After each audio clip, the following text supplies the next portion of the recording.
3 months of rain when mustering stops, the workers go home, and the Joneses get all this themselves. But not really by choice. You've sort of got to prepare yourself pretty well before the wet season. Make sure that you've got everything you need because the river sort of backs up and the house actually becomes sort of an island. Might go out that way, around that airstrip, straight across. Go straight out in the paddock there, look. But today, someone's making the most of a bit of sun. Watch where you're going now, watch the road. Reckon you can get it through the gate? If he's going to make a career in the bush, he's got to learn about it. You've got it. He learns by looking, showing, actually doing it. Not telling him, you've got to let him do it. You can't knock little Milton back with a stick. He's going to go, he's going to do it, and that's it. Come on, you're driving. Sometimes you've got to remember that he is still only 3. What do you reckon? Time to get a cold beer? The drier weather is good for the Joneses. Soon, the river around the homestead will be low enough to let the workers back in for the mustering season. And at this point, there's really only one thing that could go wrong. Big water coming, Dave.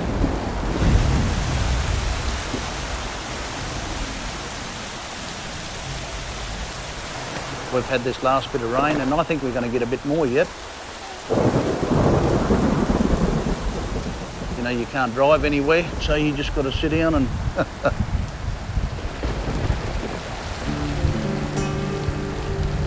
Flood warning for Friday. The river will come up a fair bit, I reckon. Yeah, they reckon she's coming big time. The extra rain has kept the river around the homestead too high for vehicles to cross.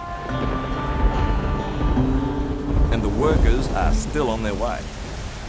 We got a lot of helicopters there sitting there ready to work and we'd like to see it pulled up soon. So the moment the sky clears, Milton goes to check the river. It's nearly a metre high now. It was about 400 this morning.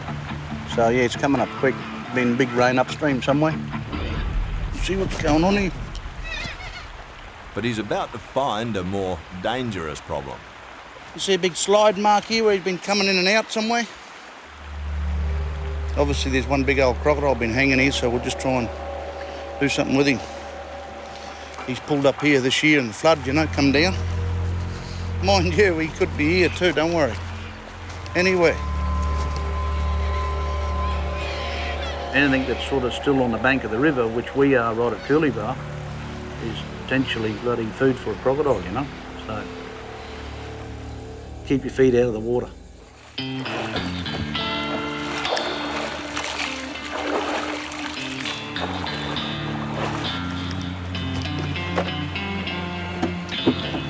We'll go and get a bait for this crocodile.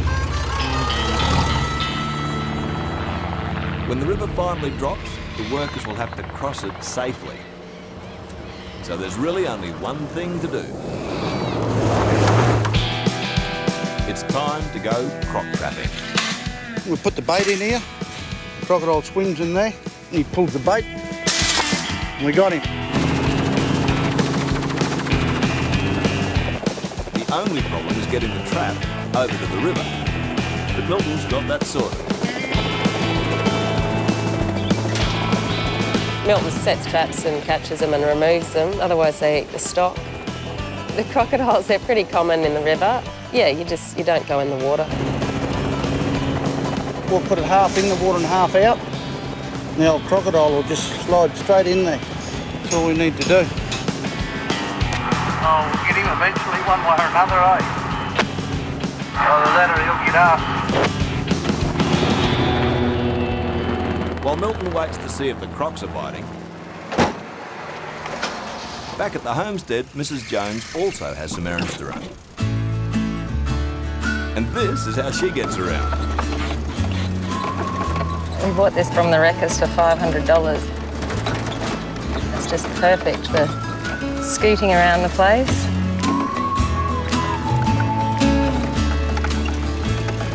It's a bit of a ditch here. That's little Milton's pony. It eats sooty. I love the horses. One of those things I'd love to ride all the time, but yeah, we've got other things to do. I always loved riding, and it was a sport that was a getaway from the everyday business activities here, and it's sort of a social chance to get out and see people and have a bit of fun, I guess. This year, Christina's pretty excited to get back into competition. She's bought a new horse, which is on its way to Coolibah. The new mare, she's got very good bloodlines and been trained extremely well. Very exciting to get her and such a highly trained, well-performed horse. But just like the workers, if the flooded river doesn't drop, the horse won't be able to get in. And there's still the matter of the rogue croc. Looks like we got one in the trap here now. We'll poke down there and have a look. I don't know what it is I can see, but we'll get up a bit closer. And the old man salty, he'll eat anything. You know, in the wet season, whatever's an easy feed.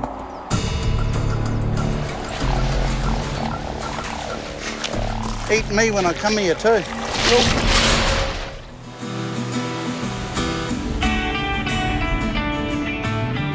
At Coolibah, the Joneses are waiting for the river to drop so workers can get across for the mustering season.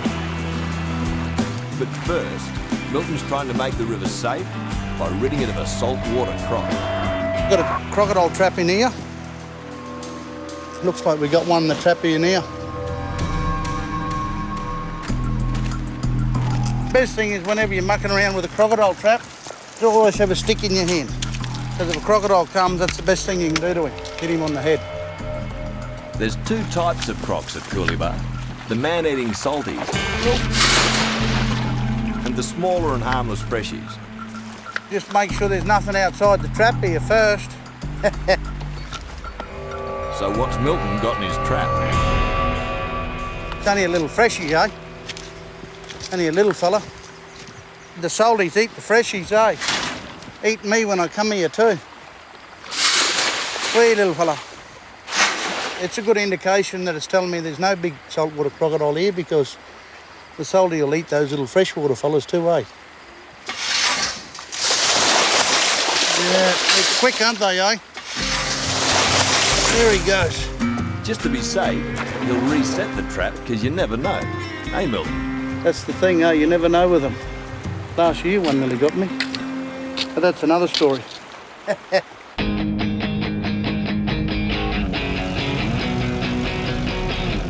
The wet may not have broken, but everyone at Coolibah is enjoying some rare sun. Up here, much right under me now. Though the river's still up, the first workers are already arriving. Just go up here, Hamish. Or just land up. In the ute are Christina's brother Hamish and his wife Christy. It's always exciting to get away, but it's exciting to get back too at the same time. Miss the horses, miss my truck, miss Milton and Christina and little Milton. Just miss the whole lot, really.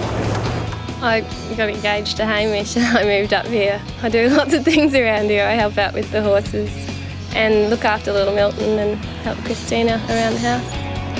This will be the couple's second year at Coolibah as man and wife.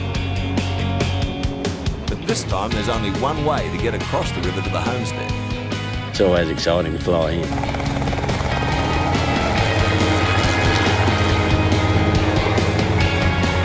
Especially after a couple of months to come back here and see the changes, see the rain, see everything green. You sort of think how lucky you are to be up here. Oh, it's going to be beautiful. All right. Hamish and Christy will spend the next 8 months at the station. But unfortunately, Christy's just found out she's been thrown a job she didn't expect. Christina asked me to start cooking when we came back because Trevor's not here. And I kind of went, oh, God, not again. Coolibah's regular cook, Trevor, hasn't shown up, leaving Christy to play MasterChef. Well, Trevor pulled the pin at the end of last year. He'd been there a bit too long, I think, Trevor. He done a skint there about 8 months and didn't go away. And, you know, you sit out in the place for that long and you get a bit sour, and Mungie he ate. He doesn't like helicopter pilots. One in particular eats at the pub because Trevor won't feed him. But anyway, we gave him a month or so and gave him a call and begged and pleaded a bit, and he decided to come back. But like the end of the wet season, Trevor was meant to be here already. No idea. I think he's coming back. Couldn't tell you. Couldn't tell you, to be honest. I guess he's coming back. The trouble for Christy is that even if Trevor shows up, he mightn't be welcome. Once someone leaves, they leave, you know what I mean? That's sort of how I am. You walk out the door, you stay out the door, you know what I mean?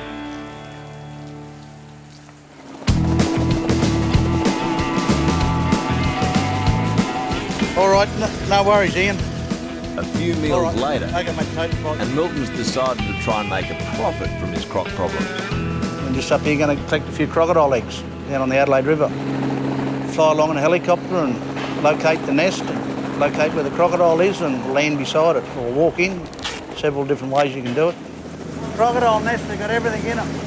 I'll say that stops the snakes and centipedes going up his leg. The croc population is out of control in the territory.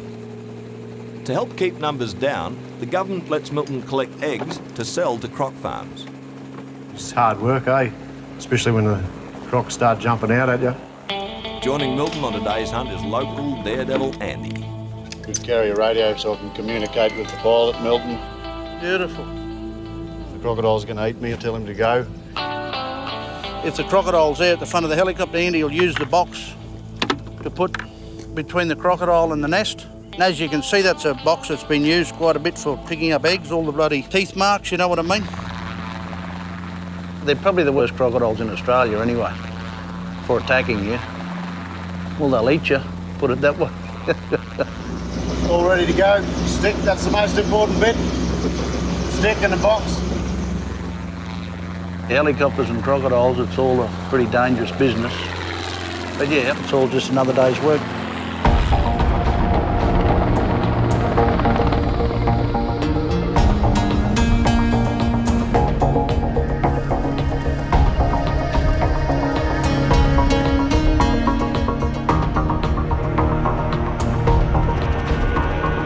The hunt is on.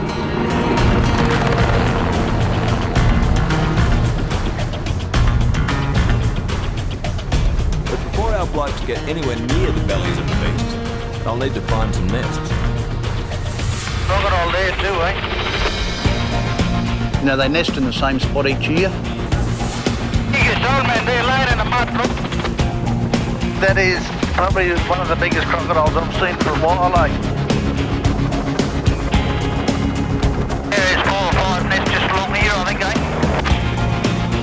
The nest there. That's just leapt out of the water a good 10 foot.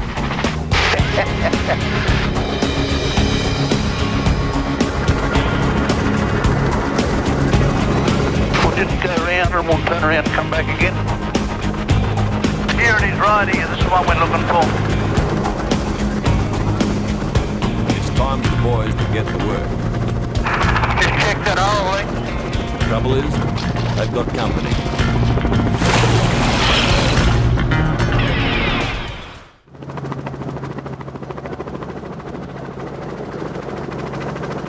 Here it is right here, this is the one we're looking for. Milton and his mate Andy are on the hunt for croc eggs. Just check that hole, eh? The boys have found their first nest, but where's the mother croc? I might just have to let you out, eh? Just go in there, sneak in there steady, and I'll get out of the way. There's a nest there and we landed on it. Andy went in onto it. I've got to keep an eye out for a crocodile and talking through it. There should be one here, I'm telling you, one cheeky one here. Probably one of the most frightening places you'll ever get into, yeah. Unless your leg's caught in a vice and you're on fire, that'd be frightening. Yeah, being in a croc nest is pretty touchy business.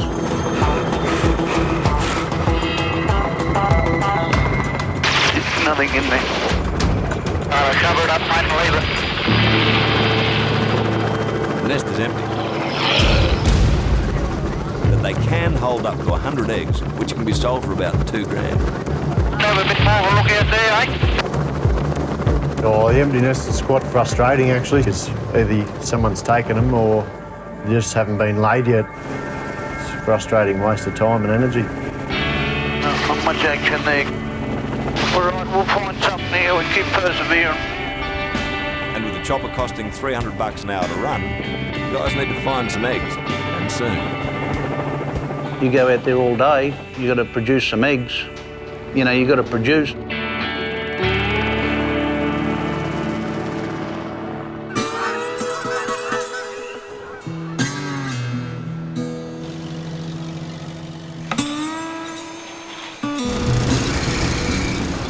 Not so daring, but just as important is the maintenance that needs doing during the wet. Right now, Christina's brother Hamish is trying to fix the station's broken loader. Once we take the nose cone and radiator off, it's a lot easier. But the part needed to fix it has been 3 months coming. As far as, you know, anything for this loader, it's pretty difficult. That's all got to come out of Darwin, and then if they haven't got it, they've got to order it in from Sydney or somewhere, you know. It's pretty terrible, yeah. Luckily, Hamish has the word the part's being delivered today. But there's still a swollen river in the way. You know, Bluey's wife's just come back from Darwin. She's got some parts for us for her. See, the water's at about 0.8 of a metre. It doesn't look like it's running very quickly, but it is. It's a pretty quick-flowing river. It's obviously too high to get vehicles over. And Hamish is not convinced that road croc has disappeared for good. No, just the big saltwater crocodiles. Who needs evicting? Hamish, how you going? Good, mate, how are you? I got some mower blades and a little package that was Good, there. That's what I was waiting for, a little package. It's like Christmas when the river's up and you're trying to get stuff over the river. Very exciting, you know? Oh, lovely. It's the right gear. Oh, my worst nightmare now, I've got to go to work. Armed with his part, Hamish sends the boat on its way. But that may have been a tad premature. We need a boat! Christina's new horses are waiting to be dropped off. Yeah, come on! And she needs to cross the river to pick them up. But it's proving to be a little more difficult than first thought. Go for it. So here's Christina, waiting on this side of the river. She's so excited about going to get her horses, but we can't get across the river because it's up too high. And with no pilots around, Mrs. Jones is stuck. Morning, Blue. Morning. Oh, are you going across in your boat? No, why? Do I need a boat? If we can't get over the river, we won't be able to pick up the horses, so it's kind of a bit touch and go. But just when all hope seems lost, a timely spare part turns one man into a knight. Orange arm. Hamish comes around the corner with the loader, chucks Christina and little Milton in and takes them over. Well, he is the most gorgeous, sexy, handsome man in the world, but no. He might not look like it, but he comes up with some pretty good ideas. He's a thinker, he's a smart man. Yeah, we might find one here. So far, Milton and Andy have come up empty on their hunt for croc eggs. Oh, that's a good one. We can walk in there, you know, we can land out here and walk into it. They've found another nest, and this time Milton's taking charge. Babe, she's there, look.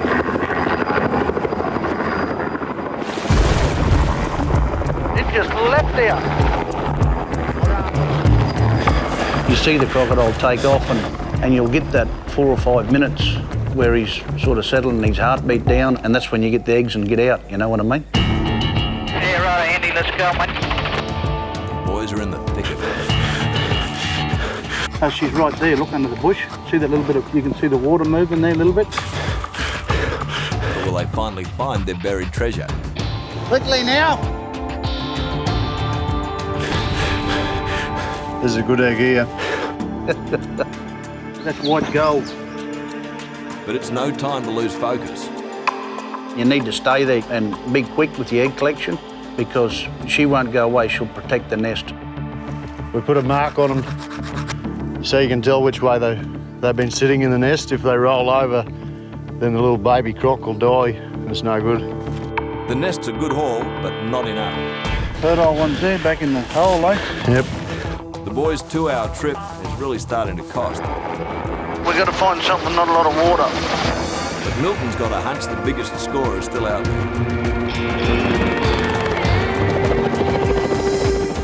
The nest there. There was 3 nests that were right up the end of a salt arm that hadn't been found on the first 2 runs. But there's a slight problem. Gee, he's a big one, that one. Milton can't land the chopper anywhere near the nest. And there's no safe path to it on foot. No good trying to try that, they'll end up getting chewed. We might land or get handy and... At Coolibah, giving up is not an option. So the lads decide to improvise. Yeah, I'll just give her a poke in there, handy in the hole, eh, and I'll hover you, mate. Righto, mate.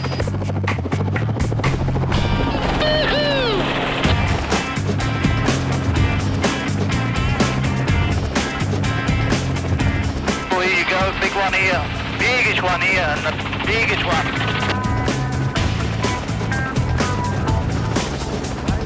Hey, the hole's clear, let's get it. Good net, this one. Yeah, right, Andy, let's go, mate.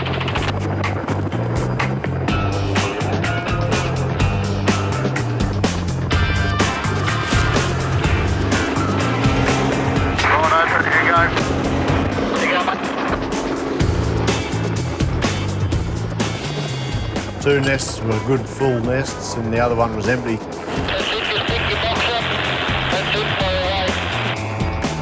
All in all, the guys found 3 nests and collected around 250 eggs.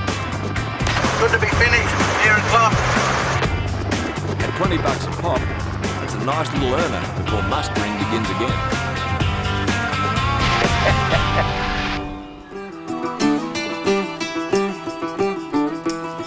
It's a new day, and once more the sun's come back to Coolibah. But Trevor the cook hasn't, so Christy's still the chef. Yeah, there's no one else to do it, so it's my job now. While Christy's day isn't off to a good start, a little ways down the road, Christina's finally meeting her new horse.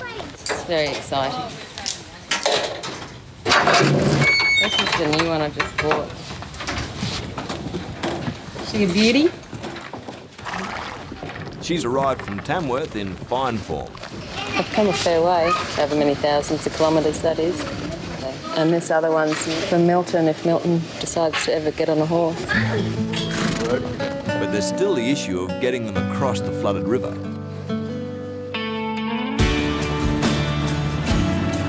At the homestead, Milton's off to check the water level.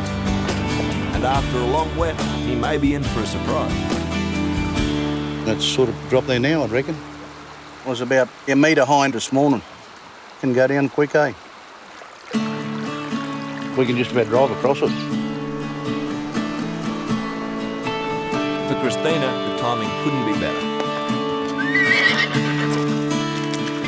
The low river is a sure sign the wet is over.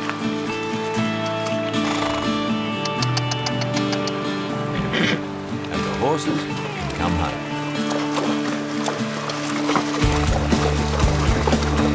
It was good to see the new mare, and it was very exciting to get her over the river. And now the workers can follow.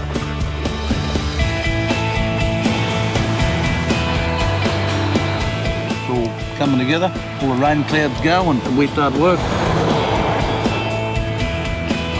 There's about probably 3 weeks of work straight after the wet before you actually start mustering. Everything's coming good. Spot on. There's a lot of fencing to be done, you know, repair, holding paddocks, maintenance. There's plenty to be done. Never stops. It's a bit of fun, bit of a buzz for all the blokes. After a 2 or 3 month break, they come back and they're ready to go again. Happy to be back, usually, hopefully.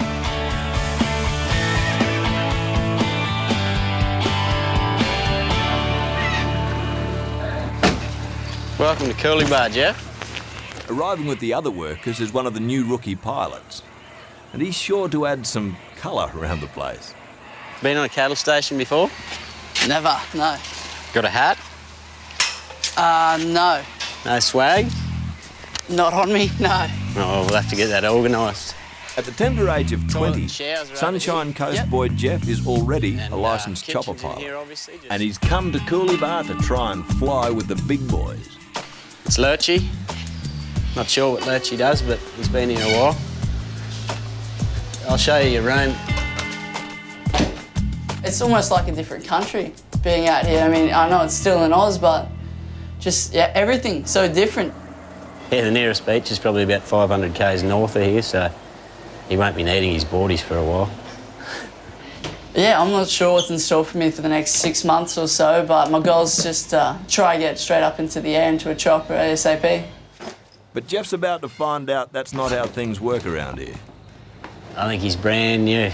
I don't think he knows what's going to happen.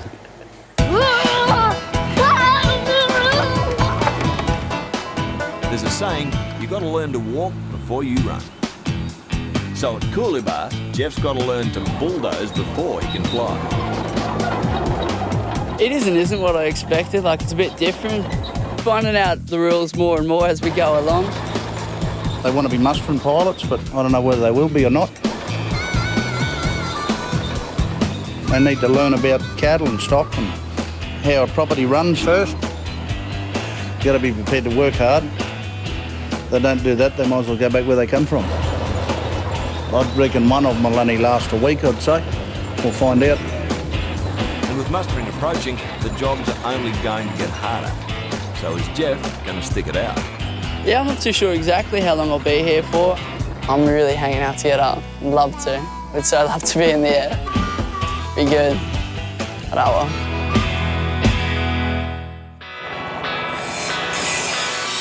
The wet has finally broken. And everyone's working to get Coolibah ready for mustering season. These are your average backyard jobs done the Joneses way. Putting up a shed. They'll have this side on tonight, I reckon, the way they're going. Bit of organisation, eh?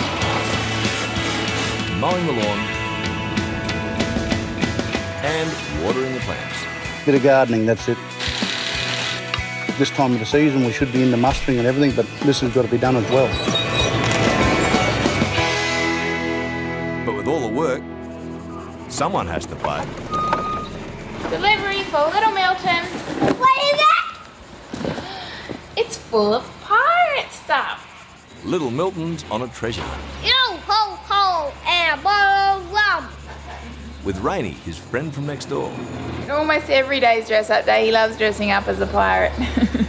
Yeehaw! The young fella's almost ready to trade his sword for a pen and start school. And when he does, Mum and Dad won't have to go far to drop him off. He's getting a little schoolroom built so he can concentrate better. You know, inside the house, it's too many distractions. While his brother and sister go to boarding school in Brisbane, little Milton will do his first grades in a classroom for just one student. He was very excited about getting it. When we bought it across the river, he wanted to move into it. We couldn't get him out of it, actually. He wanted to live in there permanently. Didn't want to do schoolwork in there, but he wanted to live in there. There's hard work here. That's a school. Christy and I are just digging out a bit of ground. We're going to put some sand in here and then put some of the pavers here, just so we've got a little bit of a veranda and paved area out front of the schoolhouse. Can do sort of the outdoor activities of little Milton. He's only doing preschool, so it's all fun stuff anyway, and should be pretty enjoyable, we hope.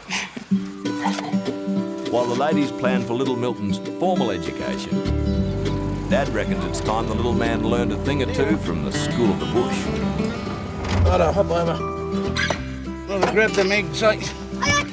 Grab them a few eggs. Basava, little Milton's visiting Rainey's croc farm next door to learn another side of the family business. That's the last ones for the year, eh? Now, why don't we put them in an incubator now? Well, that's the last few eggs. Come on, put them in. Oh, well, you got to teach him how to work, yeah. He does a bit, eh? He's just starting to do a bit now. Now, what about hatching them? Yeah, they'll hatch. Now? There's some there that are hatched out, look. Here's the other big one, there he is, look. He's a big one, that one. I reckon he'd eat anything. Crocs are one of the dangers of work and life at Coolibah.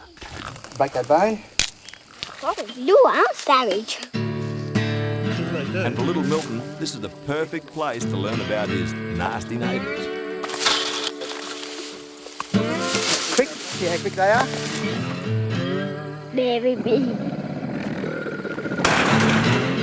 It's all good for him later on. He gets a bit of practical experience and common sense. Go with a good education, he should turn out all right. All right, quickly now. And the lessons don't stop at the farm. Tomorrow's little Milton's birthday and Dad's got him an early gift. Get in. Hang on to your crocodile.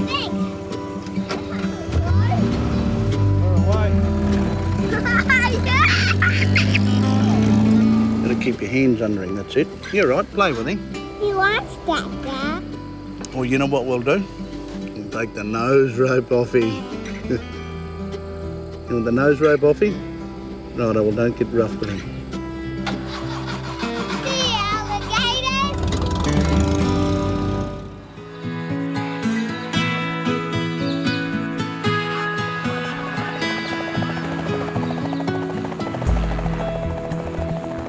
At Coolibah, it's a special day for a very special little bloke. It's little Milton's birthday today. It's very exciting. He's 4. He opened up his presents at 5 o'clock this morning. Oh, here he is over in the workshop. That's a bit harsh. You having to work on your birthday, mate. We have to, so we can put a used, so we can get a used tractor. What's your favourite present? Your toolbox? Yeah. We might be nearly ready to start it, I think, now.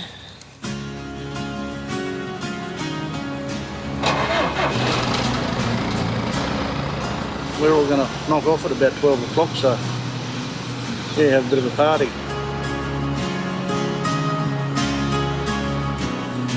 While it's a day to celebrate, not everyone's happy. Off to the end of the road to go and collect the food order. With Trevor the cook still missing, Christy's on shopping duty. And unless you hunt, the only way to get grub out here is off a truck. Mostly food in the order and then just basic stuff like cleaning products and just your general stuff you buy from the supermarket. It comes out on a truck instead. You don't have to walk through all the aisles. There it is. Doing a job she didn't sign up for is starting to take its toll. Yes, so we'll be pleased when it's all over. Run out of room, I reckon. Quite tiring because you've got to get up early and finish late with everything else that I do during the day. It gets a bit much. But luckily for Christy, back at the ranch, there's a surprise waiting in the kitchen. We'll go in and see what's going on, eh? Hey! What's going on? What's happening? What are you back here? Trevor the cook has reappeared. You didn't muck around cooking the feed. Got to get straight into it, eh? Corned beef, And white where sauce. he's been is no longer a mystery. He went back to the Gold Coast where he comes from for a bloody week or two and pulled the pin. Where's the corned beef? In the oven now, it's cooked. I'm going to try it. What's the go? Oh, look at that. So my wife rang him up and said, do you want to come back and work? And I said no.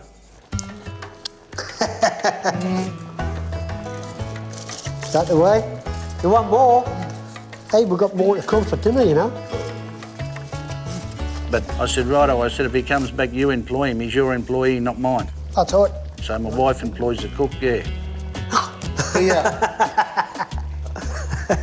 I've convinced him to come back, and hopefully, he said he was refreshed. He had a good break, so hopefully he's going to be here all season. Take your hat off too when you come in the kitchen. Oh, righto. Well, that's good. Yeah, he's not a real likeable person, but he's not a bad cook, put it that way. Say what you want about Trevor. He has made one lady's day. I didn't think I'd be as happy as I was. Definitely don't have to do the cooking, which is great. Okay,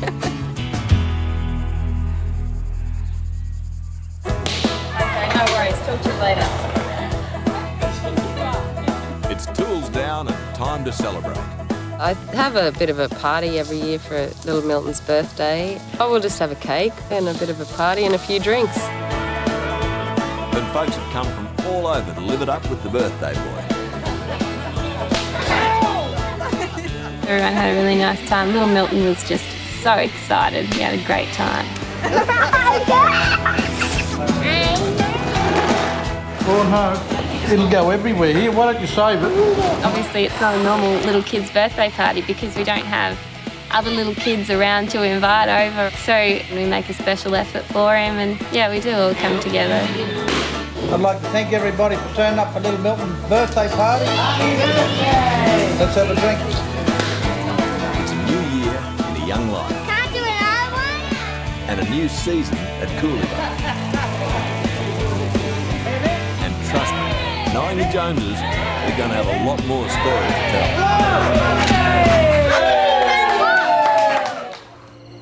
It's a 5 a.m. start in the heart of the Northern Territory.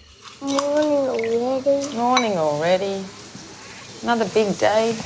But it's not agreeing with everyone.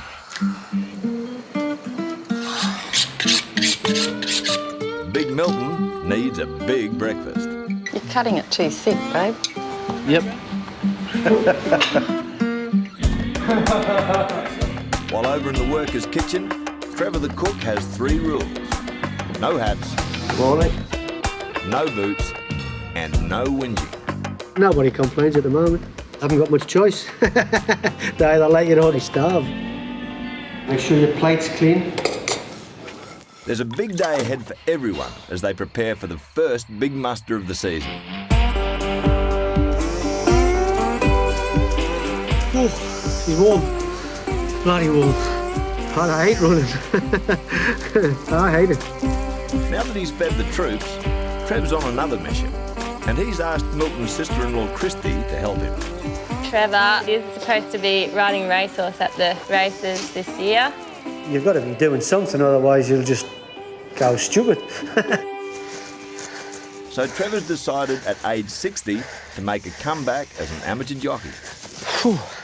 It's been, what, 26 years since I rode in a race. He's done a fair bit with horse racing, and I know he likes to have a punt. But his boss, Milton, isn't ready to back him yet. I see him bobbing along, didn't know what the hell it was. He hadn't got a lot of pace about him. He's pretty steady. Trevor has to lose 10 kilos, and he's got a tip they don't teach you at Weight Watchers. I use a black plastic bag all over the top of me, so I sweat like the old jockey's trick. It just makes you lose a lot of weight. Not his body fluid, because that's most of the content of your body is liquid anyway. He's only got about 2 months for the races, so he's got a bit of work to do. It'll be quite exciting to watch.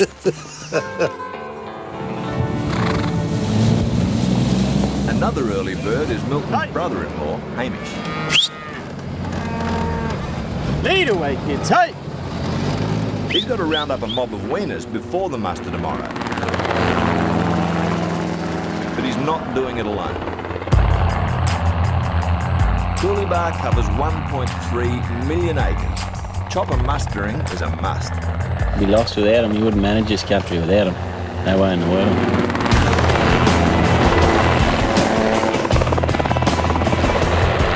Milton Jones's best Sky Cowboy is this guy, Stephen Groves.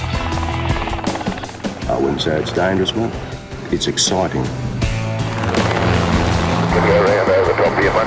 I might cut any of these little weaker fellas, Steve. I'll just leave it behind. He's an extremely good pilot, but you've got to hang on. Yeah, it's a lot of concentration for him, especially on a windy day. Big job. Yeah, mate, everything pretty well tidied up, Daniel. Yeah, that's good there, mate.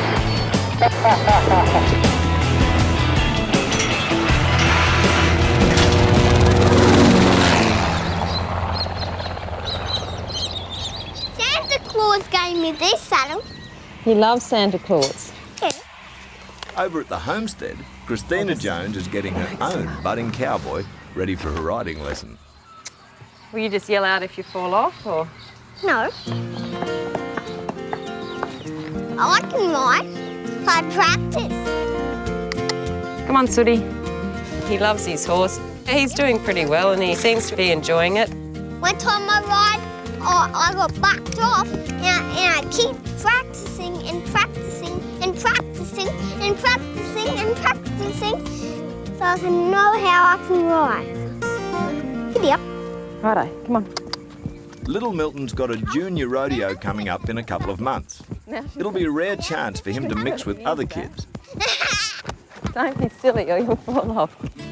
Oh, to be a 4-year-old at Coolabah. Yeah, there's no other little kids, so he doesn't get anyone to play with. Clear, boy! Yeah, he's in an adult's world, I guess. He doesn't understand that he can't do what everyone else does. He just thinks he's smaller than everybody else. Wave to Dad.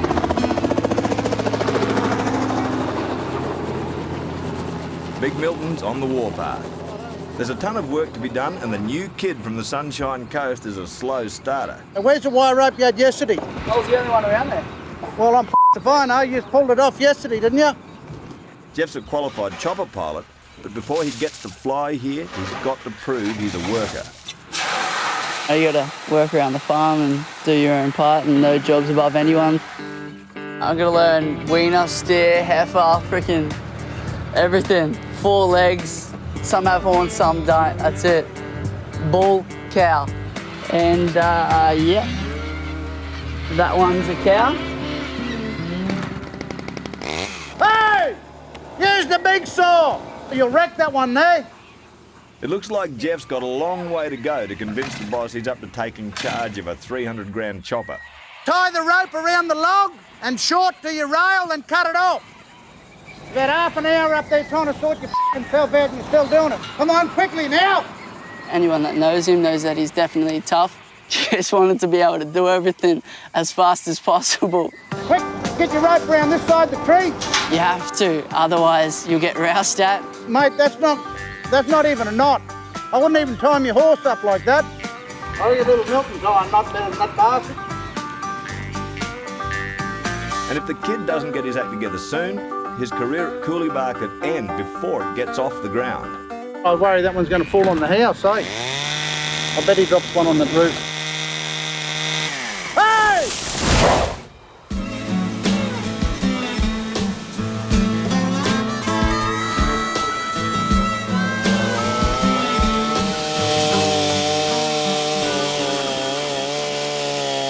Hey!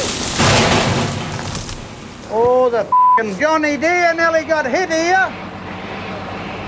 Me, how they survived these roads. It's rookie Jeff's first full day on the job. Tie it onto your frame And it could short be his now. last. Don't put your arm over the top of that chainsaw, it'll rear up and cut your arm off. Milton's giving the Sunshine Coast Onto kid the hell, frame now. but he's doing it for a reason. If they pass this test here, will they get on to go further on? You've got to be prepared to work hard. If they don't do that, well, they don't have a job otherwise. Simple.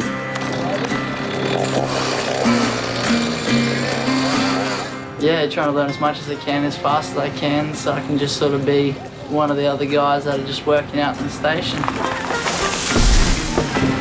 Despite a shaky start, Jeff's coping with the pressure and maybe earning a little respect from the boss. That'll do us, mate. Yeah, that's it.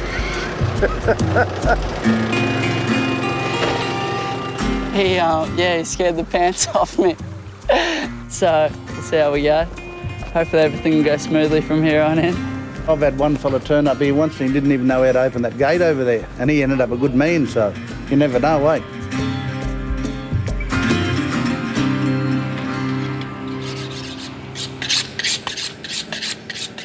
As Trevor prepares lunch, the thought of returning to racing has him all nostalgic. My dad was a butcher shop when I was a kid. He wanted me to be a butcher and I wanted to be a jockey.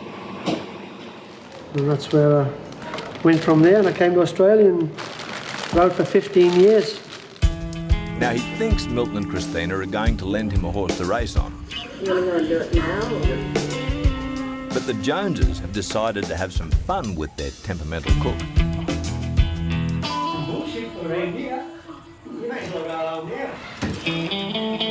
Milton's just told Trevor they can't spare him a horse.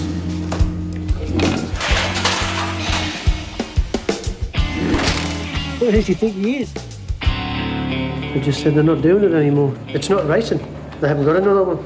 Yeah, well, he doesn't think it's on.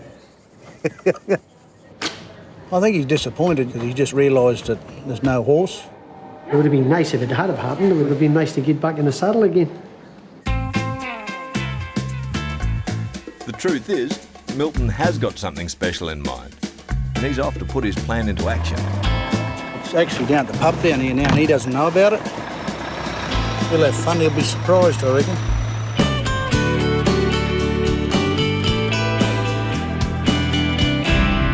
It's not a long drive, but on the run home, Milton's plan comes to a grinding halt. I'll just wait a minute. I'll just have a look now. I'm hooked up here. Wheel come off. Lost the wheel. I'll go back and find it.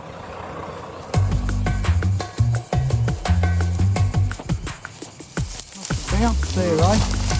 And it's hit here. 50 metres. No, can't go that far. Look, it's hit the tree. Only thing that pulled it up where it hit the tree. Well, he's finally got his wheel back. But when Milton gets to the road, more trouble. Oh, shit. We better put this fire out. When the rim hit the bitumen, sparks started the fire.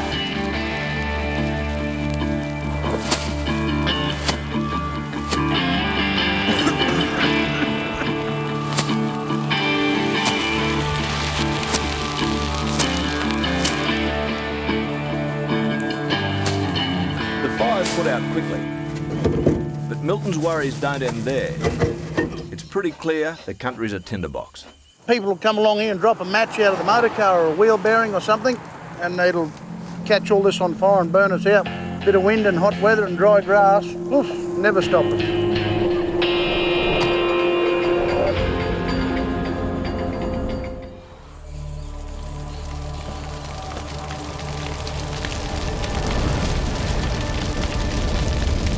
Coolibah is on fire, and there's only one bloke to blame. That's it, clean her up, eh?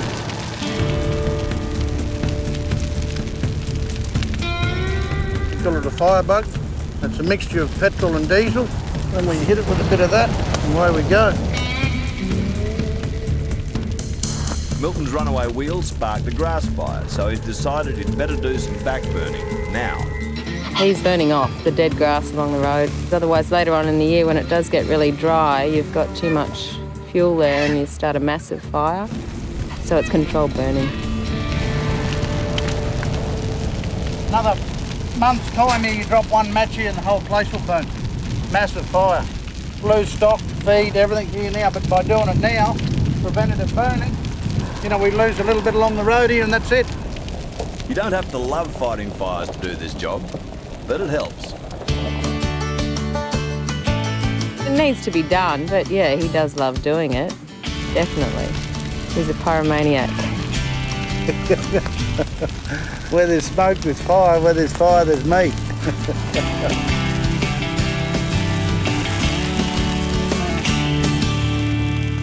With the back burn nearly done, over at the homestead, everything's just about ready for the first muster of the season tomorrow. Mum, I'm parking the trees down. But Coolibah's littlest work is not downing tools just yet. How about a little help over here? I'm kind of busy here. I'm the worst gardener in the world. I like to try though. Hard work, people, Mum. Yeah.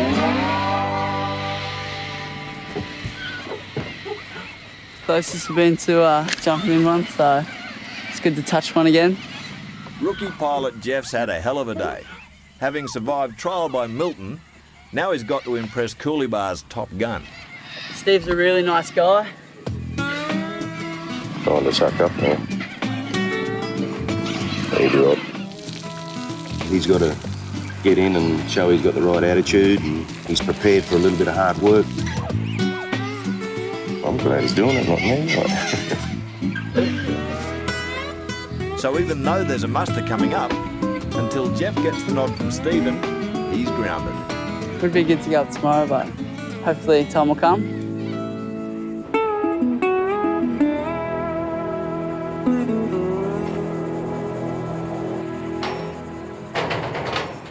Milton's made it back from the burn-off, but he's got one last thing to do.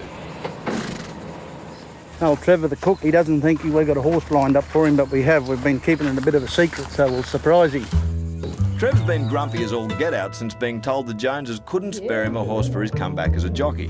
But now it's time to make his day.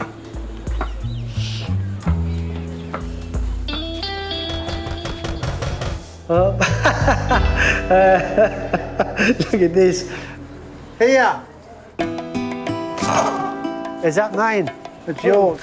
It ran second at Brunette last year. Look out now, he's a bit touchy. It's got pink head collar. That's all right. You're going to complain. He doesn't seem to be that happy. Be happy if I know how fast it can go. He ran a second at Brunette last year, but there was only 2 horses in the race. 2 horses in the race? Yeah. I'll have to stop drinking now. Yeah, go on Bond. Go on, Bond.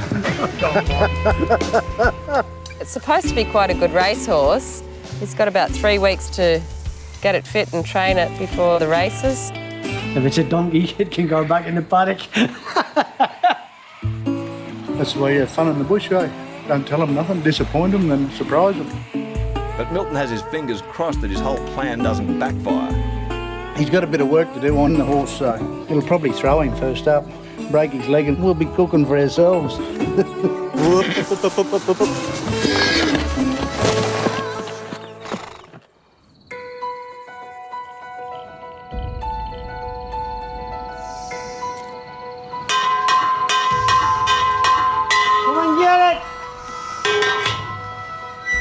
It's the morning of Cooleybar's first muster of the season. God, you got some tucker in there. Hey? Should be about 12 or 1,400 head, I suppose, total. Yeah, we're into it today. I'm just waiting for a bit of daylight and we're up. Today's target zone is the Red Bull paddock, about 30 kilometres from the homestead. That's where we're going to here. There's a creek there, eh? So we're just going to go this way with them. Milton will fly with his 2 best pilots, Stephen and Tony. We'll probably put fuel up here, eh, Stephen? Yeah. Well, that's the plan. But young Jeff will stay on the ground with the rest of the crew. Yeah, first day today, so see how different it is. And yeah, looking forward to it. You got a hat? Oh, that PHT one. Well, we'll put a hat on you. I'll tell you, if you don't wear a hat, you won't be worth 2 bob for us. Yep. End of the day, you'll be sunstroke. You want a beer box? No, I think I'm sticking with that. Righto. Well, I'll see you out there. Before taking off, a quick goodbye to Little Milton. Here he is. Hi. We're to go mustering today. Back at school. Come on, mustering. Went to school. What I mean. Come on, all right. Oh, I probably shouldn't have said anything. Milton's put his foot in it. The little fella thinks he's going mustering too. Dad's got to go all day in the chopper. And I can't take you for too big a day, okay? I really want to take you, but I can't. That's the one on footy? No, that little mean. Do you want to fly out with Dad and Christy can drive out and pick you up? No, I'll take him for a little run here. Want to come for a little run here when we start up? Then I can bring you back, eh? Does that sound all right? Right. Can I have a kiss before you go? Right. You do always get your own way, don't you?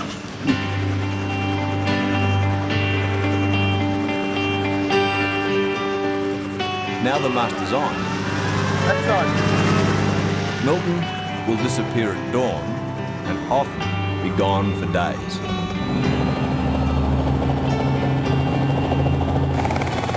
Behind you.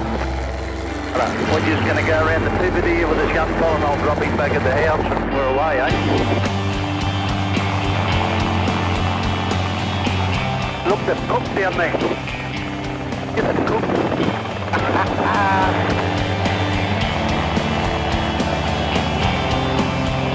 Gonna drop little Milton back at the house, eh? Yeah, right, mate. Little Milton just likes to go with his dad in the chopper, so yeah, he wants to be one of the big boys. He's just not quite there yet. It might take him a bit longer, I think. No, taking off, eh? For Christina, there'll be no relaxing until her man lands home safely. It is a dangerous occupation he leads, wild bulls, you know, the whole lot. It is worrying. And as good a pilot as anyone can be, I mean, things always happen, don't they? God forbid it ever does, but yeah, I do worry constantly.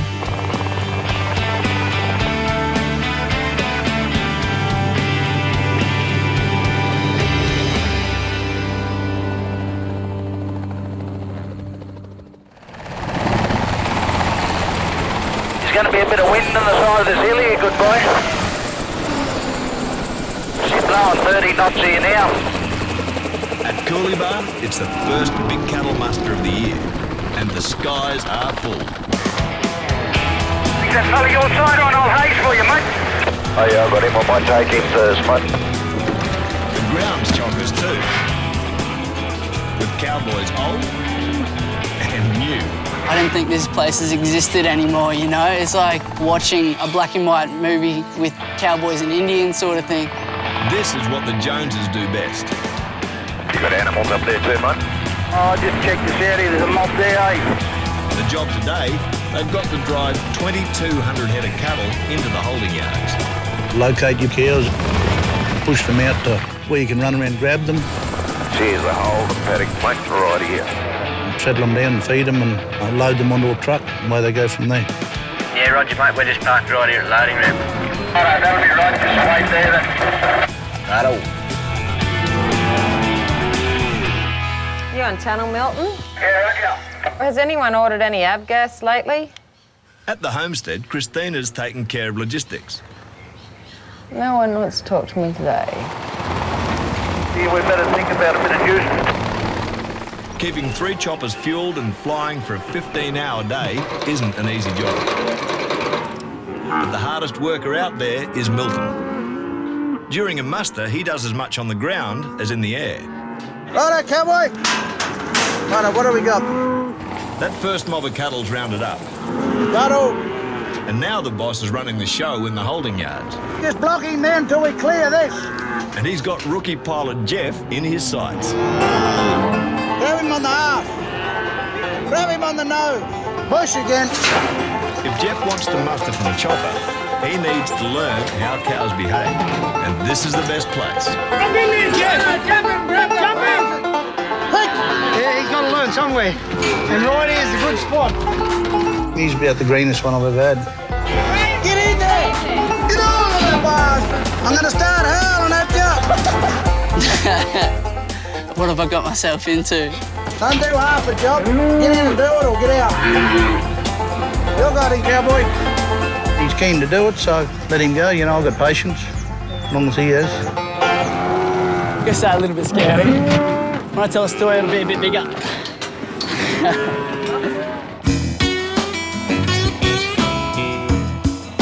I'm a cowboy, you know. Yeehaw! During today's muster, Jeff's not the only one getting an education. Are we going to go for a run? Do you want to race to the schoolhouse? I think I can beat you. I think she's trying to get little Milton to go to school. He's having a few troubles getting to school. He doesn't want to go. Yours who go when it's late. Once he gets there, he's really good, but he's wanting to go with Dad more and more and do the other things. A, B, C, Slow down. Go back, slow down. Running from next door is little Milton's teacher. K. K. That is until he starts primary school, when things get technical. That's it, that was a good one. They've got a teacher based in Catherine and they do online lessons where he can see his teacher and she'll be able to talk to him over the computer. Right now, being the only kid in class is working out well. But that's when he's sitting still. Let's go! Drag you! Oh. Still, Rainey has a few tricks to get the little guy to focus. Could it be a tractor wheel or a tyre? No, it's a loader wheel. A loader tyre? Yeah. If he can associate it with something that the men might be doing, it seems to excite him a bit more. Put some more on. So I try to keep the schoolwork sort of practical because that seems to work for him. Wow, look at this. Take Hamish back and he can bring that truck back. The first cattle are being moved out of the holding yards and onto Coolibah's 3 road trains. 250 on this trip. The head driver is Milton's brother-in-law, Hamish. If there's 2,200 head and they're carrying roughly 200 head on each road train, they're going to be doing 11 trips. Do you want to get going, Hamish? Yeah, righto. Once the trucks are full, Hamish leads the convoy down the road to the auction yards. This is sort of the busiest time when we've got to get as much out as we can. It's a big day for him. But his wife, Christy, thinks he may have forgotten something. We've been married a year today. What's the time now? We would have been married by now, just. It's a normal sort of country boy. They tend to get busy and forget about things. We probably are supposed to be doing something romantic, but Hamish isn't a very romantic type, really, normally. And when it comes to Hamish's perfect date, Christy may know her man too well. 2-minute noodles and a 6-pack or something pretty good. That's what every girl wants, don't they? 6-pack of Melbourne bitter. Poor Christy. That means I've got to pull up and go and have coffee for the rest of the day. At the year's first big cattle muster, half the 2,200 head have been rounded up. Oh, look, they're cooking already. So Milton's called lunch and the boys are eating at the Coolibah canteen. Oh, mate, I grew up here doing this, eh? This is how you live. Thankfully, there's a feast to be had both on the station and off it. What's that on your back, eh? But unfortunately, there's no rest for the rookie. Are you kidding? Stay still. Young Jeff's having his first go at cattle tagging. And the result? Ah! Get up. You're kidding. It's not easy. It's definitely not easy. It'd have to be actually my pet hate so far. Come on. To get through his trial by cattle, Jeff desperately needs a teacher. What do you do? Like... Luckily, one's on hand. I think he's winging it.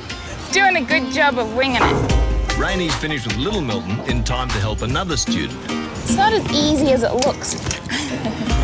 You get frustrated because you watch someone do it and they seem to have no trouble, and then when you have a go...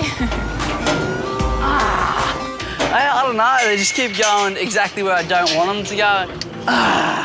I don't know, but then Rainey seems to just go click, click, click, so it's obviously something I'm doing wrong. Very wrong. Trick gate, get the gate, get the gate, get the gate! Not a fan, eh? Jeff might be struggling to push the cow's buttons. You're kidding! But he may be succeeding with Rainey. Just like wrestler, Jeff. Like Crocodile Dundee comes along. Pretend it's like some wild woman. It's a long process, but you all start there anyway, and you couldn't be any greener than what Jeff is, so probably considering he is probably doing quite well. Oh, no. Yeah, I don't think I'd trust you putting earrings in for me, Jeff. You gonna let me have a go? No.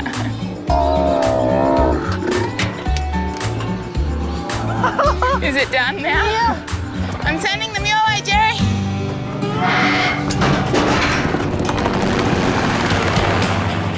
Holy shit, look out. Lunch is done, and another lot of cattle are being pushed into the yards. Trying to tap him around a bit here. His wind can't sort of let me go where I want to go properly, you know. But even though there are 3 pilots on the job, there's another fella who thinks he can lend a hand. Woo! Hey, Griffy! I have to fly this chopper apparently, and he has to fly the big one, and we're mustering, I think. But I don't think he's going to be able to see where he's going. Oh, Patrick. And while Christy may be dateless on her wedding anniversary, Jump in, and I'll give you a ride. Go, take off. she's still got one man to show her a good time. Put your headset on. Can you make the noise? Whoa, whoa, whoa, whoa, whoa, whoa, whoa, whoa. Actually, this chop. We got muster a lot of cattle now. Are we? How many? 3,000. 3,000? Okay. Righto, ready, holding on tight. Okay. Yeah, mate. Oh, I can see some more out there. Go around and get them. You still there, little Milton? Go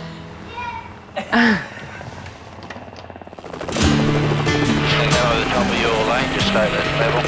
Line over the top of yours. No, just be careful, eh?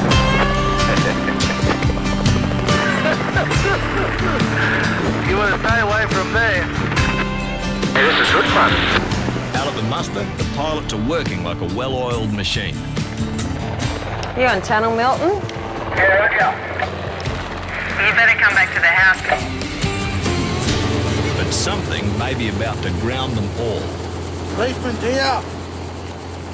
Been sprung, eh? Sprung for what, Milton? I don't know, we'll find out. Helicopters, police, all goes together, doesn't it? You can start on those ones if you want. I got it all here. And Hamish is back from his first trip, in time for Milton to tell him what's going on.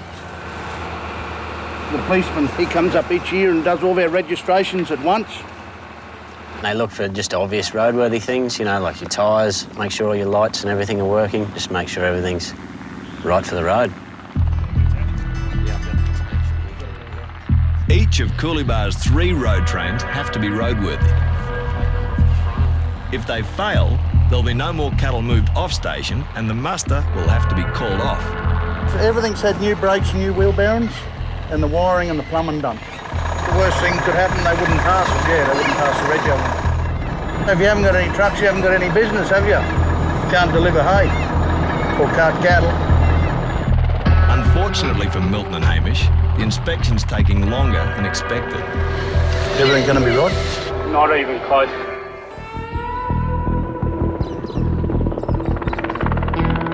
When we're carting cattle, they go onto those.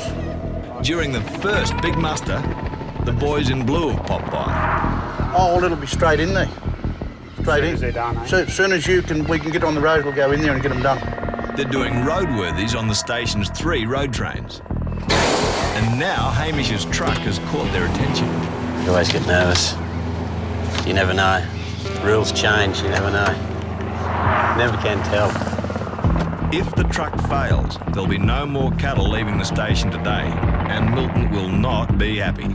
Oh, well, we're talking, 60 tyres on each unit there. If they find something wrong, it can cost us. Yeah, no worries, mate.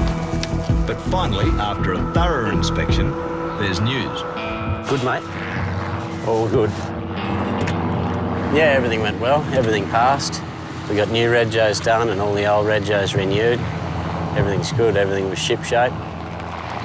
And with the boys in blue on their way, Milton and Hamish can get back to what they do best. It's all good. They're pretty good blokes and we play the game straight, eh?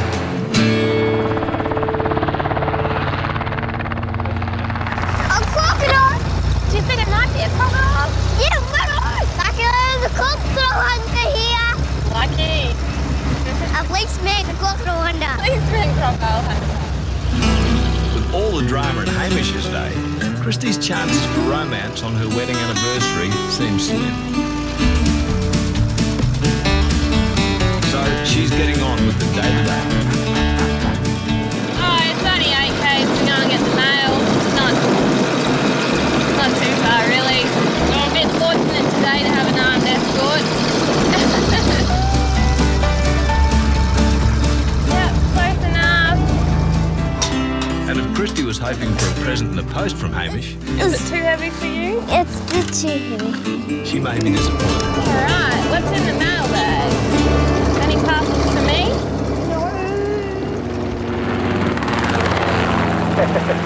Shit, there's every day we go mustering. The last of the 2,200 cattle are getting pushed into the yards. Righto, cowboy, put that medicine on the bull. No, none on me. While it's been a long, long day for Jeff, That's it. our young pilot's got the eye of the girl next door. Coming back, Jeff. And he's sticking out in the low-slung jeans and the t-shirt and the small brim hat. It's not very practical, but it's got to start somewhere, I suppose. I'm surprised he didn't end up with a sunburnt crack because his backside was always showing. He might be tempted to go on a bit of a shopping spree with some highly trained experts, of course, in the fashion industry, like myself. Looks like Jeff's having a win with the ladies, but how about the cows? Kick that straight up hard, grab him by the neck and pull him out. That's it. You all got him, cowboy. Let him out? Let him go, yeah. That's all you got to do. Righto, bush again. Bush. Getting in with those cattle through that corridor was unreal. Just a bit hesitant, but after done it a couple of times, sort of get a bit of a knack of it. And you slowly build it up, so I guess it's just all experience. He's doing a top job. Only if he pulled his pants up a bit, that's all. Yeah, no, he's going good, eh? He's right, he sort of doesn't know what's going on yet, but he'll work it out. He's got a bit of go in him, that's the main thing, eh? We just got to get it in the right direction now, and he's away. The last of the cattle are going on to the road train. Let some more in, Rainey. Big day, eh? Big day. It means a 15-hour day is almost over. There's another heifers and weaners boxed in with them. They'll go back to the station and be sorted out back there where we got a bit better facilities, you know? And the year's first muster is nearly done. Been breathing it out, sneezing it out, coming out of, place I didn't even know I had. Finished. But for the Joneses, this is just one battle with a lot more to come. First big paddock for the year, and yeah, we've got about another 14 to 15 paddocks to go, same as that, so it'll keep us busy. And who'd want it any other way? Envy watching all the guys up there today. I mean, just can't wait to get up there. It'd be good when I do. Good to be finished. 0 o'clock.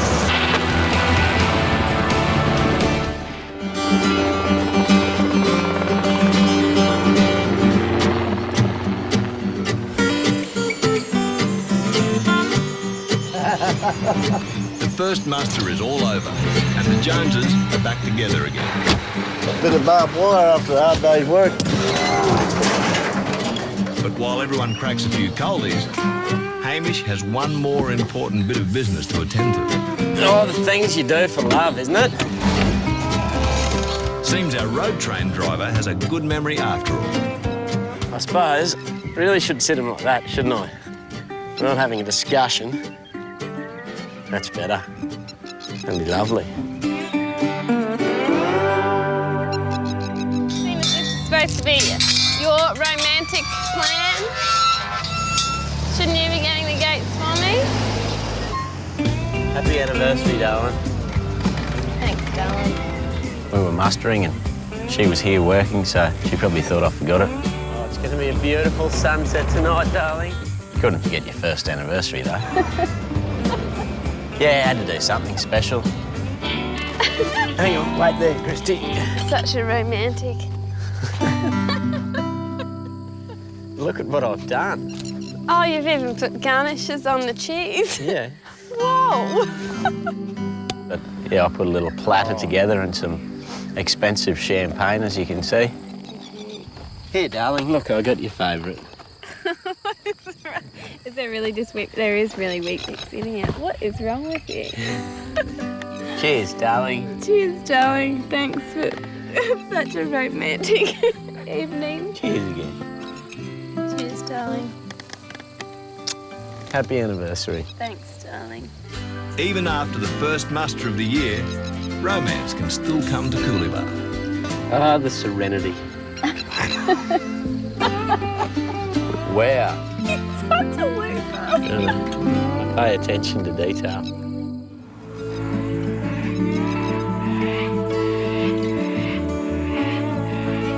At Coolibah, the dust has settled on yesterday's muster.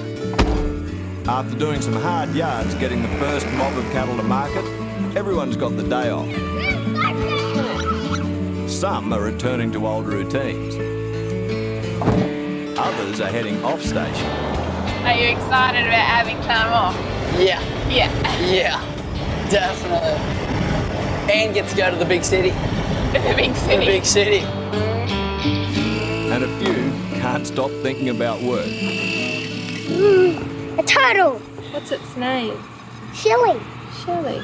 Little Milton's introducing his Aunt Christy to the newest addition to his pet collection. But he doesn't bite. He doesn't bite. All right, we'll put him back in his little pen. But not all the critters at Coolibah are as harmless as Shelley. Let's a snake! The top end is crawling with creatures that can kill.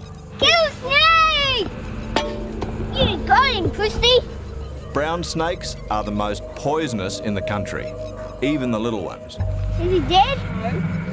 When one gets this close to the homestead, there's only one thing to do to avoid a tragedy. If the venom got in little Milton, it'd probably kill him. You gotta be really careful. Yeah, it's poisonous one. It has too much poison. It does. So it'll kill you. Ooh. Clothing, first up. This would be my favourite shop in the whole town. North of the station, Rainy's helping Jeff sort out his own serious problem. Yeah, sure. Flashing everyone at work. The ladies will know what size you are. 34. That's because you wear your pants down around your ass. I chucked in an extra hole in my belt just so they'd pull up a bit more, but doesn't seem to be working too well. You done yet? I'm chucking on some jeans. Jeff decided to bite the bullet. The low-slung jeans and the city gear are gone. Show me how high they are. Lift your shirt up. Yeah. As long as your butt crack's not going to hang out. From the looks of things, he's going to need all the help he can get. You know that there's a rule, never trust a bloke in a black hat? That's better. That's like 100% better than when you walked in here. You reckon? Yes, definitely. What's with the bird noises and arm action? It's a bit of a change up from boardies and a singlet, huh? Where now? Back at the ranch, It's too hot out here for me. nobody's looking forward to a day off as much as Milton. Hang on a sec. What do you heard? What's happened? But one phone call is about to change everything. Keep us informed, eh? Righto. She's finished then. What happened? Milton's had word that one of his men on the ground crew didn't get back home from yesterday's muster. Dave didn't get back until late last night and he reckoned Dooley hadn't turned up. Yeah, we got a call that he wasn't there. They keep an eye on him at the roadhouse there. If he's not home every night, they let me know. 75-year-old Jim Dooley is Milton's oldest cowboy, and he was last seen in his ute doing maintenance work. Hey, copy there, Dooley. Yeah, copy that, Dooley. He's starting to get a bit frightening, actually. His old memory's going, eh? You always think the worst, eh, when you can't get him on the radio. I'll get up high, old Dooley's got a two-way in his motor car. So I'll get up about 3,000 feet and give him a call and I should be able to pick him up, find out where he's at. Yeah, right. I don't see it.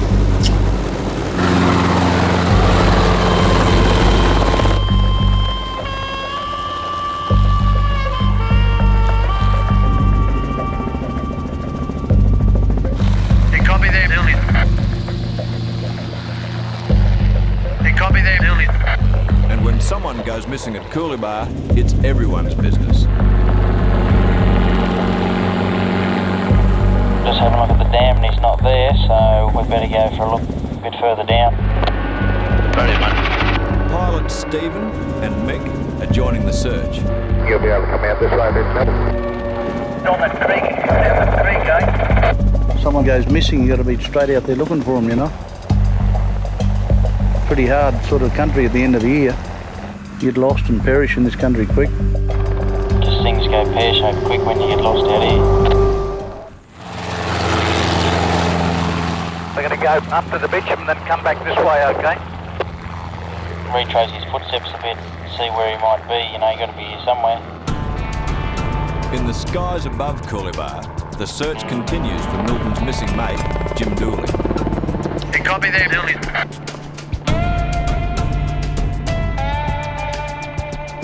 Milton and his two best pilots are combing the rugged country for any signs of the 75-year-old. Jim Dooley, do you receive? The day's heating up, and still no sign of Dooley or his youth. Oh, just check this out, eh? But finally, a breakthrough. Out my left door now, eh? Well, that looks like Dooley's ute. We'll see if there's any signs of life down there. Yeah, you on channel there, Jim? Hello, Jim. You hear us there, mate? He's not talking on the radio. He might have a flat battery or something. Hopefully that's all it is. He's not moving, so I'll have to land here and make sure he's all right. Hopefully nothing serious has happened here. Might be just broken down, hopefully.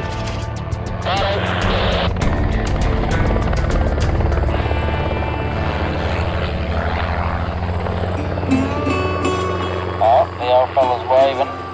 Must be all right. Cheeky bastard. Christ, old fella, you give us a fright, eh? All been out looking for you. Yeah, g'day, it's Mick. Hey, I found Jim.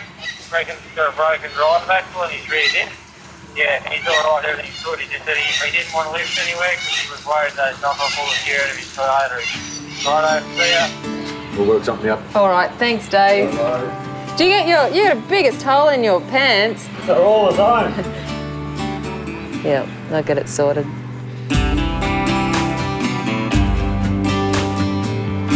I'm so stoked with my new hat.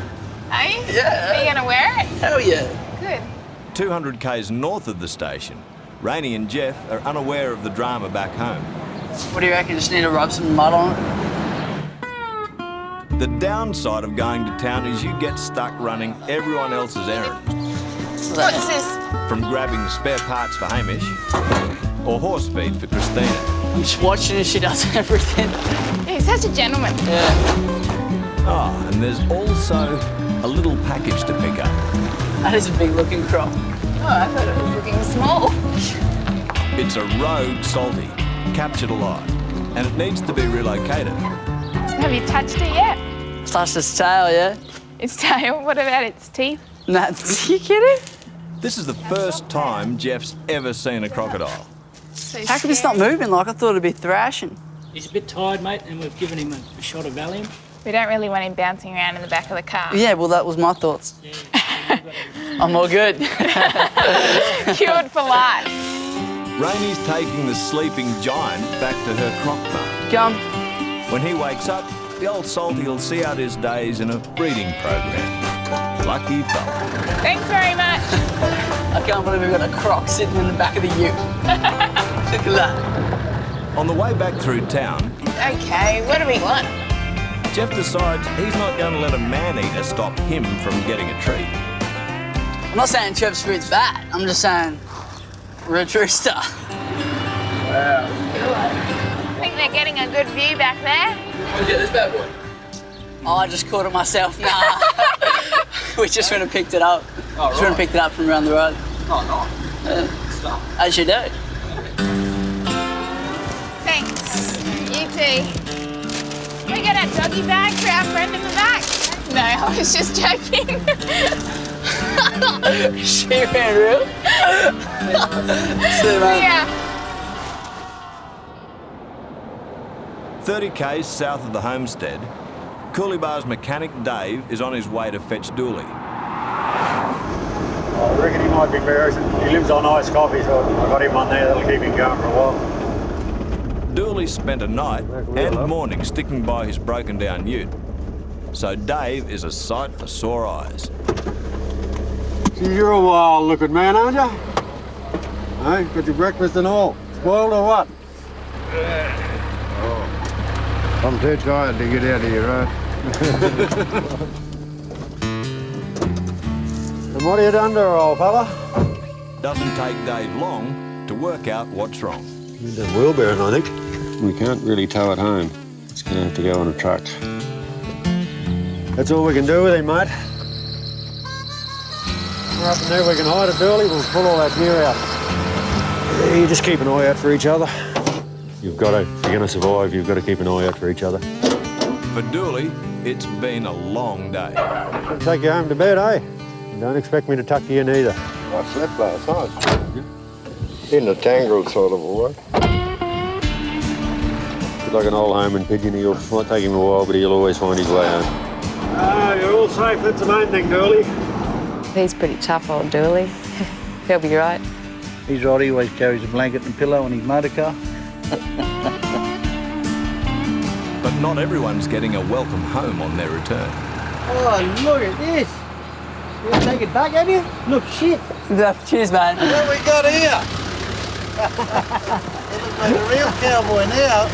Turn around and give us a look at you. There you go, good pair. Oh, good jeans too, eh?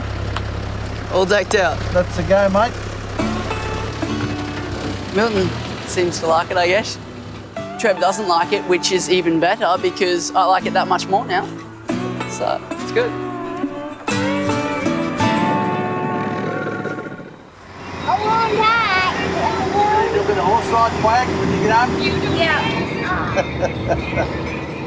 Little Milton's a happy boy.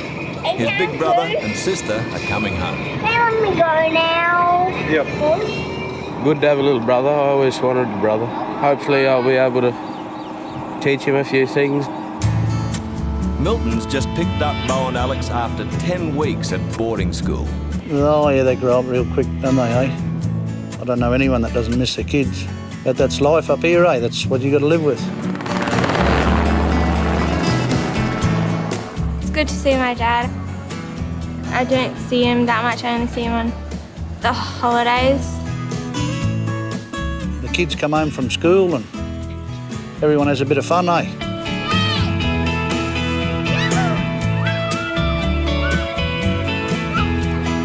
We'll have a few days off and go fishing. The fishing's pretty good, and maybe go jet skiing or something in the river, put the boat in. No, Captain, grab the boat, Captain. Don't fall off, or I shall crack your head open. Hey, lighten the hose. But it's not all fun and games. Do a bit of work for Dad. Maybe get a little bit of pocket money.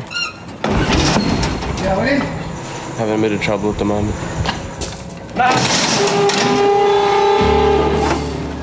This job's going to test everyone's patience. You're going to knock me up walking backwards and forwards. Oh, shit. Especially Milton's. When Dad's getting heated, I can tell because he takes his hat off.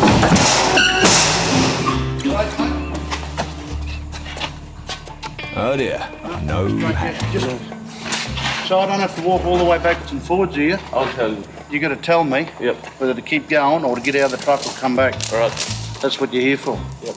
Righto. Not for me to get in and out of the truck all the time. So when it's straight, tell me to come back. He's a good dad. Bit of a hard bastard sometimes, but he's good. That's why you employ truck drivers. We're helicopter pilots, not truck drivers. See, if you weren't here, I would have got howled at.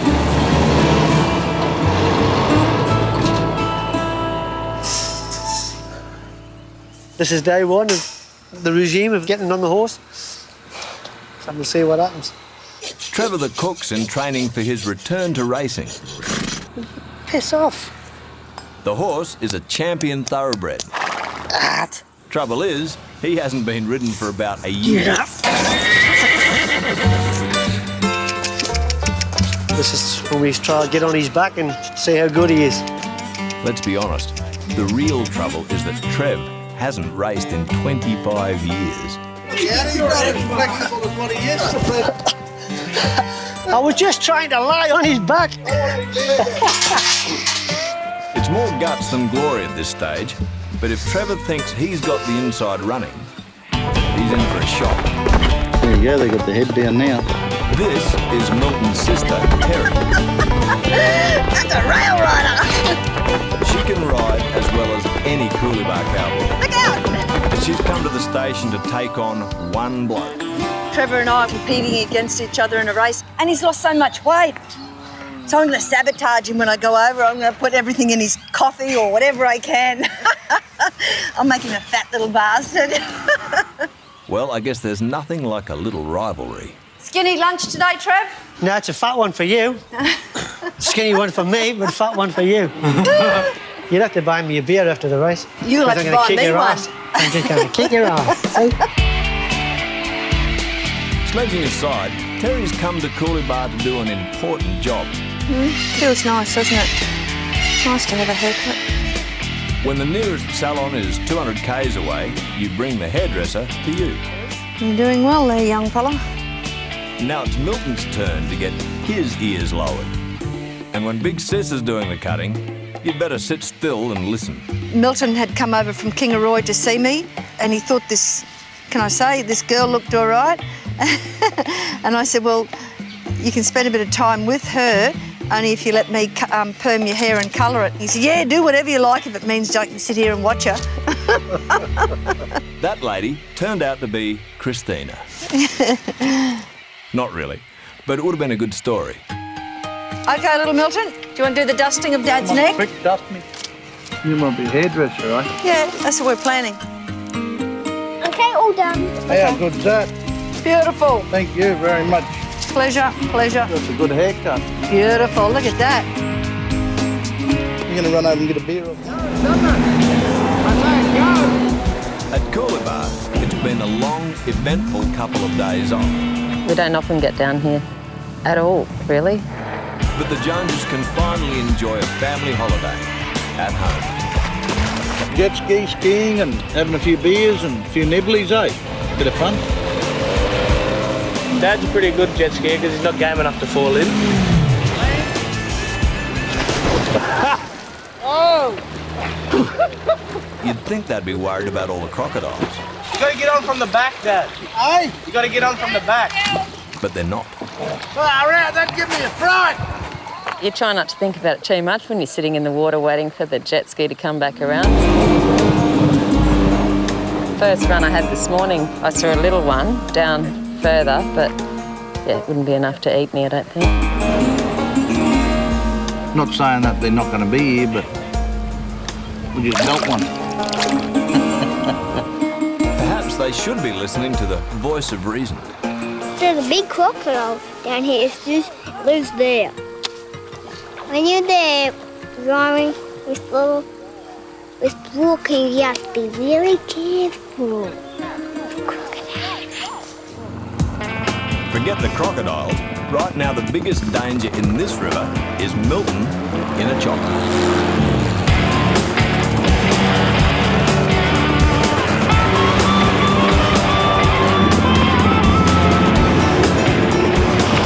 It's like something you'd see in a James Bond movie or something, look.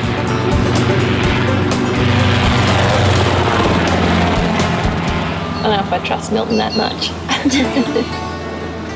Pretty soon, they'll get back to some heavy-duty mustering. So days like this are priceless. It's a really nice family weekend. Oh, it's great. Really good, really important to have family around. Bit of fun in the bushwhags. Yeah. Having an opportunity to chill out and have a good time with everyone doesn't happen that often. So when it does, it's kind of special. Yeah, it's nice. Whoa!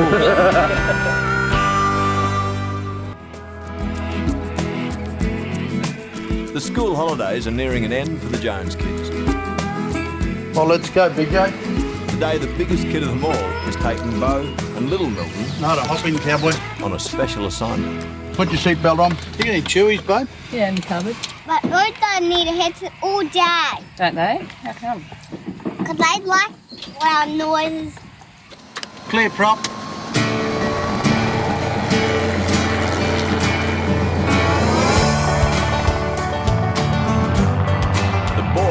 going fishing the Joneses way. It's one of the best fishing spots in the Territory. It's bloody good fishing. And this year's probably one of the better years, I reckon.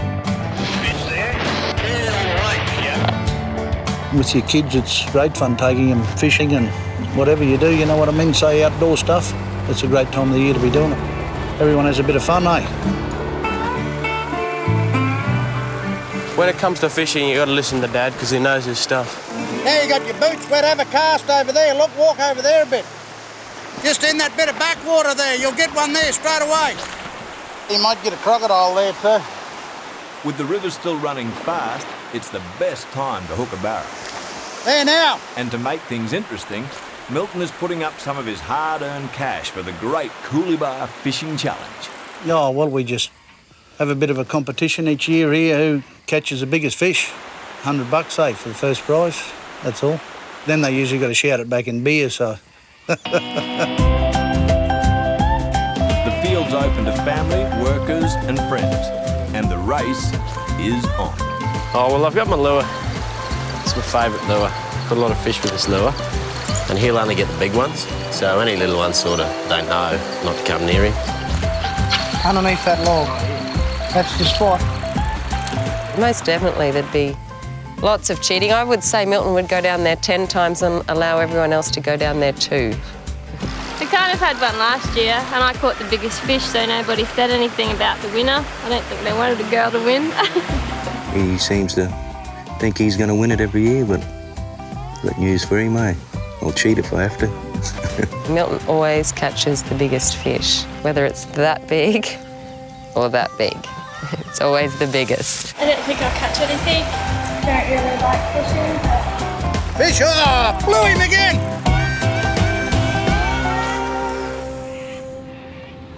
Pretty good here. I think I could settle in for a while. Back at the homestead, a couple of grey nomads are just rolling in. Big fishing competition on there and I'm the fella here to knock it off.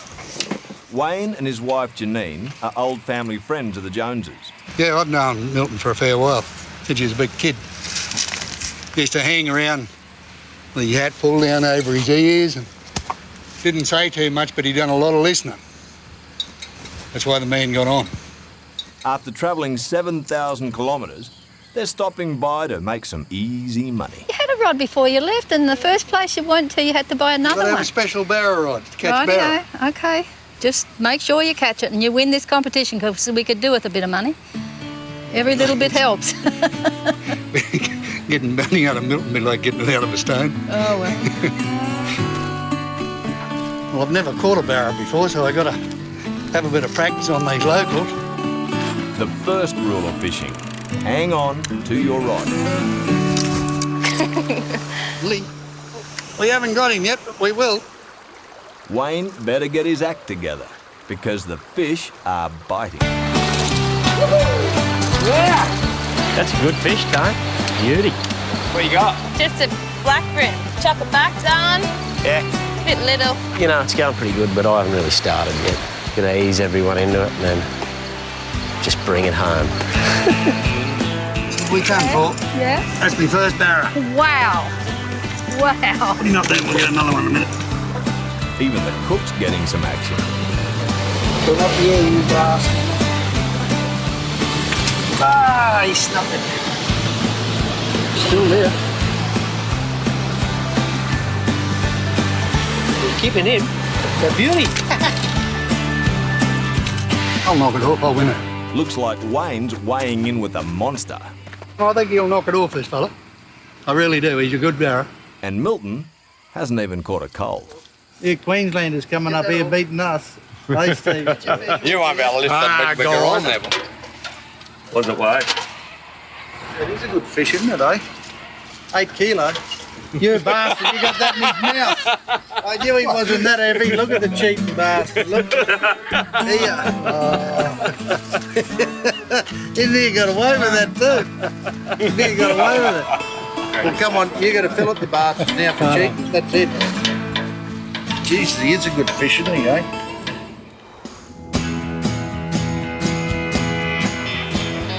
We're catching fish down here.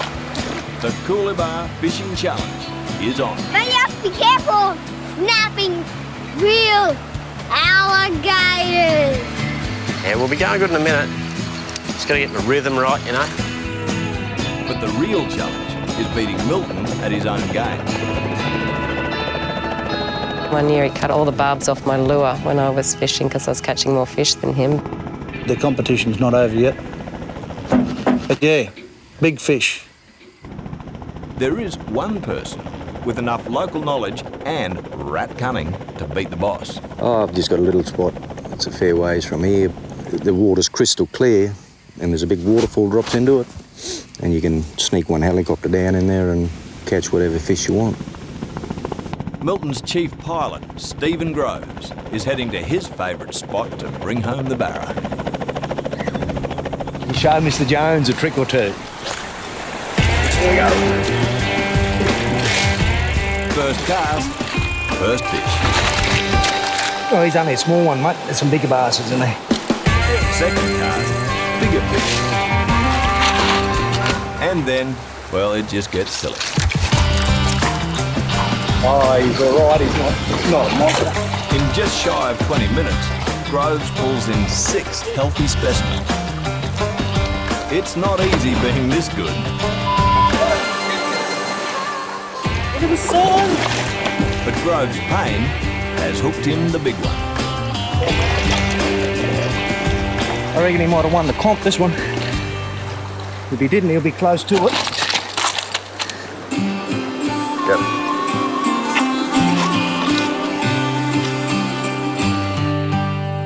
Over at the homestead, little Milton's on a tea break with Mum. It's been a big day. Oopsies. That was a mess. Good one, mate. Yeah, good one. That's what I was supposed to not to do. That was exactly what you were supposed not to do. While Christina mops up, little Milton spots something interesting. A flying cook. Goodness, he's got some pace. Go, Trevor. Make sure you yell out. Go! Got the horse. I've got to try and get him as fit as I can because I've only got about 3 weeks. After weeks of training, Trev, the cook's finally hitting his straps and he's come back as a jockey. He's got half a chance, yeah, because he's been in training and hasn't been having any beer. Hopefully it's a good horse and he doesn't end up killing himself. That's all I worry about. Yeah, it's been 26 years since I rode in a race. It'll be nice to do again. With race day coming up, he's looking more and more like a winner. But try telling that to his 60-year-old body. As you're older and it takes longer to come good again. And believe me, I'm not coming good at the moment. I'm as sore as a boil. Rigor mortis has set in about 4 times, so I am absolutely stuffed. Poor old Trev. He'll feel even worse when he finds out his competition is on top of her game. Have a good sleep, hey? We've been training now since the beginning of March. I think Trevor hasn't had as much time with his horse. Poor old mama. Terry is Milton Jones's sister. She signed up for the same race as Trev next week. And she's in it to win it. Trevor is my arch rival. I'm going to kick your butt, Trev. I'm trying to get the horses fitter and getting myself toned down. And Trev, you know, he's got to lose a few more kilos so he doesn't ride overweight. And Terry already knows Trev's training secrets, and she's not worried. Oh, the bag. I love the bag. As long as you say no to this little hole here, I think that's your main objective, isn't it? It's not the plastic bag around your belly. It's that one. Just quietly, with the race a week out, Terry might just have an edge. Lay down. Good boy. There he is. That's a good horse and a good trainer. Hey. Just across the water, Janine's getting a little tired of watching Wayne fish all day. I know nothing, but I mean, I can always have them say, hey, what about that one? Try anything once. Yeah. Suddenly, she's got a real reason to pack it in. There's a taipan snake up here. Taipan! Black one, yellow belly. The taipan is only the second most venomous snake in the world. but this is a really good fishing spot. I think the fish can wait. Wayne's got himself a dilemma. Where's Wayne? Is he coming? It's a taipan. Well, I know they're not good. Look, see him going up there, Wayne? Doesn't look like a tree snake to me. He's too long and skinny. Yeah, that's where a little carpet or something. Little python. He wouldn't know. We've got a photo of it and we'll see what it is. Yeah, but if you keep away from them, they'll leave you alone. I'm certainly not going to go and pat him, that's for sure. Rock python, you reckon? We'll see what it says. I'll look up my snake. What do you? We'll go back and get the snake. Your beer will be good tonight, Wayne. Yeah, a little rum in front of it. Yeah, he just I'll show you. Jesus, that's made him heavy. Milton and Bo have finally had a catch. Not that big, but I think he'll win the comp.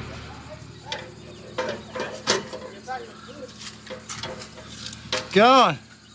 How big? What's that? 7 kilo. That's the heaviest one. Yeah, that's what it's good to. No. Are you holding that weight? Yeah. Yeah, 3 kilos, is it? No, it's 3, yeah, 3 kilo. Butcher's pull. 3 kilos, that's a baby compared to the competition. It's time to up the ante. I see a big bull shark there, probably about 2 metre, just at a set of rapids. The bull sharks get in there and clean all the barra up, so what I do is get a buoy and a float and a big hook and a bit of fresh beef and... Be careful now when you're putting it out, make sure you don't get your hook around it. drop it in there and the bull sharks usually grab it straight away. Righto, lower in there now. And then you pull the bull shark out. Sit and wait now. And that's classed as a fish. When that shark hits, it'll just go boof and take it away, and then we'll jump in the chopper and get the gaff and hook it up. If he's in there, we'll get him. That shark isn't biting. You're on channel, Milton? But while they wait, a call for help. You're on channel, Milton? Back at the homestead, Hi again, it's Christina Jones from Coolabah. How are you going? Christina's facing a medical emergency. He's got chest pains and that sort of thing, and his heart's racing. Suddenly, there's a light in the balance. We need to get him to the nearest medical centre. Get him to the nearest medical centre. Christina's urgently trying to get medical help. We may as well drive him straight to Catherine then. If we can't see the doctor there, and if they can't get a plane, there's not much point going there. It's not a matter of being easy, it's just a matter of making sure that he doesn't have a heart attack, not a heart attack and die. Milton races back to the news that his old mate Wayne is suffering severe chest pains. I'm trying to get a plane to Timber Creek. He's going to ring me back. It's pretty serious. Yeah, they think he might be having another heart attack. He's had 8 bypasses in total. I better go and see that old cowboy, he might roll over. It's too dangerous to chopper him to hospital.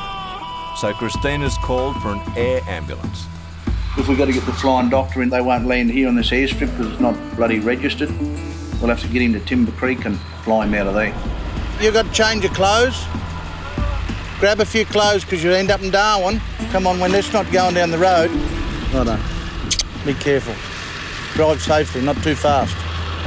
You right now? Righto. I've got men in Darwin. If we need any vehicle up there, everything's right. Okay, just tell me and I'll have someone there. Righto. The closest place an air ambulance can land is 90 kilometres away at Timber Creek. The fear for Christina is that Wayne could go into cardiac arrest. When something goes wrong medically, you've sort of got to act on it pretty much straight away. Time is of the essence, isn't it?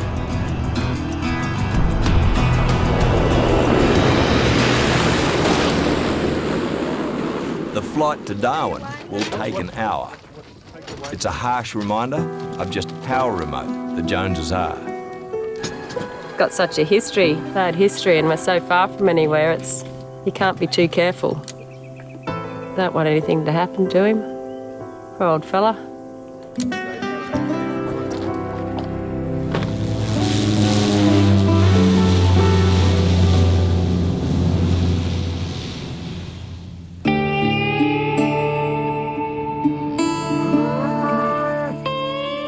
put C for? Coolabah. It's been a day of dramas. What does toast start with? It's also the last day of the holidays for Bo and Alex. We're going home today, back to Mum's house, then off to school tomorrow. I don't really want to go back to school, but I guess I have to. It'll be a couple of months before the two of them return. But Milton finds something that might just lift their spirits.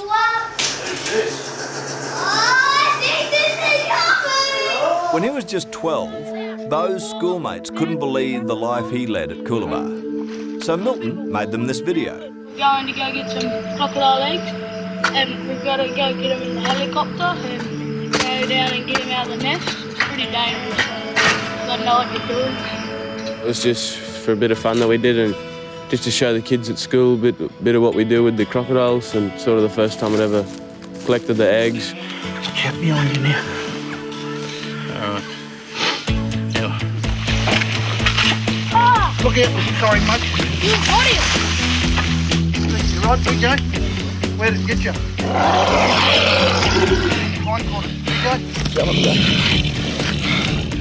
Come running out full ball, and Dad pulled back the pole and hit me in the head. I've got a bit of a war wound now, but it'll be right, and I've upper-handed it now.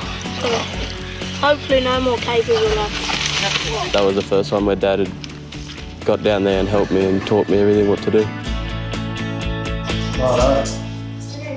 Well, come on, let's rock and roll. Oh, yeah, they grow up real quick, don't they, eh? Just like he's a bloody man now. He's growing up, you know what I mean to say. He's making decisions for himself. 3 years is a big difference.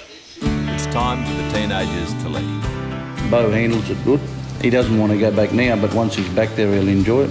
Come and just drop out for a minute and then you can start it. Me, I didn't do a lot of schooling. I did a lot of correspondence, but yeah, I only sort of made about the first week of grade 8, and that was the end of me. Dad had it pretty rough when he was young, didn't get as good education as I did, and that's why he reckons it's so important for me now. That's what Dad always says to me, you don't end up working hard all your life. Every good boy's is sad, isn't it, eh? But that's life up here, eh? That's what you got to live with. I like spending time with Dad and Christina, Little Mountain.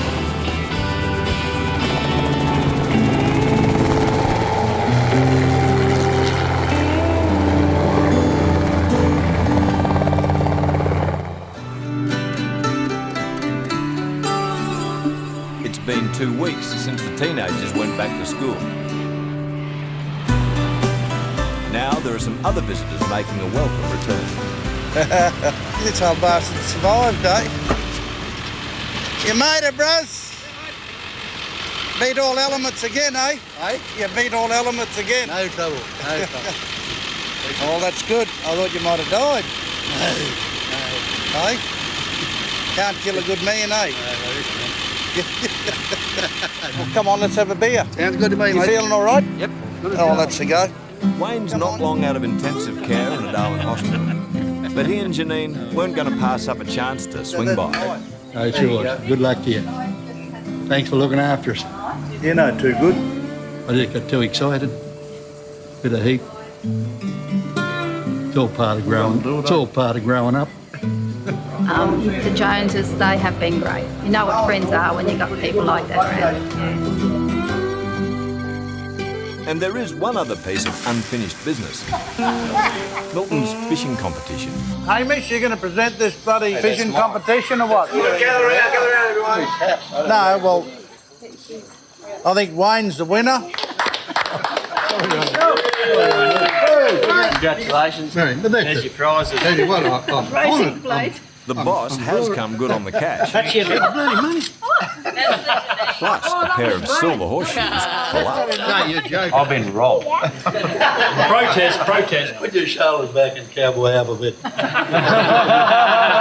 Humble little Queenslander coming up here. Never caught a bear in my life. And to win a competition like this, I thought it was unreal. Like you got all them hotshot pilots and that taking us out fishing. Couldn't catch a bloody thing. Look on the bright side, see if you got second place. Old saying, if you're not first, you're last. Good on you.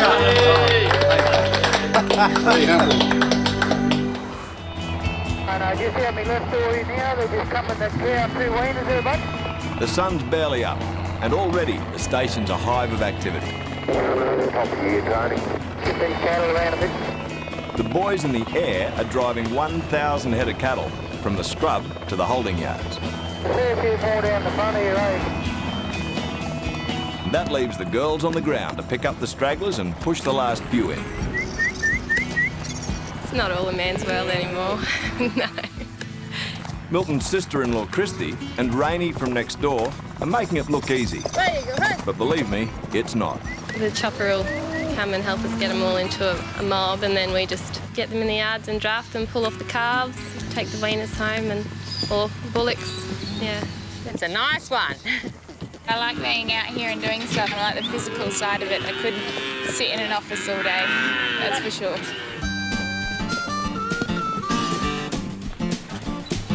You get in there, Milton, you don't squash your foot. With the mustering crew on top of things, Milton's decided to knock over some repair jobs with his #1 apprentice. It's good little Milton can learn everything from Big Milton. He's teaching him a hell of a lot, very young, so he's progressing nicely. Press that little button beside the seat there to talk, eh? This one? That's it. First stop. Come on, quick. The chopper pilots will be wasting their time if the cattle escape through a broken fence. All this old wire's all rusty. We'll be putting all their weaner steers into here, eh? So we need it up. And come on, you gonna help or what? I'm just gonna cut this little sharp bit off. Right on, mate. The kid's a fast learner. Next, a couple of broken down bulldozers.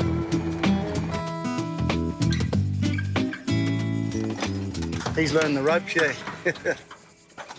All ready to rock and roll. Here we go! Steer it this way a bit. You getting a bit hot or what?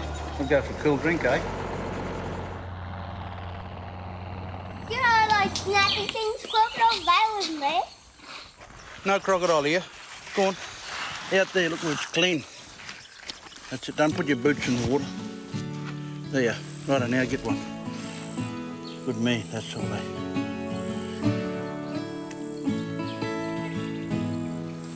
Get one? Yeah. All right. Oh, my hat's wet. You drink like a bullock, eh, you? You drink like a bullock. He's pretty tuckered out. 2, 3. No. Someone else is putting in the hard yards on a hot morning. Trev's been off the beer and sweating it out for his racing comeback tomorrow. Oh, well, that's it. Been a long 3 months. Day every day, 7 days a week. Just hope tomorrow, when the big race is on, I can run a place, and if I do, I'll have achieved something. It'll be really good. But first, the biggest loser moment. Trev used to be 90 kilos. Great, fantastic. That's it. 74. I think I've done well, yeah. Especially for my age too. So quite chuffed with myself, actually. Good on you, Trev. The 60-year-old's dropped 16 kilos in 12 weeks. I've got a clipping here from when I used to ride. I came off. Look at me, lying there like a bag of shit. And it just ran straight over the top of me. That was 25 years ago. But if he thinks his competition tomorrow will go easy on him, he's got another thing coming. I'm going to whip Trevor's butt. Milton's sister Terry and her horse are peaking at the right time. I have to say, yes, she's going to win. He's just going to see my sweet ass butt. Sorry. Big up, big up, big up.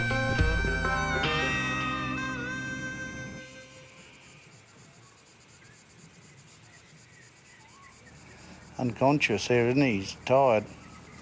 He'd come back in the helicopter asleep, so I just sort of skull dragged him out there and put his hat down. He's right. He had a choice to go with Mum or come with me this morning, and he come with me, so. Yeah, no, he enjoys it.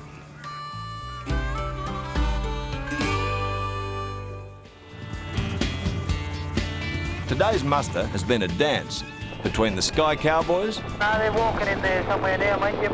and the Jillaroos. There you go, hey. Rookie pilot Jeff has his eyes on the skies. He's a long way from his home on the Sunshine Coast. A bit different than walking down to the beach every day, so yeah, it's a little bit different. Christina Jones is now keen to saddle up to finish the muster.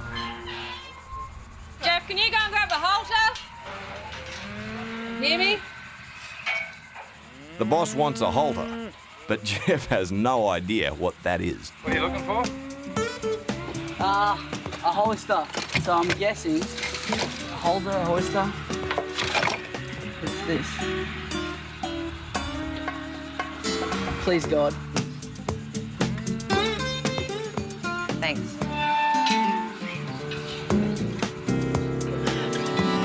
When Christina asked me for a holster, I think I almost instantly became religious. I had no idea. I was thinking something to do with the saddle, maybe. Halter, hoister, holder. It's for the horse. For the uninitiated, a halter is the thing you lead the horse with. Now Christina can bring in the last of the cattle. Come on, babies. I love the horse work. I mean, the chopper can do it, but yeah, you need to sort of get a handle on them on the ground as well. I enjoy it. You don't look at it as hard work. While the muster is done and dusted, the work never stops. Milton has had his afternoon kip, now he's back out making hay. Oh, shit. But not for long. I felt the tractor go bump, bump like that, and I thought it was a bloody rock or something, and the second time I come round, poor old fellow, he'd been under it. That's an old python, sort of 9 or 10 foot long, and he swallowed a full kangaroo, look. See, that's the kangaroo's foot there. There, he's got a cut there, poor old fellow, and there's the kangaroo's head. He's a good old fellow to have. Milton's got a soft spot for pythons. They're not venomous, and they keep down the rats and mice. We might just take him where it's a bit cool, eh, and put him in a cool spot. God almighty. While Milton figures out how to save the cut snake, Trev's heading to the roadhouse to pick up a special package.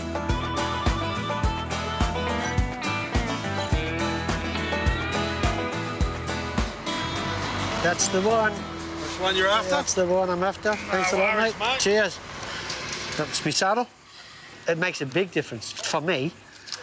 And the school cap. Now I've lost weight. My head's shrunk. Now he's got his proper racing saddle, Trev's got the edge for tomorrow's race. Oh my goodness. Look at it.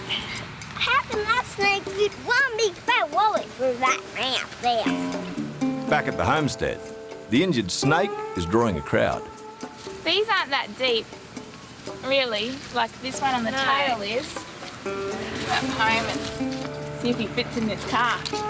We might give him some antibiotics and try to hopefully help the healing process. Rainey's no vet, but she knows a bit about animals. And out here, she's the best chance this snake's got. Can you believe they can eat a wallaby? No, I can't believe it. Next door, Rainey's mum Janelle is there to give her a hand. He wouldn't have been able to get away from the tractor with it. No. Oh, he's not very well. No, he's not. Oh, Mum doesn't have much hope for him, I don't think. Just leave him here for the night. He can have a little sleep and think about it.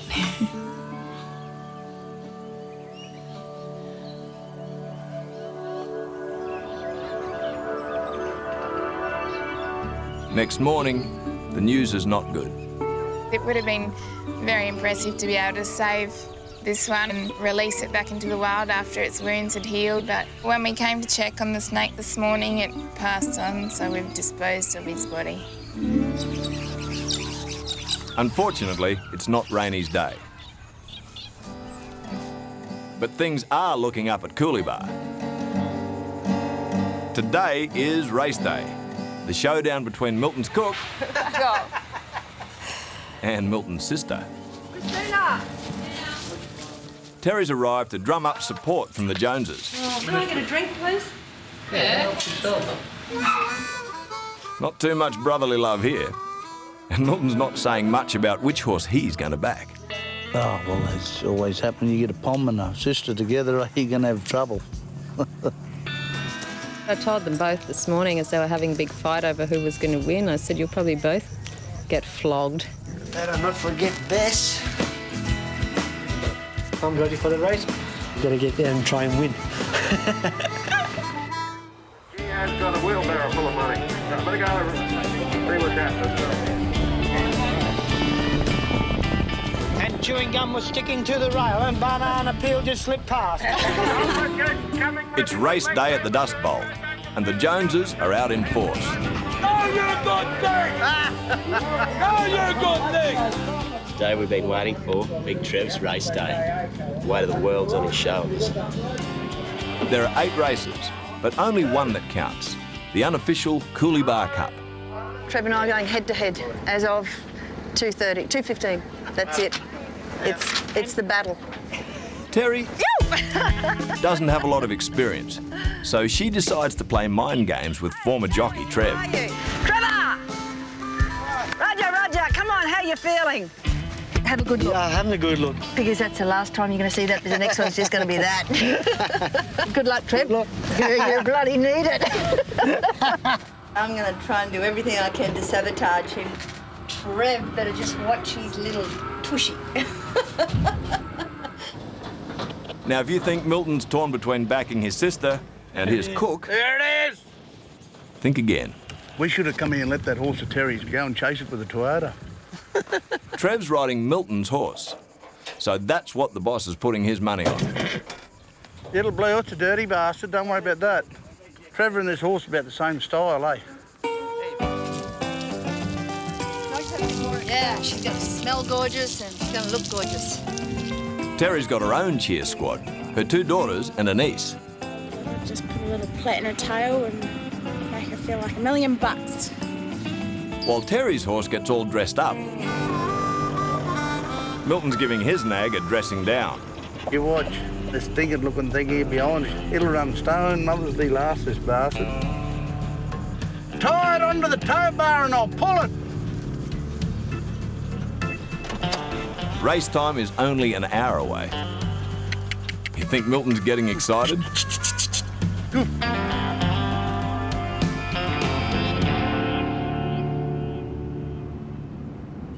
Not everyone got to go to the races.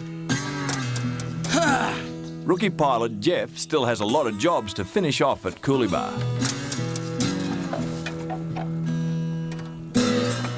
The kid from the Sunshine Coast was out of his depth when he first arrived, but he's starting to feel like he belongs.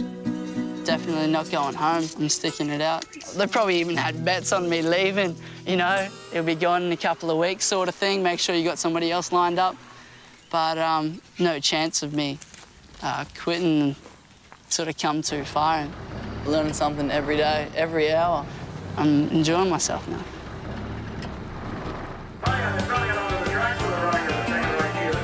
Back at the races, it's nearly showtime. Yeah, let's go, guys. Trev's good to go, and he's getting his riding instructions from the boss. Just pretend it's someone there with dirty boots in the kitchen. I thought the going to jump up on top of me then. Okay, girls, I'm going to go off like a frog in a sock. All right, it's business now. No, I'm not nervous. I've got to risk it to get the biscuit. The Coolibah showdown's creating quite a stir. 120. This number 6. 105 each way and then 200 on the nose. In the jockey's room, you can feel the tension. I'll be riding to win, and so will Trevor. But I think with Trevor, he's very serious. I hope that he does good, you know, he's put in the hours and the training and I guess it's the moment of truth. Race time, and Terry's hoping pink and purple will be a winning combo. Trevor hopes his Gold Star cap will bring him good luck.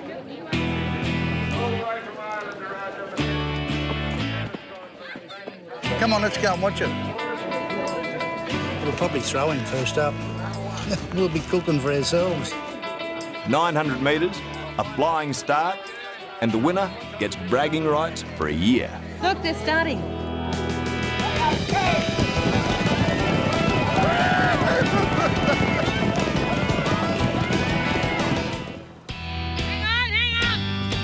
It's going to get a start. It's got to start. They're away in the Coolibah Cup. The battle's on between Milton's cook Trev and Milton's sister Terry. What's happening? Terry in the pink and purple is in third, well ahead of Gold Star Trev. You're joking. He's too far back, look. Terry is hard on the rails. It looks like she's got Trev covered. Hang on. Trev is charging down the final straight. He's right. Here they come. Is it going? Terry on the fence is in real stride. But Trev spots a gap.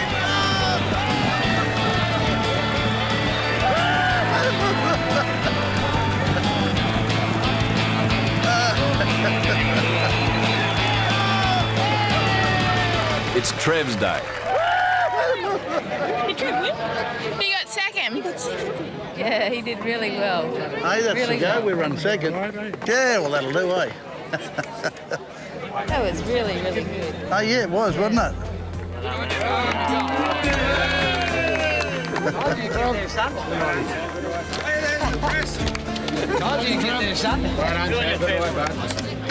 And Terry has still done her girls proud. I think she came third from the other end.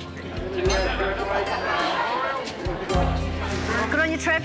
Well done. That was great. Really good. I felt to come up behind me there. Yeah, I've just seen Trev now. He's happy. Glad he didn't win it, though. We'd never hear the end of it.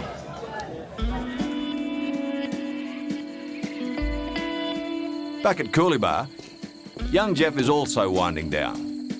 Absolutely, yeah, just aching all over, just big day. 12 hours or something. It's getting hard to work out where the dirt ends and Jeff begins.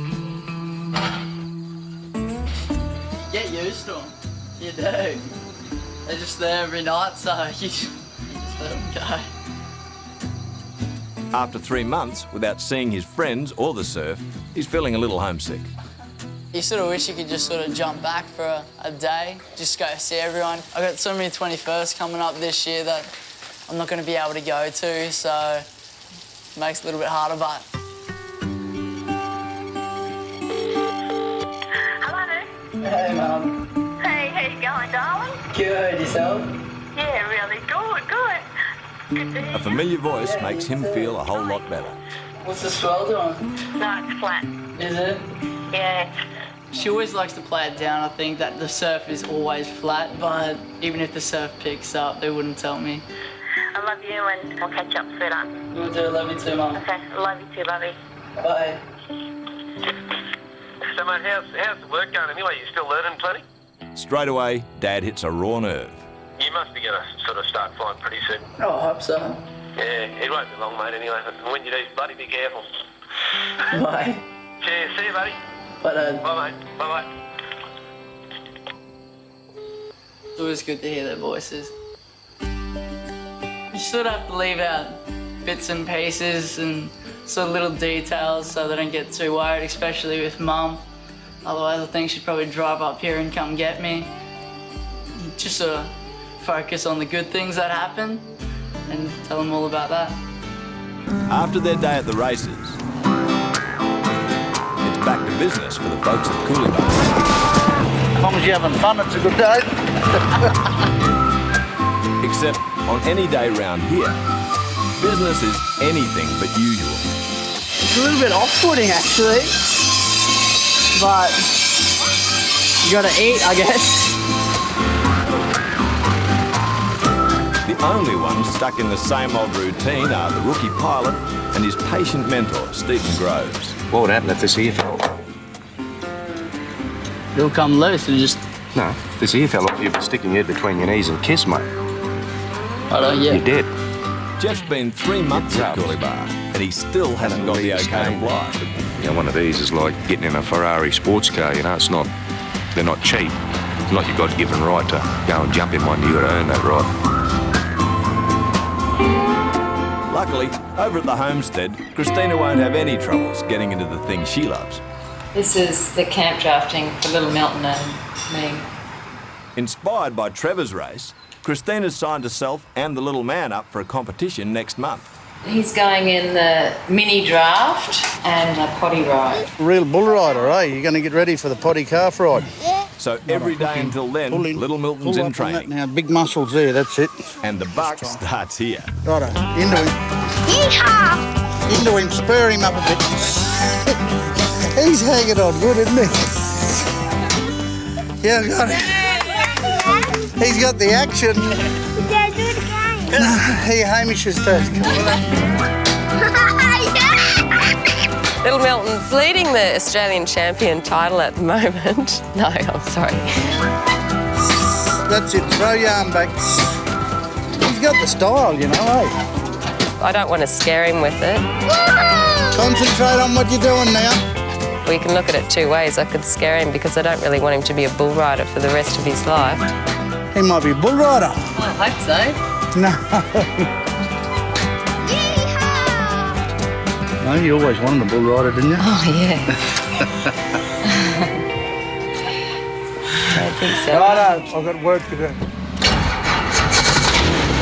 As Christina ponders little Milton's life choices, it's back to work for Milton.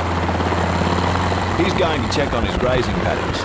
I've got about 3,000 weaners to go there and I've got a fresh feed there, you know. For the king of Coolibah, it's just another day. It's good going, eh? Pays the wages. Love it, mate, love it. But Coolibah's about to remind Milton how unpredictable she can be. Oh, shit. We got a bit of a fire there up on top. Drop a match out of the motor car and that wind's flared it up and we got a big fire right where I'm going to put all my weaners. The feed for over 3,000 head of cattle is in the path of the fire. If the paddocks are lost, well, it doesn't bear thinking about. I don't know. There's a lot of grass here. You know, it keeps coming off the top of these hills here, it'll turn the whole place out. Facing disaster, Milton phones home. Christina, all this is on fire, a whole lot. The whole lot's going. Christina. But Mrs. Jones has a handful.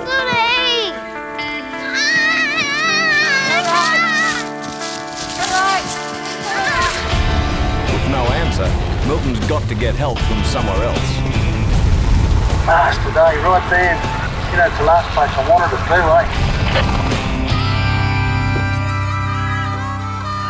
I think it's my fourth day in a row.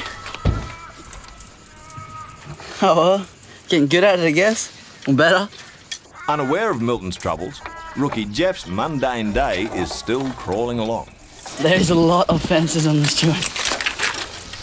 I'm glad Alfie's here with me, otherwise I'd be lost. But his morning's about to get real shaken up.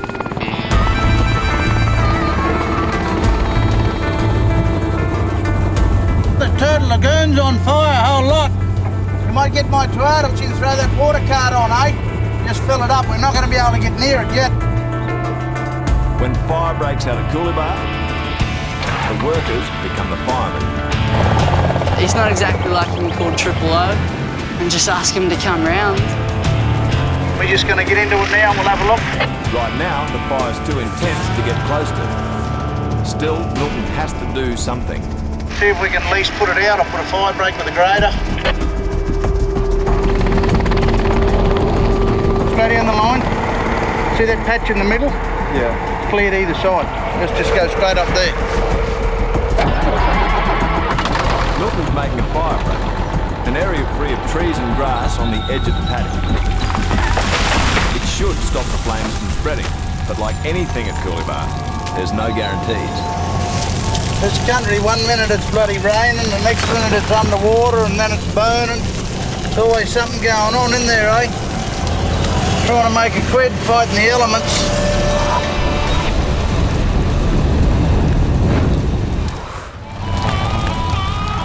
We're still losing her, she's still going. Wildfire has broken out at Coolabah, and it's moving towards the station's feeding paddocks.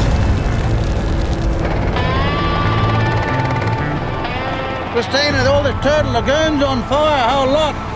Right there with them stairs, how we're going to put them wieners, look, a whole lot's going. Looks like a bit of a grass fire's happening. It's a bit scary. Well, the worst that could happen is all the feed's destroyed, I guess. Although Milton's built a fire break to protect the valuable land, he knows it won't be enough.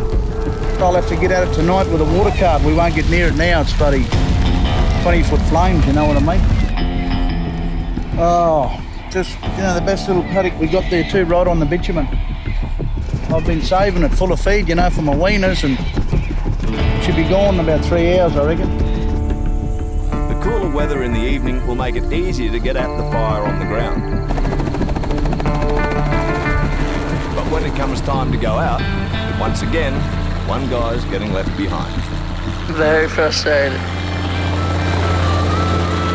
I'd love to try and help him, pitch in, but I don't know what to do.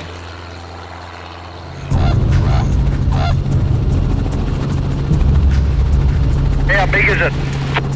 Oh, it's bloody nearly at that, what's the fence on the western side there, eh? And it's stretching nearly right into the river. You know, there's that old turkey nest there. Before going to tackle the fire, Milton sent a spotter to report on the blaze. Is it at the turkey nest yet? Nah, but it's only a few hundred metres away now, but I think that it's been graded there, eh? Hopefully it'll pull up. It looks like it will. It'll probably pull up there at that fence, I reckon. We lost one paddock. There's another 3 that go real easy. Right, is it going to keep going, you reckon, or what? Oh, they shouldn't go any further to the west, but... If the wind swings around, it might go back towards Fitzroy. Right.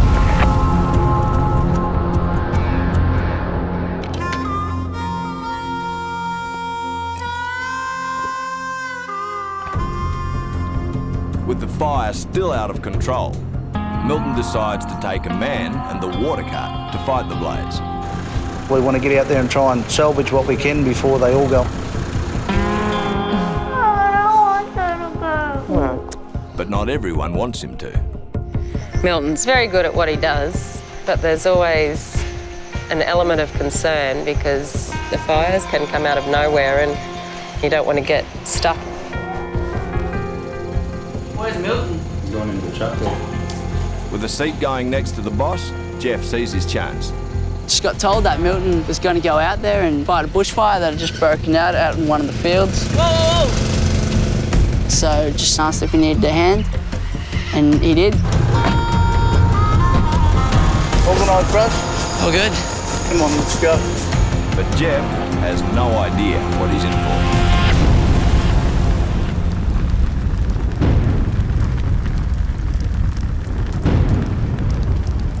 Fire out. It's one big fire. Look out for snake. Coming out the front of that fire. Smell that mungle smell there? Yeah. That plastic burning, that's our pipeline. You ever fought a bushfire before? Never. You're about to learn. The plan is to circle the blaze, spraying the edges to stop it from spreading. I'll go forward a bit. Want me to get him? Yeah, Abby. Try and get a few of these little spot fires out around here. Once it burns, that's it, finished. A couple of years, you know. Won't come back. Put a bit finer spray. If they can get on top of it, the fire should burn itself out. That's it. You right up there? Yeah, you got all the smoke and just crap at your eyes, and you're still trying to get as close as you can without getting burned or anything like that. Get it in there, look. See there? Keep your line going all the way. I didn't care how tired I wasn't gonna go to bed without demolishing some of it. Keep your hose out wide, that's it. With just water and willpower, the boys are starting to bring the edge of the fire under control. You got him, Jeff. But one thing's running out. Bit more water. It's out. Oh, shit.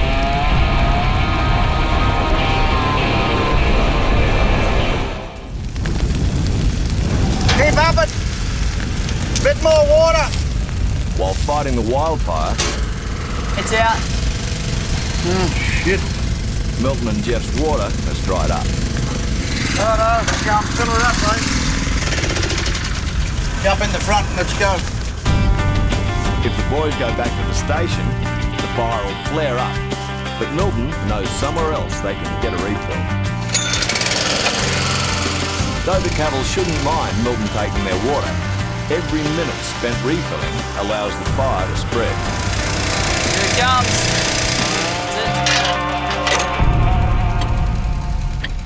Let's go. And now it's Milton and Jeff versus the fire, round 2. Fine spray all the way along the line. More water. Get it in there, look. Spray it like how I said. It's pretty crazy. Come on, jump in there, Jeff. Where you go? Come on. You get that feeling of self-achievement. There's a fire and then suddenly there's not, you know? That was one of the best feelings of the world. Hit here too. He's got a lot of energy, eh? Got himself together pretty well. Want me to jump over? No, you're right. Yeah, no, he looks all right, eh? Jump back in. Quickly now. Yeah, I think you're doing a good job, eh? Make a man out of him.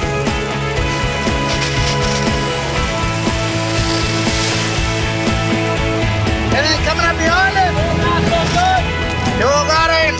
Bushfire man. Milton's happy they've sprayed enough water to bring the fire under control. Now it's home time. Come and get it.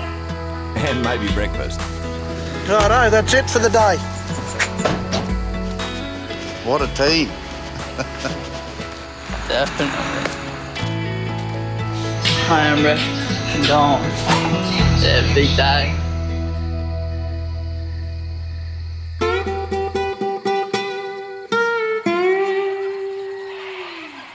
As Jeff hits the sack, You might look more beautiful if you had some more beauty sleep, I reckon. the rest of Coolibara just getting up. And you'd be forgiven for thinking there wasn't a giant fire last night. Oh, that's supposed to be Dee. Ready to kick her up? Yep. Yeehaw! I'm a cowboy, you know. Milton knows all too well just how close it came. And he's checking the damage. I know there'd be probably 20 square K here gone, I suppose. But at least the fire's out. So Milton can count this one as a win. Sort of. That's the territory for you. One minute you got the lot, next minute you got nothing. Floods, fire. You got the whole lot up here. What do? You just get on with it, eh? Get another paddock, let's go.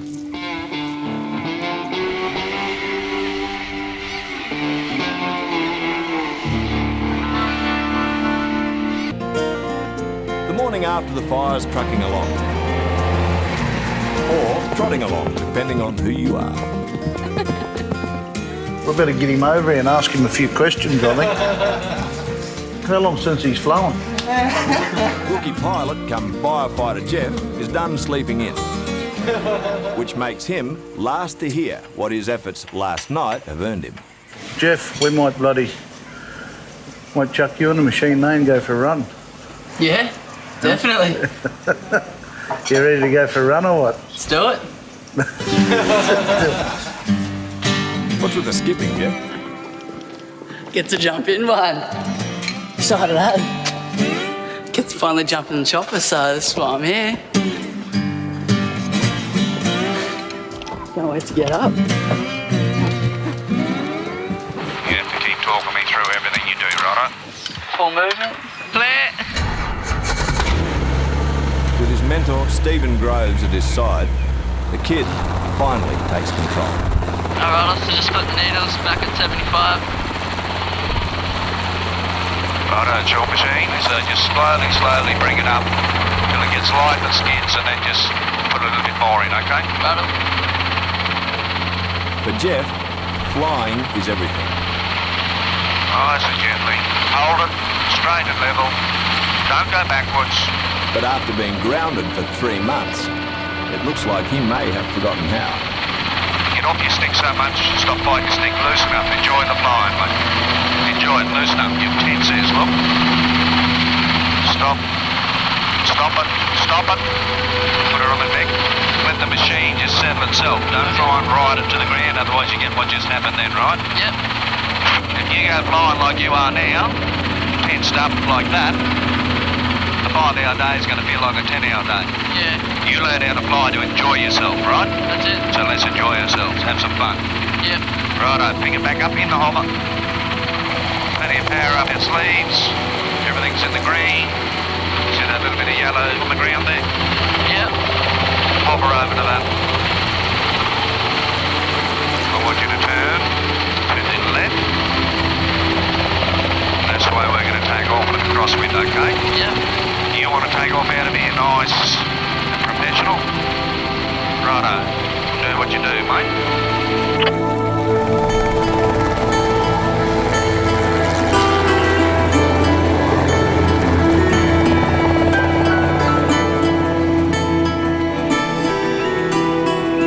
Now that's more like it.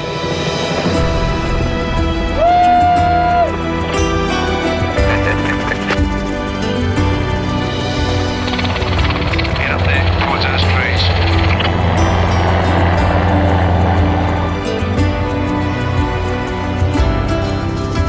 I love flying. 20 out of 10. Best thing in the world. You know, you just feel like, you know, you're just umbilical cord cut. You can just fly away and just do what you need to do. Really love and enjoy and thankful that I found something that I love.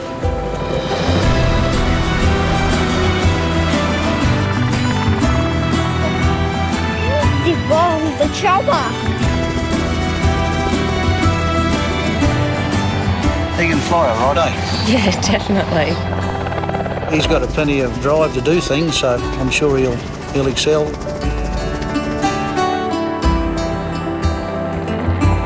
I didn't think he'd last a week, but he's been here 3 months now, so he's going all right, eh? I must be a good boss. Feels good. Just the beginning.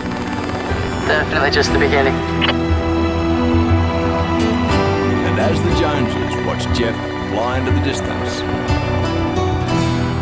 this is not how the story ends.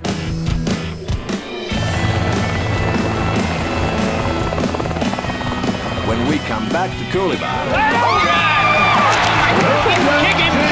life for our extraordinary family just gets more surprising. Look at this whirlwind been here for about 5 minutes, eh? Racing season throws little Milton and Christina into competition. Christina Jones, baby! The teenagers take hold of Coolibah. And the station won't give Milton a moment's peace. He doesn't want to go to the pen, does he, eh? He's a bit like O.J. Simpson. Push you, Andrew. Alongside them, Hamish has a career change. So does Groves. And if you thought Jeff was a stranger in a strange land, Hi, how are you? wait till you meet the backpackers. I think we're 250 kilometres from a shop. With more action, drama, There's a land out. and more of this little fella. Got to be a man to drive a road train now. He's 4 years old. Believe me, the Joneses aren't going anywhere. And And you know what? Next time we see him, Look at that! there might just be another James on the way. I might sneak into a bar, rain up a few beers. We're going to go up here and put this fella on the bloody potty calf. He wants to go do a bit of rodeo. This is Little Milton's first go on a real live potty calf. Whoa! Street fighter. You're right. Put your hand on. No, Dad's got you. Mum and Dad's got you. Don't be frightened. Come on. All he's got to do is hang on tight. Very much. Very much.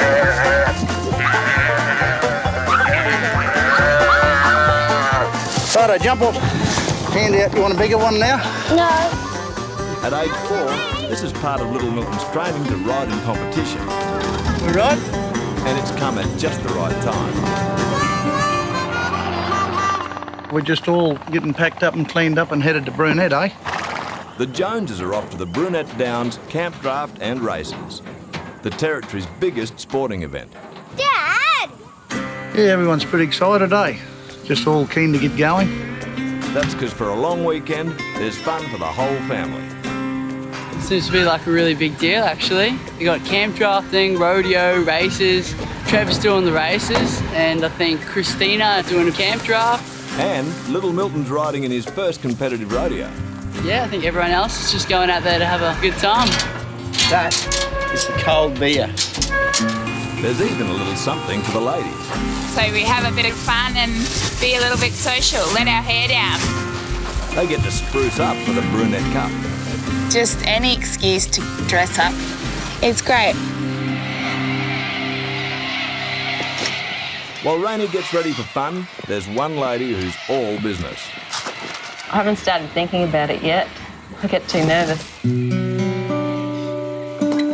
Christina's competing in her first camp draft in almost 2 years. And it's the debut of the horse she bought during the wet season. I'll take Diva Dove in the maiden. I'm just not used to it. I haven't had her that long. Camp drafting's one of the toughest sports in the bush, the ultimate test of horsemanship. And Christina's hoping to get a place if she and Diva can click on the day. It'll be really competitive. The country's top camp drafters have come up. But anyway, you can only do what you can do. With horses, check. Toilet. On Sunday morning, you'll be needing that in the toilet. Check. And milk. Oh, I better go. I'll get left behind. Check. The Coolibah crew's off for a weekend away, Jones's style. Oh, it's about 1,000 kilometres from here. I fly every day. It's good to drive every now and again. This road sure can tell some stories, but so can Mrs. Jones. Milton first planted one on me here, right here. Charming, romantic little spot there. Little daft and women. Surprise them, otherwise they'll surprise you, eh? Certainly took me by surprise. With story time over, it's not long before the Joneses reach Brunette.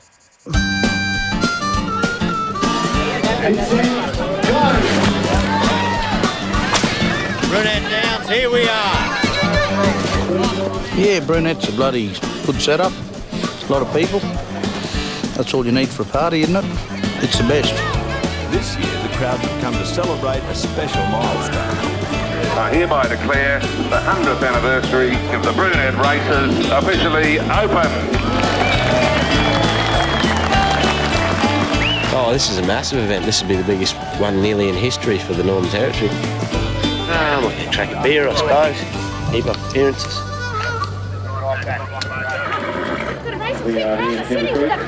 Oh, I better get on my horse. While the adults raise a glass or two, Little Milton's getting straight down to business. And I might be a bull ride as well. Might be both. The competitor from Coolibah is in a few events this weekend. You gonna do flag race? Or flag race right now. First up, Little Milton will run a course picking up and dropping off flags along the way. Thanks, Rainey. That's okay. You run a bit faster than I do. Let's go! Okay. And he's off. I'm gonna like the Three Amigos, probably. Check it out. The free me go fast around in circles. Seems all the training with Mum has paid off. Milton Jones, you got second in the flag race. I don't guess what I won, Dad. I won women, Dad. Second place and a fistful of dollars. Woohoo! So you won $75. Did you? Mama, do you anyone have a pin? What for? You can change it to $100. No, to write my name on it. At the end of day 1, it looks like drinks are on Little Milton. Yeah, good. It's day 2 of the Brunette Downs Carnival. And one lady's up real early. Nice morning anyway, it's not too cold. Christina's getting ready for her first competition on a new horse Diva does. I'm just riding in the camp draft, just the maiden of 3 rounds and a final, which I hope to make, but there's a high chance I won't. It's a big day for Mrs. Jones. But this morning, she's not the only one with her eye on a prize. If you want some bacon, Trev. You really know how to hurt somebody, don't you? Like, I don't have to worry about my weight much. After running second in his comeback race, Trev's been invited to ride in tomorrow's Brunette Cup. This is my breakfast with a vegetable soup. It's quite an honour, but it means he's had to stay on his diet. While all these other fat sods are having bacon and eggs. Tomorrow will be different. I'll be having bacon, eggs and black pudding. And I might even have a beer with it.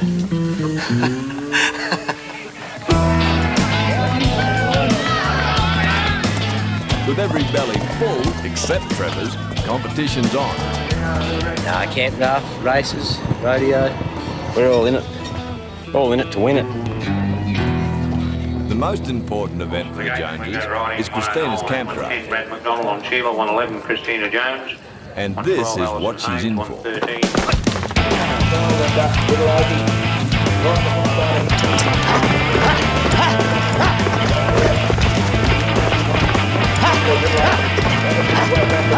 In a camp draft, the rider selects a beast and tries to run around 2 pegs, then through a gate, to earn points in a race against the clock.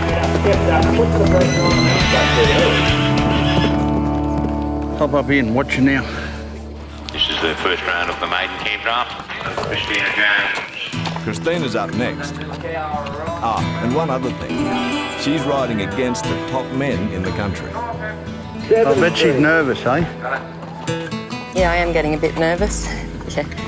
I mean, your adrenaline is, my adrenaline anyway, is the highest, I guess, when I walk in to the camp. The hardest part is picking the right animal.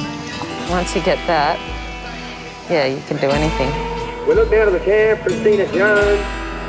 So, with the hopes in her own hands, it's Christina versus the boys. That's to go to work, Christina Jones and David. Right, here, look, watch Mum. She's in there now. To the top end of the camp here. That's it, take the bastard. Christina Jones and David Duff. Oh, shit. Nice work in the camp here. Very light on her feet, of course. Get to the top to the left-hand side, back across the right. Here she comes. Jones and David Duff, the gate's open.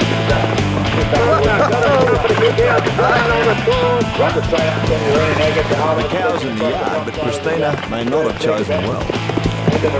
Hit him! Get up on him!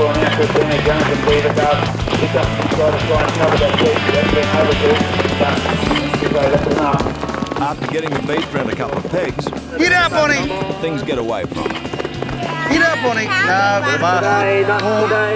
Hat gone, bullock gone, everything. We got our 16 and the 17 for cut out. 16. Couldn't control the beast there. He was going, that was it. But that's how it is, eh? Yeah, no good. Oh, just no good at all. It's not the run Christina was after, but she still has one more round to come good. Trouble is, she has to wait till tomorrow for her second chance. Across Brunette, the little ones are letting their hair down. I have biggest muscles ever. I can lift up the playground by one shot. It's also time for a big feed for the punters, the cattle, but not for the dieting cook.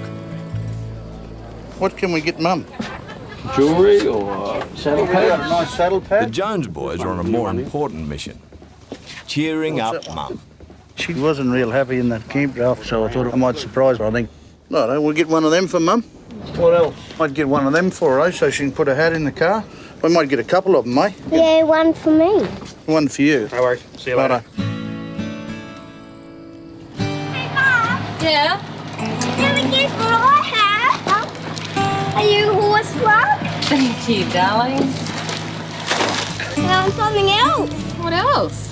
Oh, wow, darling, thank you. Oh, we got two. That's the go. We should have got three. We've got three. But your hat can go inside my hat, eh? Looks like mission accomplished. But someone's still thinking about round 2 tomorrow. I've got to do something right. Put all my efforts into one run.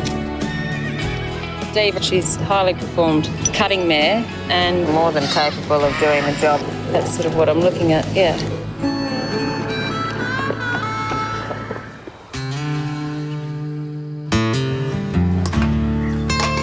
At Brunette, it's definitely the morning after the night before. Hey, brother, come on. It looks like Hamish isn't going to rise. Or shine. Bit crooked, I think. For the hungry cook, it's cup day. Oh, he'll be battling today. He's up against some better horses today. We'll just find out whether he can get the distance or not. So we're just here for a bit of fun, see how good he goes. There'll be a few behind him, put it that way. Otherwise he'll be going in the butcher shop.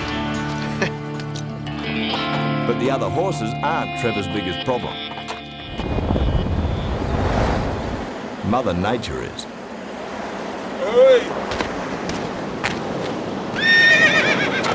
It is a bit windy. The horses don't like the wind much and they sometimes play up a bit. The campers aren't fans either. You know, you light a fire when you got this wind in this country like that, they were pretty, like, they done a bloody hell of a job. But it's going to take a lot more to stop the crowds coming to the cup. They'll get all dolled up and a bit of bullshit, eh? Got to put a tie on. Yeah, I knows how to tie a tie. Even Hamish has rolled out of bed. A lot of people put a big effort in. There's probably some inappropriate dresses for the wind of the Barclay table then, but anyway, as time goes on, a few champagnes, it doesn't really matter, does it? And now the cook's big race isn't far away. I think he's all excited, yeah. Keen to go. I'll just go out there and do my job. And let's hope he does his job. That's if the 60-year-old jockey doesn't get killed first. It's like being in dodgem cars here, though. They don't give a shit where you are. It's too bloody dusty out here. But with the race about to start, there are some noticeable absentees. Here it is. We sort of left it to the last minute. As you always do. Rain and the girls have left their run a little late. But that unfriendly wind might have done them a favour. Fire just got the bar area.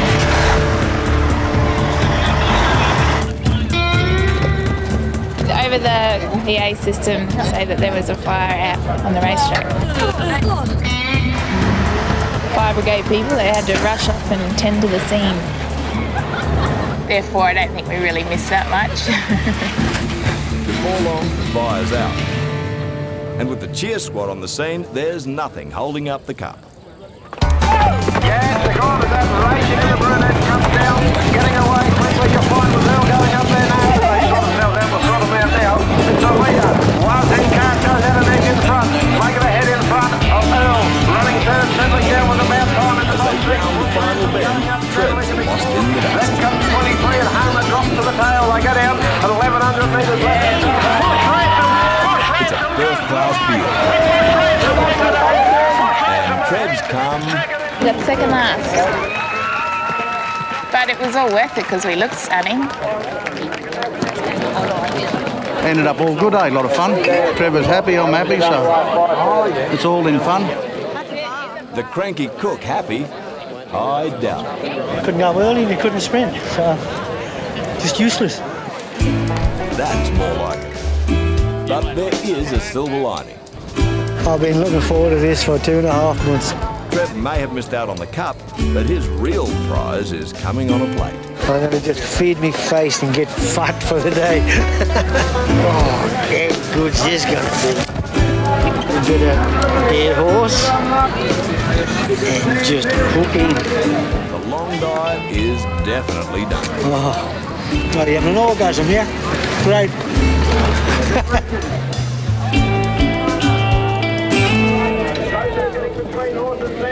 Now that the cup's been run, the other brunette events are back on. Go, cowboy!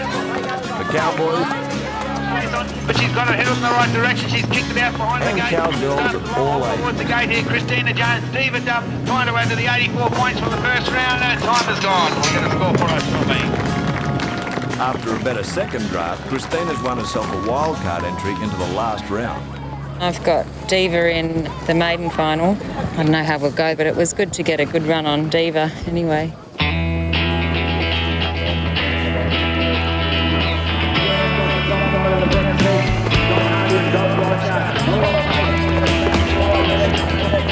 It's finals time. The best riders in the country are going head-to-head. And in a field of mainly men, there's one very determined mum. Christina Jones, Diva Duff, next in the camp. She's got one more draft to go.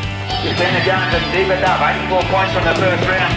If Christina wants to stand with the winners, she has to make this one count.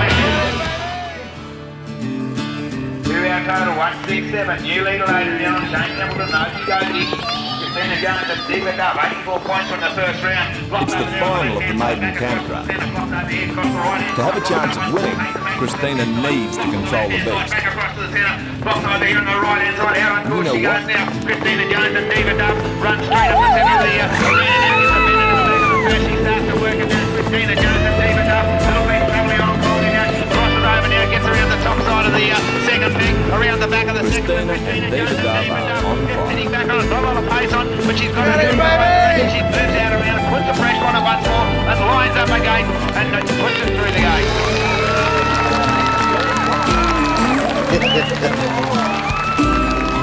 84 points there for Christina. That'll do. It's a run that could put Christina up with the winners. Too good, eh? But she won't know until the award ceremony later on. I was really happy with that. She went beautifully then, yeah. Riding here, right? You got to take the shirt in. Yeah, you got to. They won't let you ride if your shirt's untucked. In the meantime, the youngest Jones is off to a special event. Little Milton's about to ride in his first rodeo. You like up? I'll just down the bull. Throw that bull? Yeah, just throw it down the ground. This is the one that holds on. Good. What does this one do? That's right. Come on. I do believe there's a cowboy in the house. Yeah. Little Milton's riding in the under 12s, and the 4-year-old will be the youngest competitor by about 6 years. You want to get on? It's your turn to win it. Milton Jones, Jr. Let's go. And if the little fella wants to ride, he's gonna ride. Hold on, darling. Can you hold on for me? Hand in the air. Kick him, mate, kick him. With a helping hand or two, the Coolabah kid stays on for a huge 12 seconds. I'll give you a low point. Yeah, no, he looks all right, eh? But do I have to go again? Little Milton enjoys it, eh? He gets to meet other people, and I think it's all exciting for him. Okay, I've had the official results of the maiden final. And now the announcement the Joneses have been waiting for. And going into fourth, Christina Jones from Diva Duff. I was very pleased. Yeah, it's good because you begin to feel a bit useless when you keep stuffing it up. She was competing with the best people in the country. She done well to get up there. It all went down pretty good. And that's what happened when the Joneses went to brunette. Only the one in the corner, mate, on the northern corner, that's the only one of that. Fine a bit, that's okay.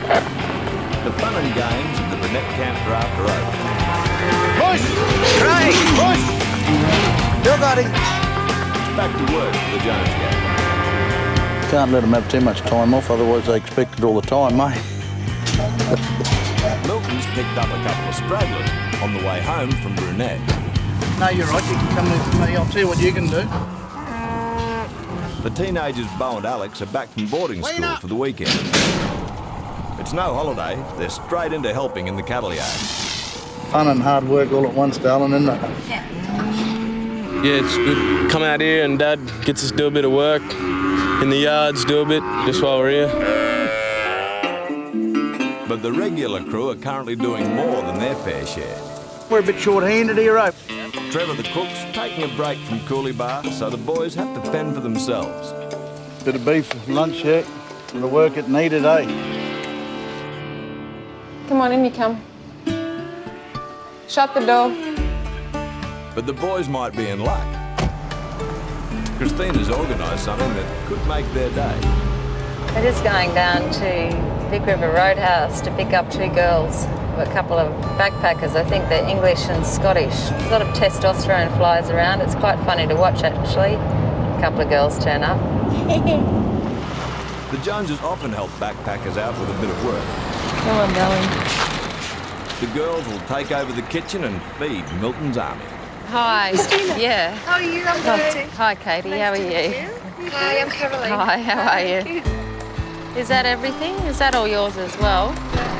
Oh. They're not travelling light, but then Katie and Caroline are a long way from home. I've never done anything like this before, ever. We were thinking about a farm, imagining like a little farm with a fence and some animals, and someone was like, you could probably drive for 12 hours and like still be on the same farm. Let's go. I'm nervous. I'm petrified. I'm up for it. Let's go. We're all good. Yeehaw.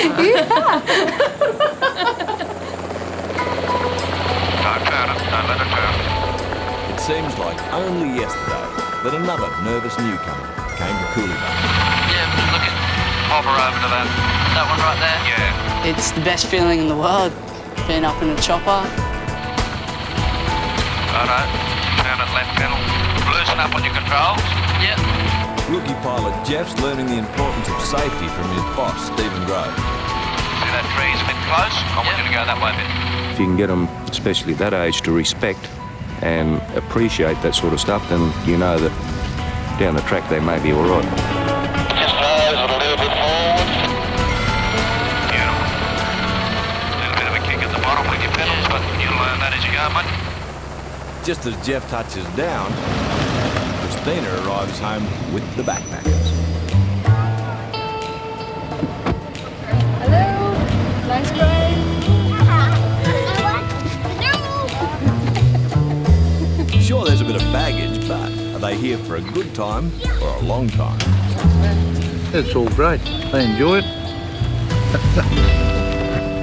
Yeah, they're very nice, very happy and positive people. So, and they want to do it. Yeah. See how they go. There's another bone there. Oh my God, what is this? We just arrived here today and it's very exciting. In the middle of absolutely nowhere. I think we're 250 kilometres from a shop. Well, they're not here to shop. Coolibah's all about hard work. So as the boys get their minds back on the job, Katie and Caroline are straight into the kitchen. Just spray the oven. Oh. But there's a problem.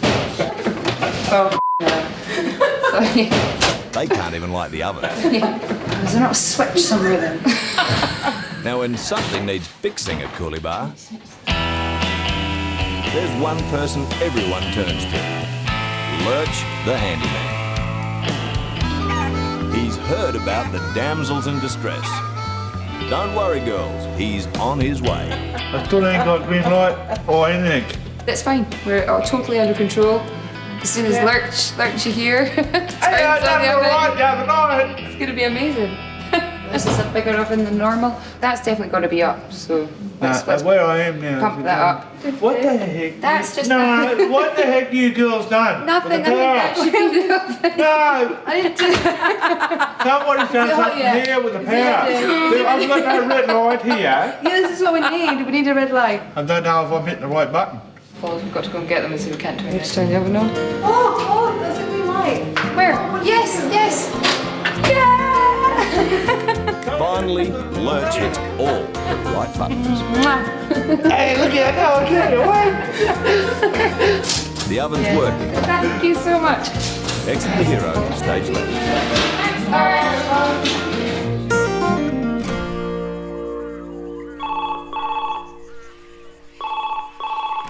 Hello. How far off the main road is it, do you know?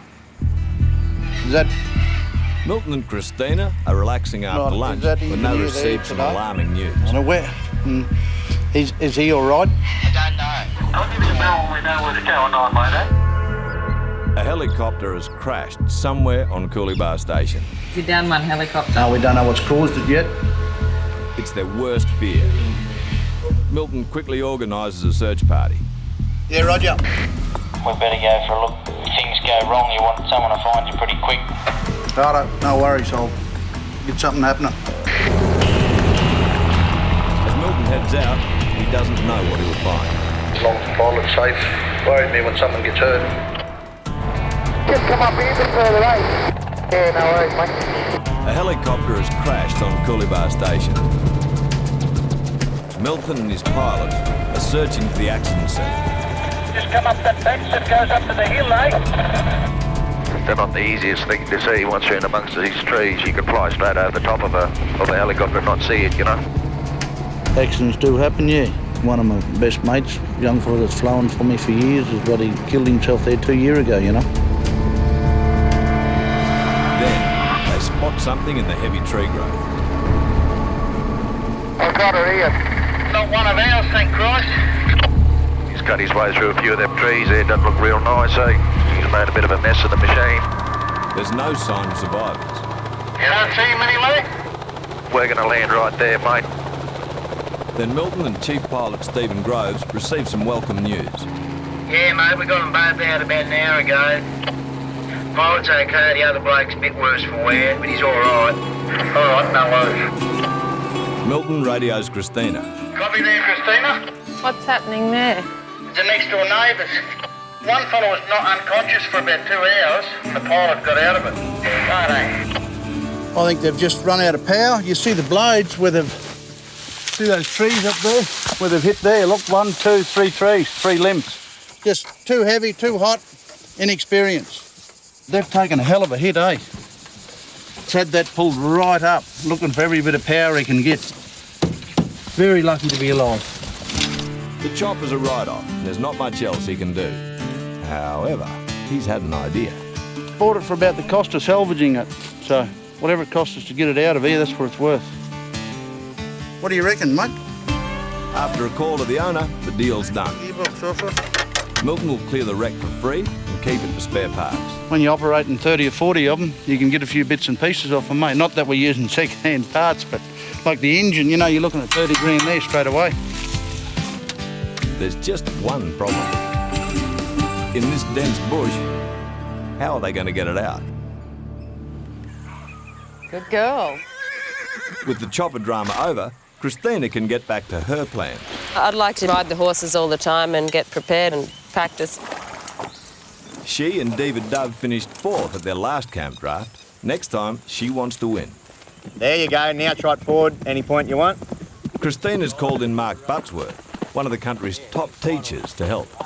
And I'm going to take him all the way around in a 360 and get him to get some respect. You know, he's going to look for that sort of leading the nose softly. Camp drafting's all about controlling a horse and a cow. Today's first lesson, horsemanship. Mate, trot along now and go somewhere. Yep. Lead the nose. Go straight. Look where you're going to go. Better than last time. You just have a little bit of trouble finding some softness, aren't you? There is a lot of fine-tuning. Sometimes I don't even understand what's being tuned because I sort of have to ask again, but yeah. few steps, just ask her a little. She needs to try a little harder, a little harder. Mark reckons he can turn Christina into a winner. Right, Rain, go straight, go straight. Oh, okay. Before that, they've got a bit of work to do. Okay, so you got way too much bend. Was that right? Christina's not the only one under the pump. No, you need a reasonable amount of potato. What, like half potato, half mince? Roughly. Okay. Backpackers Katie and Caroline are about to have a mob of hungry workers roll into the cookhouse. Tonight we have shepherd's pie. Yummy, yum, yum. Beef and mince and steak, and I think that's all anybody eats here. Trouble is, they've never cooked for a crowd before. One potato each, or? And Katie has an even darker secret. I've never cooked anything before, so I'm on the duty of peeling potatoes for now, and then I'm going to see how the process all works. You're like sous chef. Yeah. I'm like head chef. Yeah. Don't have a hat. I've just got a cowboy So hat. go like this. Peel potatoes. Yes, chef. Yes, chef. The truth is they have no idea how much Milton's army can eat. Yeah, no, it looks delightful, doesn't it?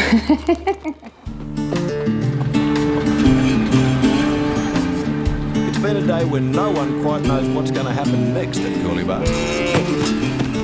Big built-up cities, you can't really get this sort of experience there, so... Young Alex Jones, her Aunt Christy and Rainey from next door have found a badly injured local.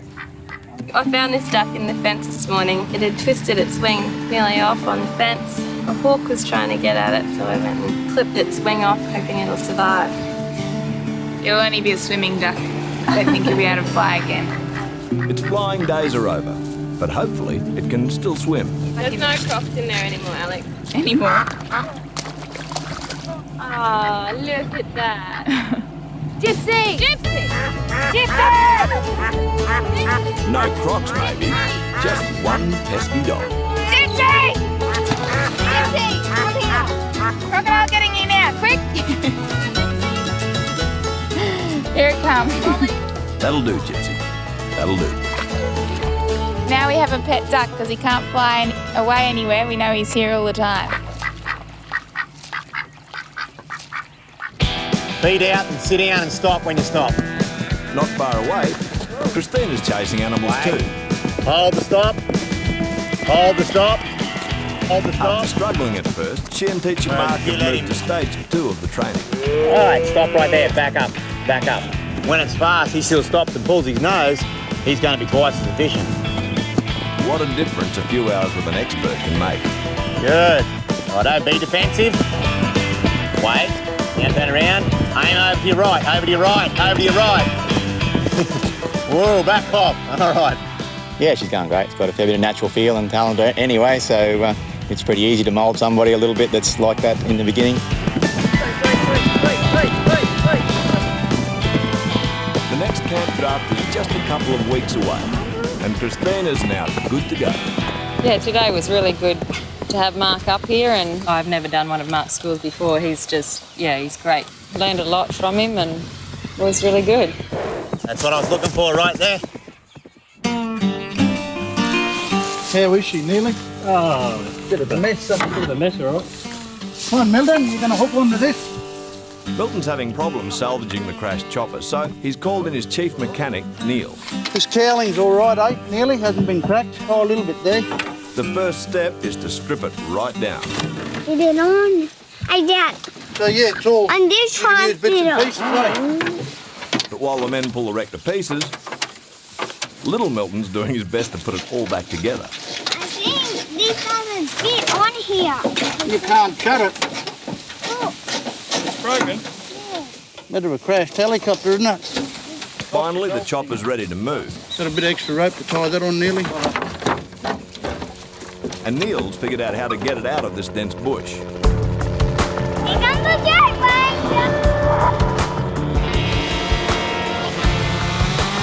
Milton clears a path to make it safe for the chopper overhead. He's upper. The wind's getting up too. It's now 30 knots here now. The wind's a big factor. The wreck will swing dangerously when it's lifted. Starting to come from every direction now. The last thing Milton wants is another accident. Be careful. Yeah, shit. crew is trying to salvage a chopper wreck for spare parts. It's flying all over the place, the landing of it. But the wind gusts are making it a dangerous operation. Probably have to clear them trees a little bit more, mate. Clear to the south a little bit. You've got a fair sort of a gust of wind from that south-southeast there, mate. Chief Pilot Stephen Groves tries to guide the other pilot to safety. Got a bit of tension on that line there now, mate. Not flying good, but I think it's the blades that are strapped on the side, pulling it around. It should be flying a bit better than that, eh, mate?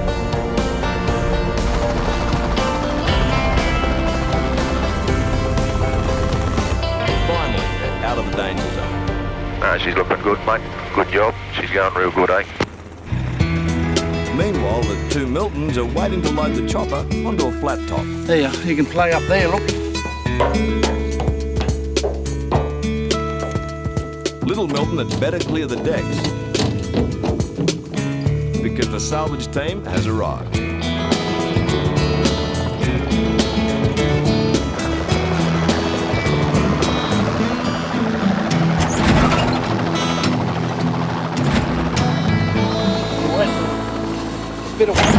Oh, look out, that's what I thought. Just hanging here. Yeah, if that dropped, Yeah, I know. the whole thing will fall on top of you. The wreck might be safely on the back of the truck, Can that come down, Nelly? but it's about to do a bit of damage. Oh, drop your pants. Come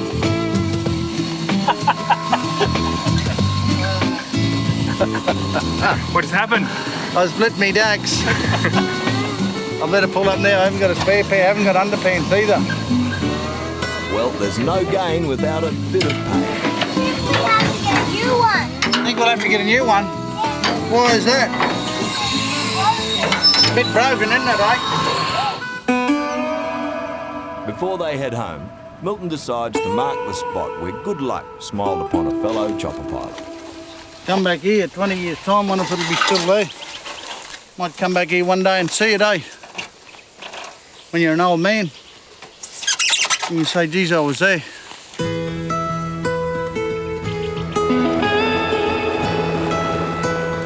Most people at Coolibah feel glad to be alive. Crispy vegetables. Good food. A few dramas, but we made it through. We're good. But in the kitchen, backpackers Katie and Caroline aren't counting their blessings just yet. We've got 2 shepherd pie in the oven cooking, and they actually look quite nice. Shepherd's pie for a bunch of hungry cowboys, eh? It's actually 3 minutes till to ring our bell, and we're going to be able to ring it on time, like a victory sound. It's time to let the boys know. Dinner is served. Ready? 1, 2, 3. Let's hope their cooking is a bigger hit. Because the boss has just arrived. What are you having? Fish? Shepherd's pie. Shepherd pie and veggies. Is it better than that other cookbook? Better looking, I know that. What's going on? How are you? Well, we started the day cattle mustering. Would you like some? I'm going to try a bit. Yeah. You got to work out what the cooks are like, eh? He ends it as a food critic. Mmm. Proper English shepherd's pie, eh? That's not a bad feed. Looks like the girls are here to stay. I'll see you for breakfast. Bye. 6 a.m. Bye. We managed to pull it off. Yeah. Can I just say We're all high good. five? We're all good. We're all good. So guys, how's the food then? Good. Excellent. Great. Thank you very much. Oh, nobody's just The fellas, well, they're just happy to enjoy some good time no match for your mum. Oh. Good work. and some good company. Well, when we're mummies, we'll be amazing cooks as well. Probably. You want to be a mum, do you? I do want to be a mum. You got your halves in a baby. Oh, really? Oh. Only if you marry me though, so I can stay in Australia. It's another picture-perfect morning at Coolibah. Earn your money, this one will. But today, there's no muster, Ending. which means a few folks are playing up. For the backpackers, it's a first-hand look at the life teenagers Bo and Alex are used to. It's a new thing, I didn't know you could ride cattle. This must be just, spare time fun, I reckon. You're on, you got it. Yeehaw! You gonna get on one or what? No way. For the Jones gang, it's precious free time. Some are using it to train. It's just trying to get everything correct. And in the camp drafting, it's those differences that get you more points. Others are catching up on a few odd jobs. Car's had the rollover. We're just trying to knock the windscreen out and get the forks in here. Just straighten the roof up a bit. At least I've still got a bit of shade. Job's done. Happy customer. Just sounds like any other day at Coolabah, to be honest. Yeah. A few k's away, someone's having a fun day at the office.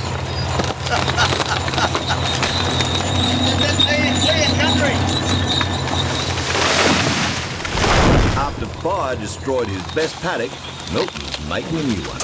We get a permit from the government to change some of this timber. You got a big chain between two dozers, and we pull it. It knocks the trees down. The land's clear. Now Milton has to get rid of the debris. And there's only one way to do it. She's going to be hot here in a minute.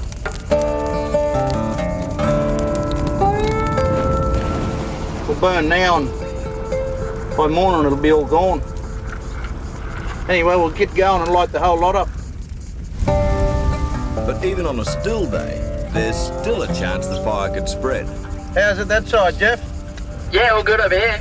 So the Coolabah Fire Department's on hand. Fireman, yeah. Just got the water tank on the back, the same one that we used last time there was a fire out there, and yeah, hopefully we won't have to use it.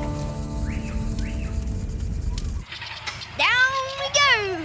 There's the wind chime rock.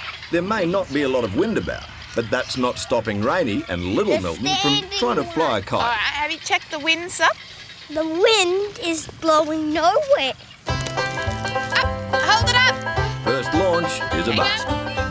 Maybe a little bit more string. The others aren't much better. Oh, not again. But then the girl from next door has a brainwave. Think we should try another way? Yeah! No wind? Just make some. Let it go. I'm up and away. I'm up and away. Save the lane. Save everything. To save everything. It's flying. Broke it. All the sticks are sticking out. I think it broke on the ground. Nice work, Rainey.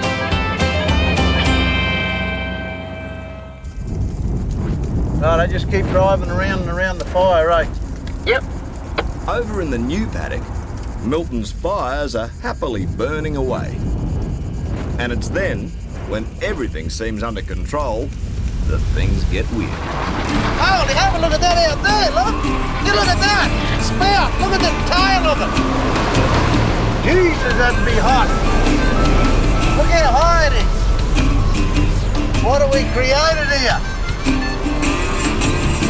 Check the other side. Duck around the other side of the paddock. Jump down around there now. Righto. It's a bit scary, you think. That's what you call a proper dust devil.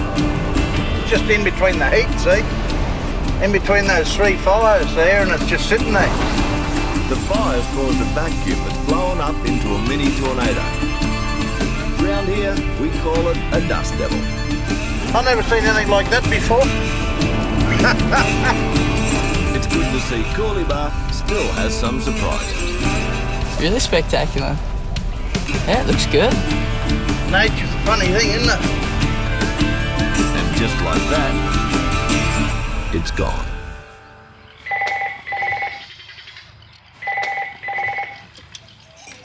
Hello. Good, how are you? It was an interesting twist on Milton's morning. Yeah. But unfortunately, the day's about to take a darker turn. Okay, bye.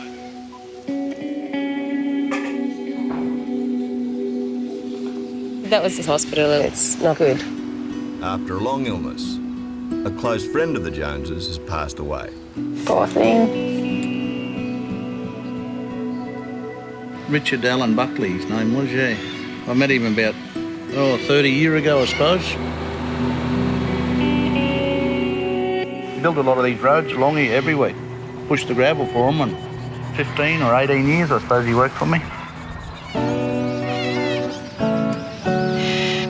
Good old fella. Good with kids and very tough man. Thought he was a tough bugger. Buckley's funeral will be held in Darwin in a few days. It'll be a sad wait till then. Another one bites the dust.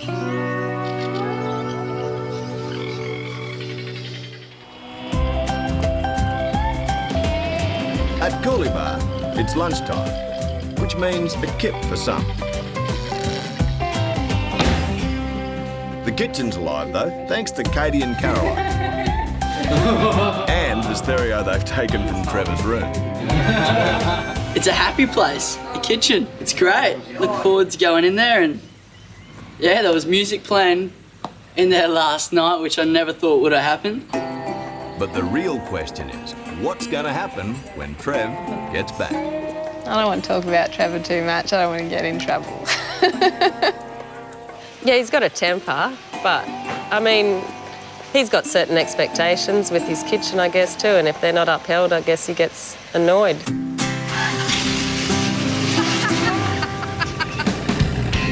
Right now, the girls couldn't care less. They're on a sightseeing tour of Coolibah. After some tough weeks here, the girls are about to find a reason to stay. Oh my God, but just look at this. Have you ever seen anything like that in your life? No. This is like our lunch break, so yeah. This is what we do. We're never going to be somewhere like this again. Never. And apparently people, you know, would pay a lot of good money to come to see this kind of thing. And yeah, I can see why, because it's amazing. Still, there's a famous sight the girls haven't seen. And he's heading home. I'm a station cook and coming back. It's good, give him a good kick up the arse and say, get out of here. You don't live here. Yep, classic Trevor.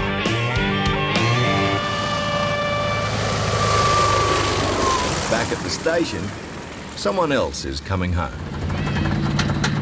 Yes. What's happening, cowboy? After the news of his friend's passing, Milton's returned from Buckley's funeral in Darwin. No, it's a little man. It makes you think, you know. Be good to spend a bit of time with my family and, yeah. But Milton will soon be off again, because he has a promise to keep to his old friend. This is old Buckley here. There's his hat.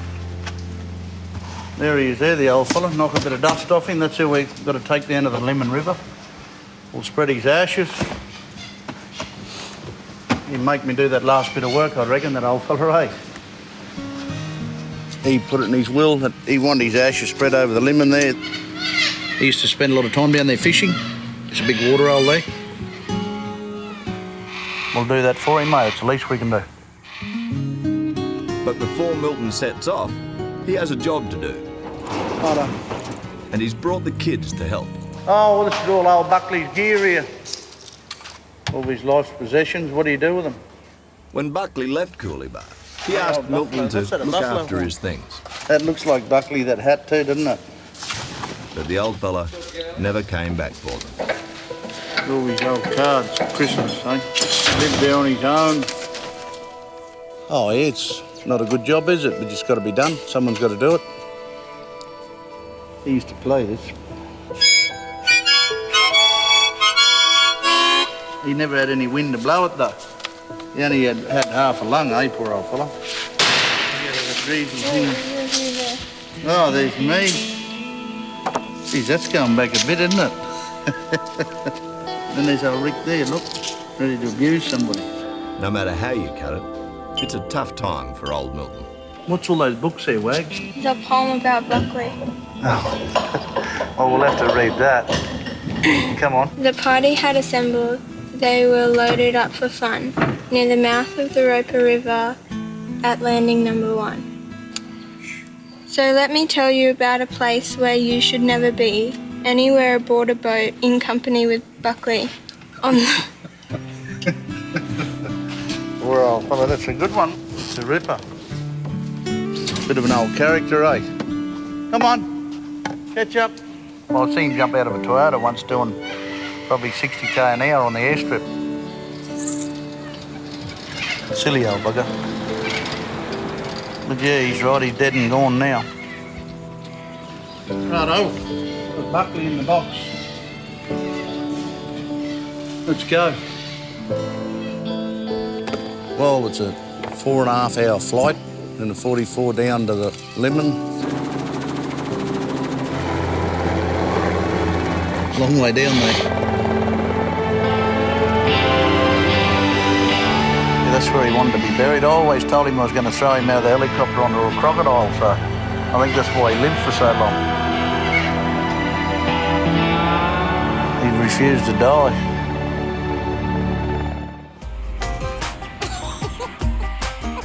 Shut up.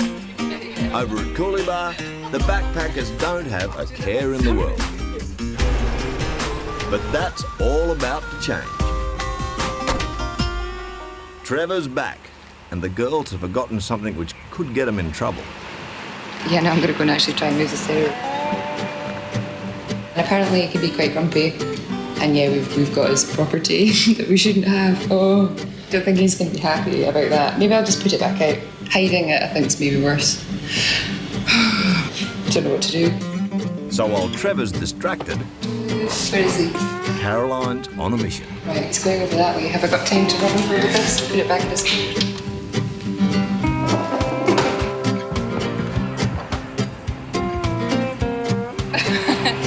Don't know if you saw or not. I heard shouting. Hopefully that wasn't him. But yeah, nice one. The stereo's back. Well, that's one thing Trev can't get grumpy about. But then he sees the kitchen. Things aren't the same place where it was when I left. Jackets lying around, broom hanging around. Well, there's everything's all over the place. Look at the stuff up there.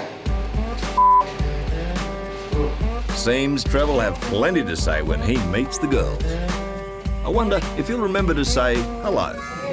There where I was when I left it. That's not true. Why? That's not true. Well, the dishes weren't sitting on that bench when I came in, when I left. Dishes? Come and show me. Everything's got to be up there. Well, we just put them out so that the guys don't have to walk over there. But that'll help me easily. The guys are what? So the guys don't have to walk over there to pick up their plates for lunch. Let them walk, let them work. Don't be too soft with them. Where are you? So yeah, I think just marginally territorial. Yeah, no, completely. And looking at him, yeah, I reckon. Small man syndrome. Sorry. What's that? I'll be taking over in the morning. Cool, and we're very happy about that. That's good. But yeah, we deliberately didn't move loads of stuff about, we just cleaned. The only thing is the plates and the cups. Welcome back, Trev.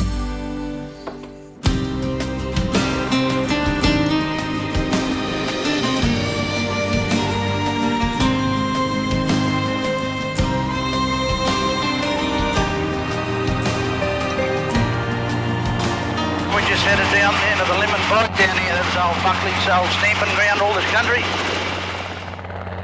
To the far east of Coolibah, Milton and Buckley are nearing the Lemon River. He used to have a boat and fish it. When he died, that's where he wanted to be bloody buried or spread his ashes, so that's where we're heading right now. The old bastard's making us travel a long way, I can tell you.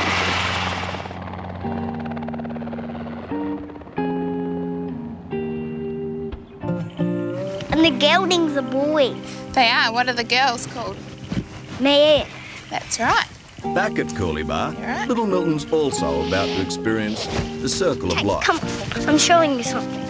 And learn respect for those who came before him. One's head's left there. It is, isn't it?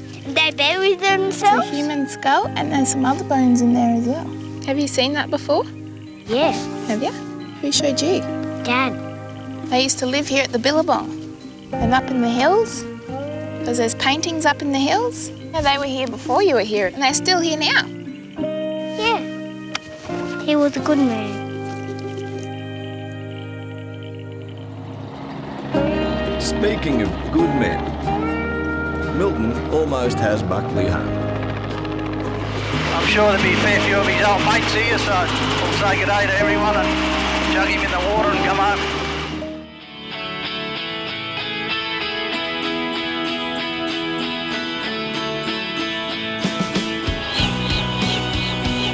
This is it, we're here. This is where old Buckley's ashes are going to go. Deep in the territory, Milton's touched down on the banks of the Lemon River. Oh, Freddie's here. What's going on? No, he's still sealed up. He's right, he's in there. He's there, you're going to have a drink with us. From all over, Buckley's friends have come to say goodbye. Oh, you're getting bigger by the day. Freddie and Teddy and Steve Barrett and his brother-in-law and a few other fellas. Susie Stanley, a good mate of his, she used to look after him a lot, so that was good. That's because he used to love flowers. Yeah, he did too, didn't he? Flowers all the time, like a little kid. They're all here for one man. And it's time to get him home. They started drinking beer as soon as we woke up. So I thought I'd better get these ashes out and get out of here pretty quick. And as Buckley takes his last journey, an unknown poet wrote this about him. The party had assembled. They were loaded up for fun near the mouth of the Roper River at landing number 1.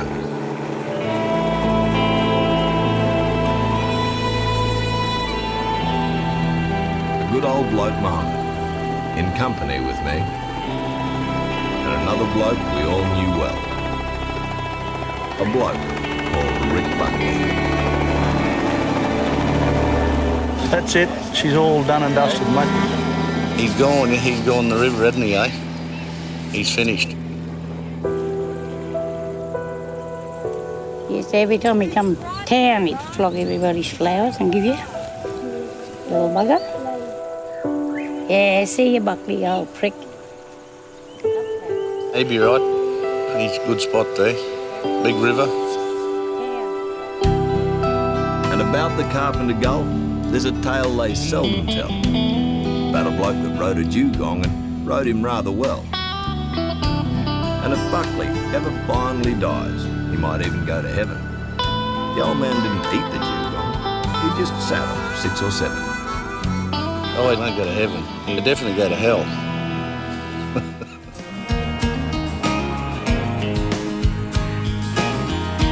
At Coolibah, it's the end of a hard day's work. That pig will grab you. Look out, here she comes. Get out of it. With the regular jobs done, it's the horses that are getting a workout. She's a really talented horse. Hell of a lot more talented than I am. Christina's training for the next big camp drive. Let's trot. This one's a local event, only 230 clicks away in Katherine. It's one of my all-time favourite things to do, shoe a horse. It's going to be a real family affair. Hamish and Christy and Rainey are going to come in as well. How you going, Rainey? It's going to be a bit of a battle by the looks of it. And let's not forget Little Milton. All right, cowboy. Help me. All right. But all eyes will be on Christina, who, after coming 4th at Brunette, is going for gold. Yeah. If she gets there in one piece. Anyway, we live to tell the tale. I'll see how we do. Then bolted. I got run through a mob of trees and my arm got caught in a tree and my face got a bit of damage. But anyway, we live to tell the tale this time. So I'll see how we go.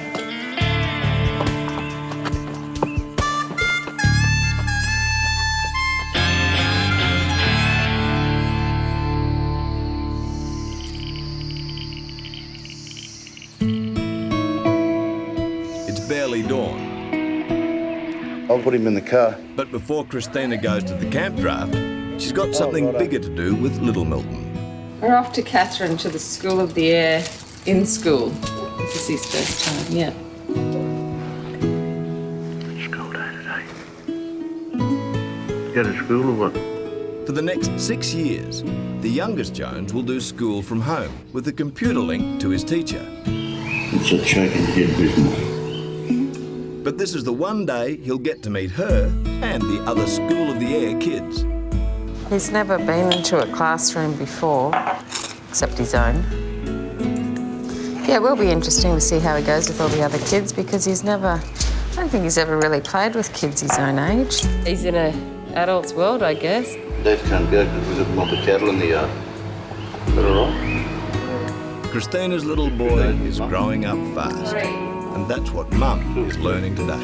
It's quite sad, actually. Sometimes it's not sad, it's very exciting, but it is going to be strange. All right, I'll go and put him in the car. It's a 230k drive to school in Catherine, and while Mum and son head for one adventure,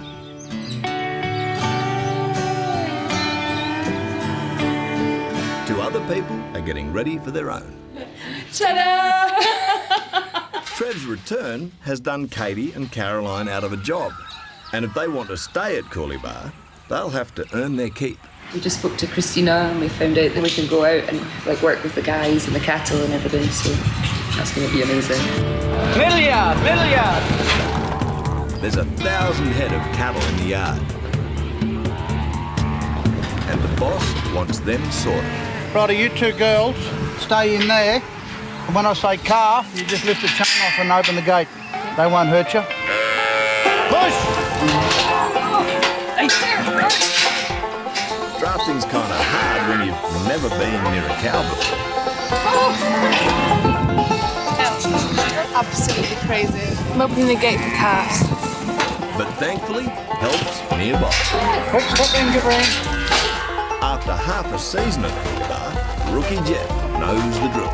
When Milton talks, you listen both ears, just full attention 100%, because whatever he's got to say is worth listening to. First impressions last, so you want to do it really well. Too many people now don't know what a hard day's work is. I think they're getting a bit tired now. I've never seen anything like this, ever. Well, they've scraped through their first assignment. Just.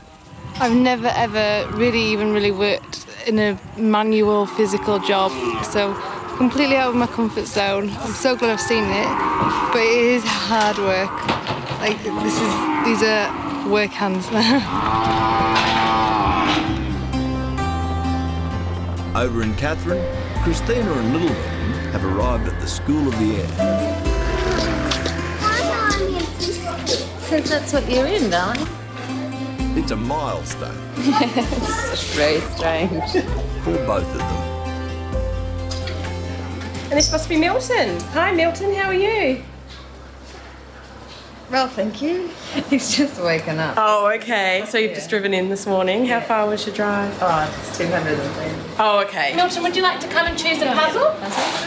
This is the only time Little Milton gets to meet his teachers and the other School of the Air kids face to face. Come down to the carpet. You're going to do After today, they'll only see each other online. Come and sit down here, Milton. Do you know what colour this is? It's a little overwhelming, What are all the things on there that are green? especially for Mum. Oh, I have lots of puzzles. Am I supposed to go? Do you want me to go? And I'm not going to make a big scene. Yeah. All right. No worries. What does he need so he can walk? Oh yeah, here. For Christina, it's the first time letting her son go. That's it. He seems fine. He's the most talkative one in there at the moment. Thanks. Doesn't even care. See ya. Boarding school next year. How do you do He it? should be fine. I might want to stay all day.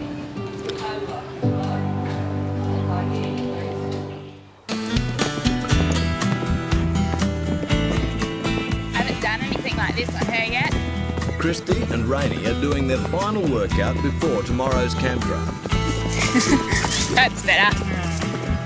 This one's a local event, and it's a bit of a family affair. That'll pit Jones against Jones. Oh, we're doing a tight peg. We're just practicing getting your beast in the right direction. So I'm the beast. Christy's the cow. The beast. Not the cow. Come on, Brownie. Camp drafting in the Northern Territory is sort of one of the only social things to do when you're living on a station.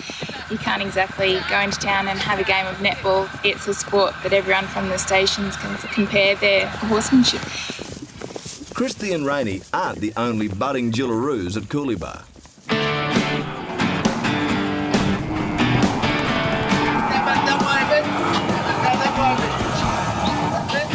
The British backpackers are putting in the hard yards. It gives them a shock, sorry,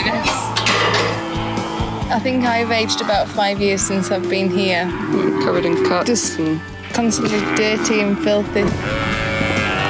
If they're going to extend their working holiday, they've got to find something they're good at. I think they're going to do branding and castration, I think. They're heating up iron things just now, so that'll be nice. It's not a job for the faint-hearted. Castration to keep numbers down and make them less aggressive. Branding to keep track of the cattle. Well, you know, it's an experience. I'd never get to see this every day. And I'm not a vegetarian, so, you know, should really watch. But when Milton's around, that's not all they should be watching. One of the balls just hit me on the neck. One of the calf's balls. He keeps throwing them at us. I've never had a couple's balls thrown at me, ever. Bit of fun for the day.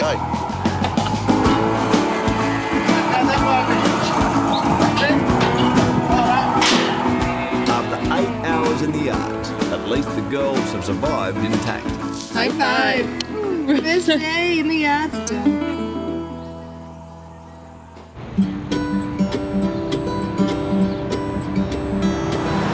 In Catherine, little Milton's off to a flying start at the School of the Air. All of you look like lunch. And Mum can't keep away. He's having a whale of a time over there. I can do it. The teachers are great. Yeah, Sally's been doing... Sally was actually Rainey's teacher as well, so yeah, she'd know all the tricks in the book. I am a crocodile and I wiggle my hips. I can do it. Come on, Sean. Down. On my leg. Christina wasn't sure how little Milton would go in a class full of kids. Now his teacher's gonna tell her. It's a whole new setting, it's different to home, so often I like to sit back and watch and like, let's check it out and make sure I think I can do this and I can be part of this. It's not a big ball. He was really good this morning, first up. And he just joined in slowly on the mat and shared with other kids and everything else like that, so it was really good. He didn't share with any of us. That's a big tick for his one and only day in class. Until boarding school and he turns 10. It's a special day that won't be repeated. Great. Children. Oh, here we go. Here we go. Oh, I want those big smiles again. Milton, don't smile. Don't smile, Milton. Don't. Milton. Don't. Hey, good on you, buddy.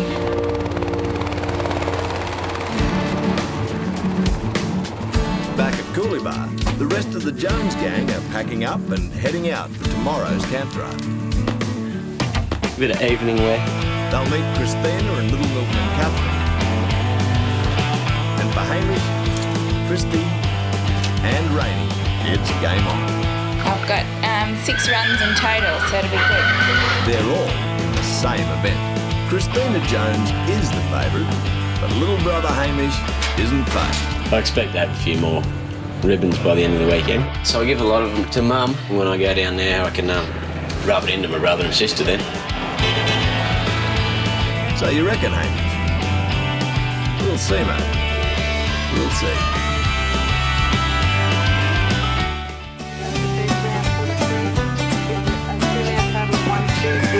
In Catherine, the camp draft is underway. Yep. Does he get extra points for his hairstyle, Judge? Just giving him a bit of a haircut so he looks a bit smart, not like some hillbilly. That's pretty good, Rainey. The Coolibah crew are going head-to-head in the main event. Rainey's in it, Christina's in it, Christy's in it. We're all in it. All in it to win it. Very nervous, like being sick. It's not a very good feeling.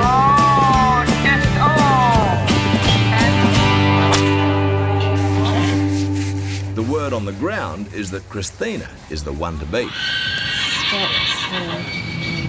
But for some reason, she's unusually nervous.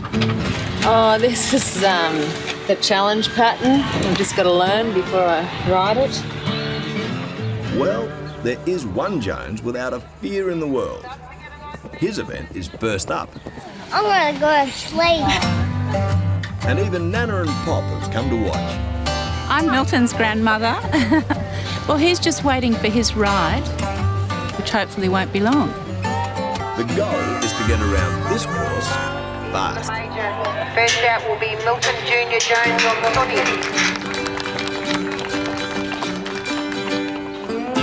Yeah, that's so funny.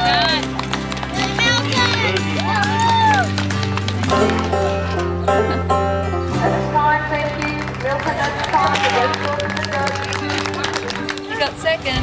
You get a second. Milton Jr.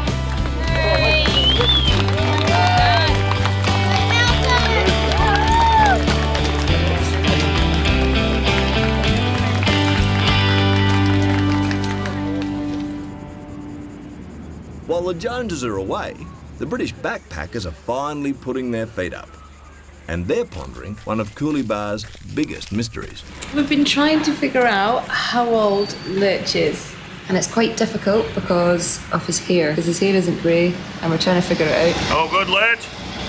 I asked him his age and he's told me 21, so I think that's as far as I can get. So I'm trying to probe with everybody else. But everybody else is just as clueless. Yeah, I don't know how old Lurch is. Yeah, I think Lurch is a bit younger than we think. He's 2 years older than me. I'm gonna back 65. I'm going 65. Between 65 and 70. Really? I'm just going to go for it. I think 68. It's really difficult though. Yeah. You just need to move over Now a tiny these bit. girls never knock back a challenge. You want it short? Lurch, how short do you want it? So they've talked the reluctant Lurch into a haircut. I don't know about this. I think I've been had. I think I've been had. And they're not going to let him go without an answer. Jesus Christ. Oh, just stay still. Yeah, you don't have to screw it that hard. It'll come off. Yeah, but you're forcing that machine, eh? How am I supposed to do that it? machine. Well, am I supposed to just glide gently through your soft Yeah. conditioned locks? You look 20 years younger. So how old are you? I'm not trying. Why not? Lurch, come on, tell us how old you are. No, I'm not. And we start guessing each other, say higher and lower. Lurchie, are you 70? Yeah, just Yeah, made an fair. enemy out of me. Ranging from 68 to 72. Maybe. What star sign are you, Lurch? Then we might be able to guess it that way. Oh, I don't even know myself. Nah, You know your birthday? nah. You do know. I gotta look it up. Come on, what day is your birthday? I gotta look it up. You've got to look it up. Yeah, I gotta look it up. That's radical. 59. It's dead on. You're 59? Yeah. Are you? 59. You're looking good. It's like a different Lurchie. He looks like a new man. Yeah, He looks amazing. Yeah. I wouldn't say amazing, but I'd say different.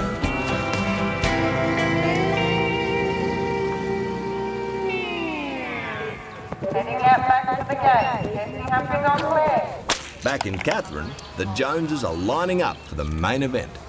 Yeah, I was worried this morning actually because she was really tight and she did throw 2 good bucks into me and I sort of thought, well, that's probably enough.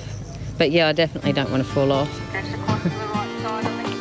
Second place is the first loser.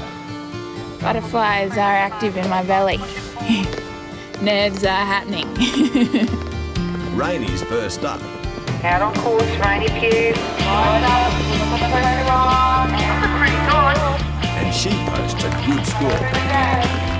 Christy's next. Got a bit of dust and diving at the moment. Nice bit of work. And she's also on fire. As for hubby Hamish, But anyway, the cattle are tough and any scores a bonus at the moment. There's not many of them. I'll pull out a 90. See Hamish Mundell on through. well, he talks a big game. Oh, it's just going to slip him under that first peg. Nothing wrong with the horse, nothing wrong with the beast. It was pilot error. And that cow was never going to be any fun. Oh, he bummed out. Oh, that's camp, Daphne. Can't be too disappointed. There you go, from the penthouse to the house real quick, to the outhouse.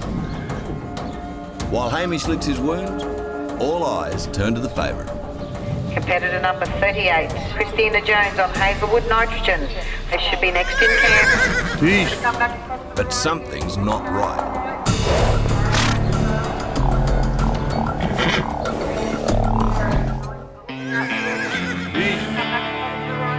Competitor number 38, Christina Jones on Hazelwood. Christina's trained for this event for over a month, and based on the form she showed at the biggest campcraft in the territory, she should do well here. Come down steady. You've got a little bit of pace now. Get up a bit, girl, get up. But it's not going to plan. Who got him? Hit him, hit him! Oh, Jesus, just missed it.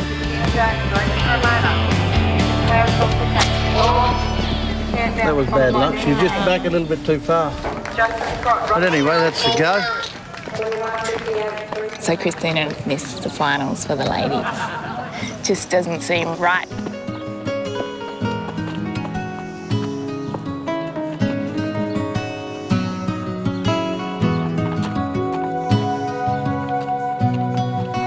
It's been a day of mixed fortunes. Little Milton cleaned up. You're going to pay for the fuel? You're the one that won everything. Huh? You might have to fuel the truck up for us. Rainy's in the money too. I got second in the encouragement and I got $300 prize money. But Christina, well, she didn't seem to go full tilt. And that's a puzzle. Come on, slow down a bit, girl. Until Mr. and Mrs. Jones decide to come clean. We've been keeping it a bit of a secret, so we'll surprise them. Well, I've got a little announcement to make. We're getting married. Here, look, have a look at that. Here, look, we're pregnant. Well, I am. You're not. Have a look at it. Yeah, we're very excited, obviously. Is that exciting? Mum got the scan done this morning. That's your little brother or sister. Hey, show Nana. What's that? I first found out at about 5 weeks that I was pregnant, but we didn't tell anyone. Yeah, very excited. Really looking forward to it. Yeah, it's going to be a whole new challenge. What is that? The baby. The baby? You don't have a brother or sister? Yeah, but look. Well, where's the head? Here. That's the head, yeah. To think that it's not just the three of us anymore, there's another one, which will be really good, but it'll be different. You know what I mean? From the head to the bottom, it's about that big, isn't it? What do you want, brother or sister? Sister. All right, well, we'll see what we can do, eh? What do you reckon, Bob? Yeah, I reckon. 50% chance it could be. Is it? Yeah. Oh, it's been a big day, eh? Good day. The best. That's what you eat when you're in the bush. When I was little like you, I used to eat all these. It's a special time, but later on, it's going to be even more memorable. That's real bush run, you tucker that. Milton's taking the family to Brisbane for a big event. Christina's having an ultrasound there, so make it a bit special, eh? Mum and I should be coming up here on our own. Why? Because it's a good little romantic spot. Peace and quiet.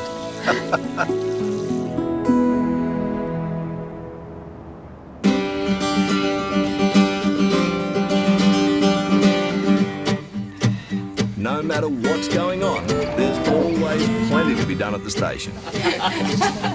The backpackers have just fed the pets.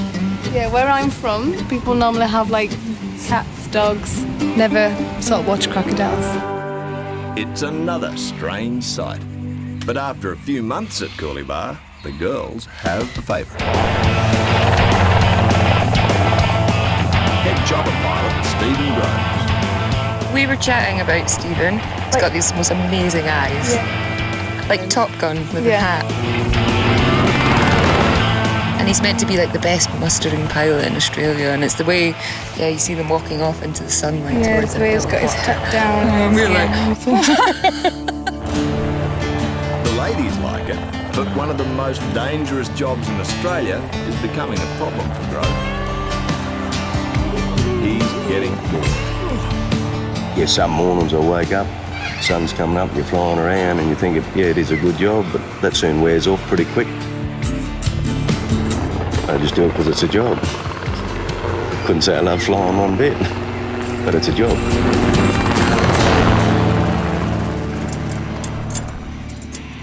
I'm just sitting here to make sure he does everything right, you know.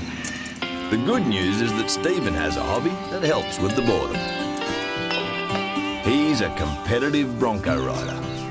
And today, Groves is going to Darwin for his adrenaline fix. Bit of excitement, eh? Something different. Gets the old ticker going a bit, eh? You know, we're all getting older, so I don't intend to sit in the arse in one of them forever, so we'll see how we go. So while Groves is off to fix a dull day, the Joneses are home in time to see another guy head off. Are you there, Lurch? Yeah, Bill. Come over now. You ready to go or what? Yeah, mate, no worries. Right, I just duck across and see us. Lurch, the handyman, is going to town. Poor old Lurchy. He looks really good today. He's got a clean shirt on. I don't know if his shorts are clean, but you can't really see them anyway. He looks very dapper. I bet he hasn't cleaned his teeth, though. Now, heading to the Big Smoke isn't exactly a huge event, unless you haven't been there in a very, very long time. Lurch, you realise how long since you've been to town, eh? I get lost for sure. Be 5 years at least since he's been in, probably 14 years before that. He only went in because he had a broken foot. We buy all of his clothes and beer and everything. He hasn't been shopping for 14 years. But that's no good. I'm going to ring the bank and tell them you're coming in. Yep. But there comes a time when every man must open a new bank account. And today, that's what Lurch needs to do. Give us a look at your driver's licence. I've got to make sure he's got all of his ID and everything. What's the expiry? You haven't even got a driver's licence. Righto, you got a bit to do. Righto, see us. Luckily, Lurch's mate Dave is going to take him to town. His sister's coming up this year and his grandkids. He doesn't have grandkids, babe. He's never been married. No, well, she has. Yeah, well, they're not his Nephew. grandkids. Yeah. Well, they're coming up. So he's got to buy some presents for him. Righto. With Lurch on his way, the Joneses are good to go. But they'll need a chopper, a plane and a map to get to their doctor's appointment. Welcome to the jungle! I'm on fire!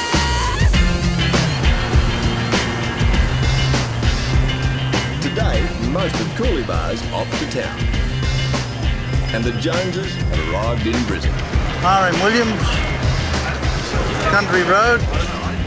They're here for Christina's scan, but first, Milton has a job to do. Yeah, well, got to get Mum a present. I'm thinking what I can buy her, I don't know. Try the round ones on. Give me a look, babe.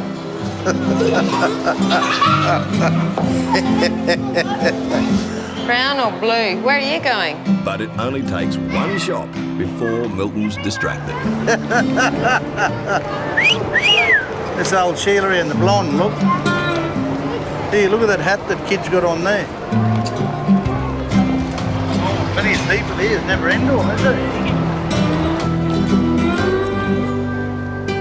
Now, little Milton's forgotten Mum too. Hey, Jan, I want to get myself something. You want to get yourself something? Well, we can do that. Right, are we going this way? Toy shop, Mum. Oh, are we? Righto. Come on, toy shop. I can see, look at the big chopper there, look. Here, big chopper up here, look. But even in a toy store, you can't get the kid out of Cooleybar. Helicopter, Milton. Where, Mum, where? I want one of these. Oh, I didn't see that. Oh, there's lots of choppers there. Dad, look at this here. No. Which That's one are a we going good to get? one. This one. Right, that'll do you. Come on, let's go then. The apple really hasn't fallen far from the tree. And it's then that Milton remembers something. I'll meet you between here and the end of the street, isn't it? Yeah. On the corner. I just got to go back here for a minute. Righto. You look after Mum's hand now. Righto. He hasn't forgotten that present for Christina after all. Beautiful, that's him. No, good, eh? I'm not much of a shopper. You can get caught. It's expensive in there. Bloody hell. Last time I'll go into a Louis Vuitton, what is it? Louis Vuitton. Yeah. Hey, she put me in the right spot, eh?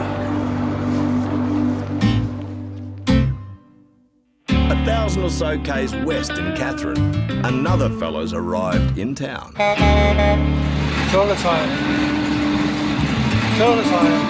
This is the first time Lurch has been away from Coolibah in 5 years, so he has a big to-do list. He's got to get his licence renewed, go to the bank, get an account sorted out, that probably buy a few clothes.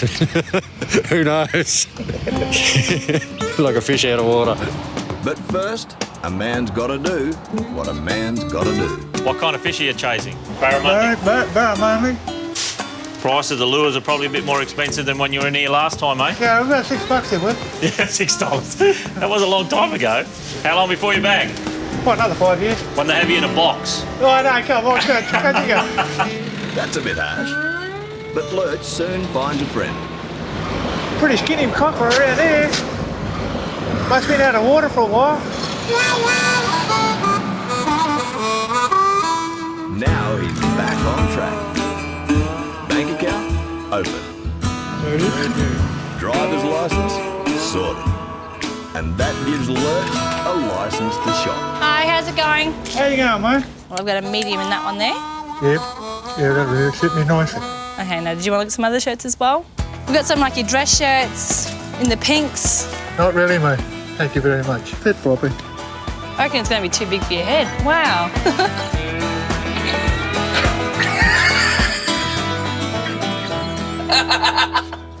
Lurch is all done for the day. But this town thing is thirsty work. Have a good day in there, did you? Yeah.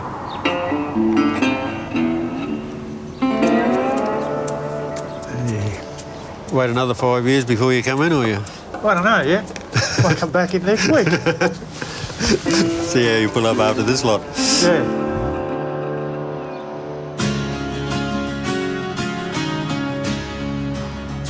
k's up the road in Darwin, Stephen Groves is going to do something very different with his trip to town.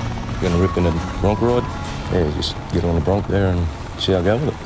Before I ride, you just get a little bit of an adrenaline rush and it's all just a bit of fun, eh? And if it's adrenaline he's after, I think he's gonna get it.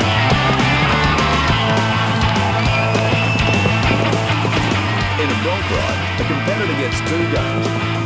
They have 8 seconds to stay on the horse and look good doing it. So the harder the bronc bucks, the better. Guess I'm preparing my saddle and myself to get everything right, you know? When you don't do it every day, you got to go a little bit harder and try a little bit harder getting it right up here. Now the Coolibah pilot's getting back on the horse.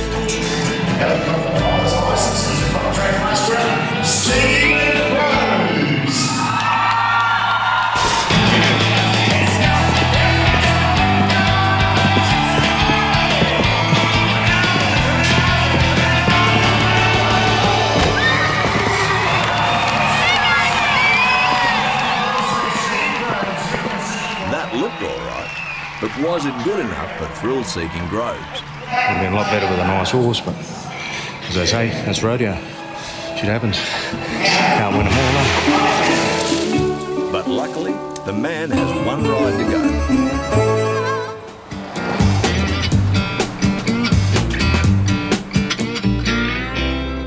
Today, the Joneses are in town, and now they're off to a special appointment. Mum's got to have a scan, mate. Have a look at the little baby, eh? Yeah, go. Yeah. Green man, go. Even though they're on their way, the plan is still in debate. Milton wants to know the sex, but I don't really want to know the sex, so see what happens there. In there, is it? Yeah, in here. While Mum and Dad aren't on the same page, little Milton can't contain himself. Don't start without me. He knows what's going on. He's really excited. He's been asking about it for the last couple of weeks, so yeah. Anyway, come on in. Yeah. Michael, come on. Hey, keep That's it. It's a little bit nerve-wracking, yeah. It'll be good to see that everything's right, though. Thank you.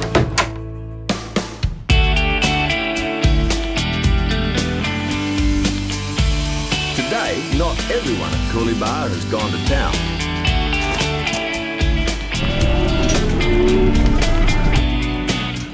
Just loading up a heap of cattle and yarding them all up, yeah. Running around, hot, all the usual. Rookie Jeff spent the day holding the fort. Now it's nap time. But Jeff may have trouble sleeping. Are you kidding? When all his things have disappeared.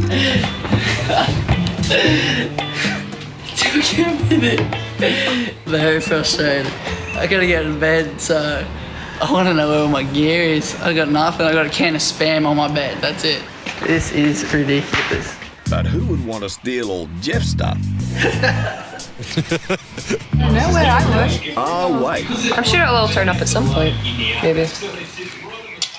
Jeff played a practical joke on me last night, and he went into my room and hid my lamp. So me and Caroline, we went into his room and thought that it'd be really funny if we just take everything out of his room and hide somewhere. And that's exactly what we've done. And now the search for the missing gear begins. Hey, Trevor. What? Mate, you must have seen some of my rooms just there. What's that? The girls. What girl? The two backpackers have taken all my gear and chucked it somewhere. You don't know where they would have chucked it by chance? That's not your room. Chris, you've been here 6 months. You've got to be as dumb as dog shit if you don't know where your room is by now. That is my room. Then no, it isn't. You've never been in there. I know something.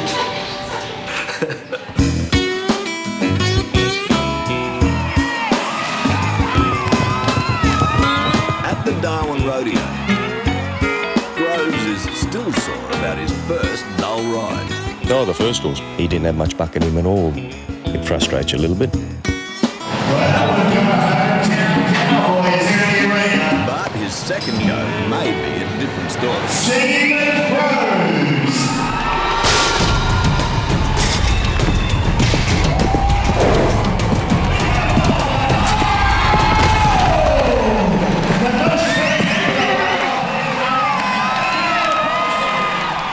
The crowd likes it.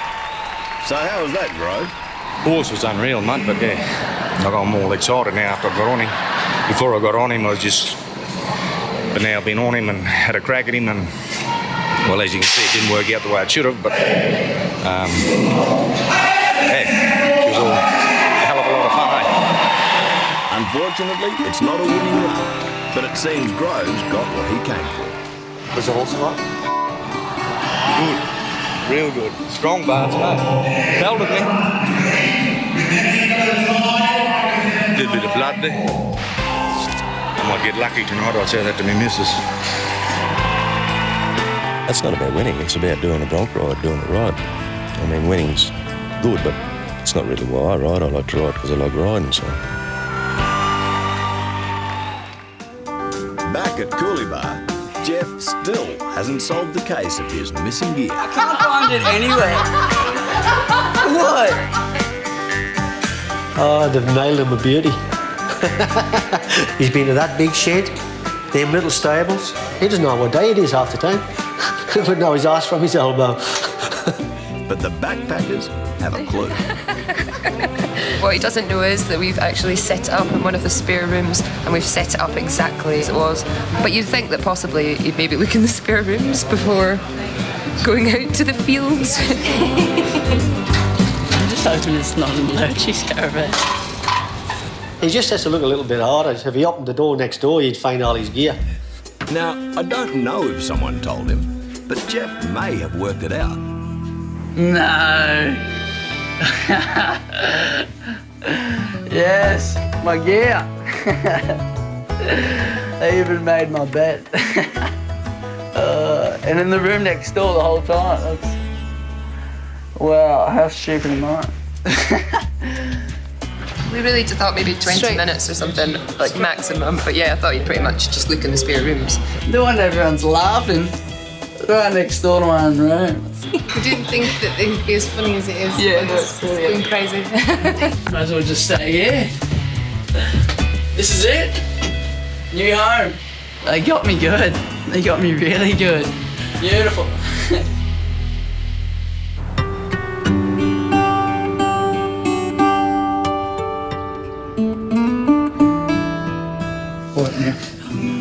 In Brizzy, it's the moment the Joneses have come a long way for. I can just turn around.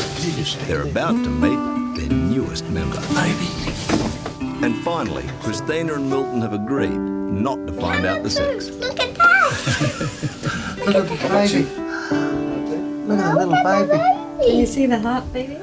But anyways, it's a boy. How do you know it's a boy? And it has short hair. It's a bit short. That's a good way, isn't it? So the arms moving there, then, yeah.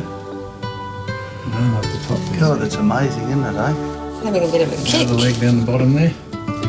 Good, isn't it? God, it's amazing that day how you can see it all. That little backbone there. See your little backbone there, mate? Yep, and hang on. Yeah. Foot. Can't you go right inside your tummy? It's just growing there, Bella. Look at its little legs. It's going to kick again. That's how you work. And your legs over there. The toes. See, there's a little hand there, see? Yeah, good old play in there. Yeah. Look at him, look at that. Wave at it. Well, it's laughing at you now. Little baby. Looks good, huh? Yeah, it's good, doesn't it? You might sneak into a bar, and have a few beers.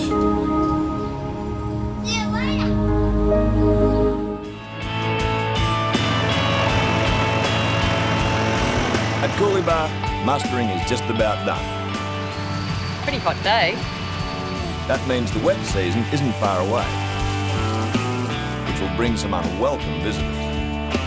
When the cattle cross the river here all the time, the old crocodiles dying out on them.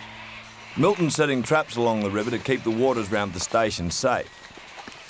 The idea is catch a few crocodiles and relocate them up to a croc farm near Darwin.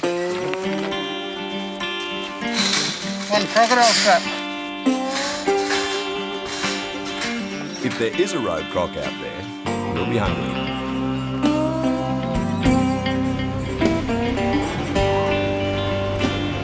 Late in the morning, little Milton and Dad pick up some friendly faces. Hard the other way now. That way, other way, that way. That's it. Hard, hard. I'd stop there. Alex and Bo are back for the school holidays. I want you to stay here a long time, okay, Bo? I'll try. But round here, that means lessons of a very different kind. Otto, send them. First class drafting. Oh, just loading all this cattle onto the truck. 6 on here, 11 more. It's good to see my dad. I don't see him that much. I only see him on the holidays. Come to the lead. Not at school now. That's how you teach them. You don't teach them by telling them. Teach them by working it out. But Bo's already failed an important test. Today's Dad's birthday. I forgot about it at the start though, but I'll have to do something. Birthday, oh, we don't want to talk about that. They come around every year, don't they? Full load. So it's just another day's work for the birthday boy. Money's in the bank. And no playtime for the kids. I don't know what a mesh polo short all is, but anyway, I've ordered about 20 of them. Nearby, Christina's planning for a future addition to the Jones workforce. See how cute they are? Little tiny things. The new bub's due in a month, so Mrs. Jones is shopping for clothes, Coolibah style. So that's cute, that one. It's pink, but I didn't get it. I could start my own children's shop by doing this. God, that's the shipping cost. So it's not that cheap to buy from over there, actually. The prices have gone up a bit in the 4 years since little Milton came along. Fat little thing, isn't he? There's some of him when he's about 1 riding in the gymkhana on Sooty. He's tiny.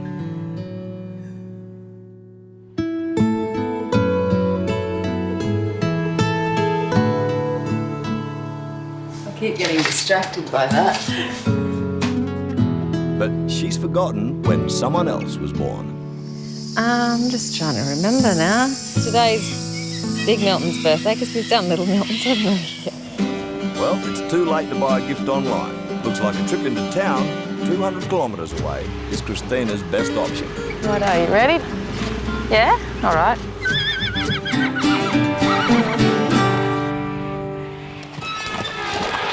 Pull up and walk, please. BJ, just walk, mate.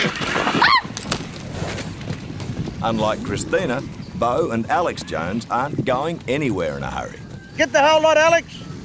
Alex, the whole lot. Only way you'll learn. It's the teenagers' second bush lesson of the day. Just ride in there. Look, that's the way to get them going. Ride straight in there. How to muster on horseback. Hey, BJ, bring him over here. Oh, just riding through all these cattle just to get the horse used to it. These guys are going to stay in the corner, you're right. Keep riding through them. But it seems Milton students haven't read the textbook. Go on, Alex, what are you doing? Turn around. Come back this way a little bit, Bo. Righto, up them now. Hey! Hey! I'm flogging a dead horse here. But Bo and Alex are a long way ahead of the new kid in class. Feet forward, and away you go, straight down here and ride through these cattle. Chopper pilot Jeff.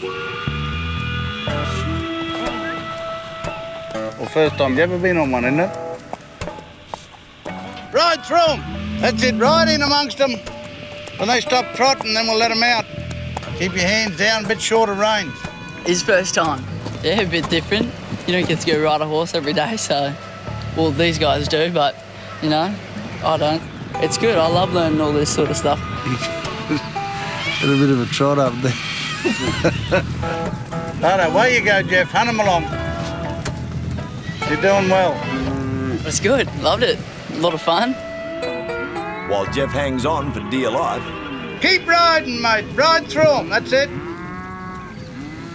Bo and Alex move on to their next class. Look at them bite. Crocs 101. When the wet comes, there'll be a lot more of them around. See those little gleams? That's what he hears you in the water with. It's his ear there. The teenagers are wary of the baby reptile. I don't really like it that much. Even more so, their teacher. Put your finger in there. No, I've learned better than to trust you, though. At Coolibah. And our little drink in the bottle. That's nice, darling. While Christina and little Milton go to get a birthday present for Dad. 1, 2, 3, 4, 5 away at the back. Can you see the 6th one, Katie? British backpackers Katie and Caroline have been put in charge of Christina's other kids. We're going to feed the horses. And as you could guess, we've never done anything like this before. We've been told this morning not to show fear to the horses, but they may bite and kick you.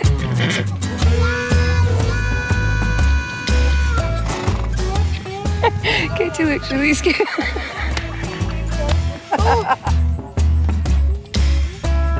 It's a simple job. Put the feed in the bag You go first then. They said that they don't like the ears touched. and put the bag on the horse. It doesn't fit over their ears. Maybe we could just stand and feed them like this. No fear. We don't really know what we're doing, and also that they're like very precious to Christina, so there's a lot of pressure to do this right. Yes, I put it over the ears. I don't really know how I did it. Just sneaked it on each ear, and it didn't flinch or anything.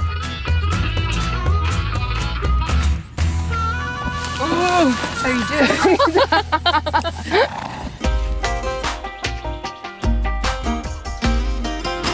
Straighten out, straighten out. Nearby, Milton's homeschooling is a long way from over. Just go forward there. 15-year-old Bo is now learning how to drive a cattle truck. Bend it real hard. Go that way a bit, look. It's a fair way off. You hate to be low, Dad. More. Being bossed around by you all the time. Well, I'm not bossing him around. I'm just trying to teach him how to drive the truck. It's so frustrating. Why? You reckon he can back this one back or what? Probably. He's pretty good at it for his first go. Just keep moving the front of your truck. I learned to drive the road train pretty young. I reckon I was only about 10 or 11. Doesn't hurt it, mate. When you straighten up, you've got to keep everything's opposite in your mirrors, see? You know, you just got to Have patience and let them learn, eh? Too much bend in your wheel. I'm not going to tell you anymore now. I'm going to leave you alone. Tells me sometimes do whatever I want and telling me sometimes to run the joint and just a bit of mixed messages going on. But big shoes to fill, yep, definitely. He's right, he's better off just doing it himself. Dad knows best. Left hand down. No, sorry, right hand down. That's the go, mate.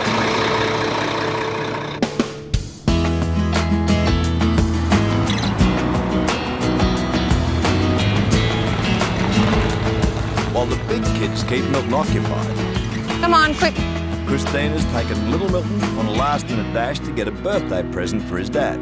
Well, this car's waiting, otherwise it might run over us. Little Milton loves giving birthday presents, loves birthdays. What about here? But finding a gift for Big Milton won't be easy. What's this? Where are you? I don't think we need a rose, darling. Wow, you know what I found? What? Gold handcuffs. Every time I give him something, he demands to know the price, and I never tell him, and he'll all but ring the store and ask them. Come on, quick, leave all that now. Leave it, darling, please. Which I should tell him, because then he might remember my birthday and buy me a nice, big, expensive present. Look what's up there. Little Milton finally finds something Dad will love. It is a big helicopter. I think that might be a little bit too big. Oh no, we'll get it next time. Righto, well, let's go. Looks like Big Milton's present will be a surprise.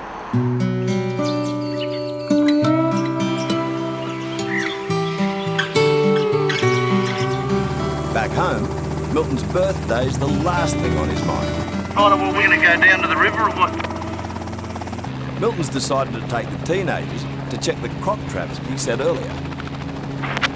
We'll poke down there and have a look. If he's snared a rogue, the kids will have to jump out and help Dad get it home.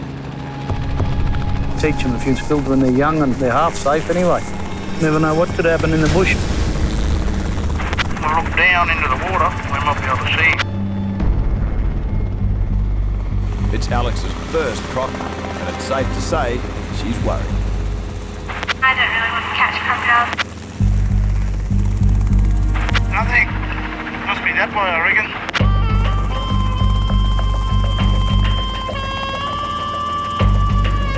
You can see where the crocodile's been in them, hitting them before, right? Looks like Bo and Alex are off the hook. I don't know what it is I can see, but we'll get up a bit closer. Uh-oh, spoke too soon. Looks like we got one in the trap here now. We'll go down and have a look at it. You ready to go for a run or what? Probably not a good idea. They're probably the worst crocodiles anywhere in the world, I'd say. Well, they'll eat you. You can't get much more dangerous than that. Right, Alex, get back. We're ready to go. Milton's trapped a 4-metre croc. Be careful. Now Bo and Alex have to help him get it home.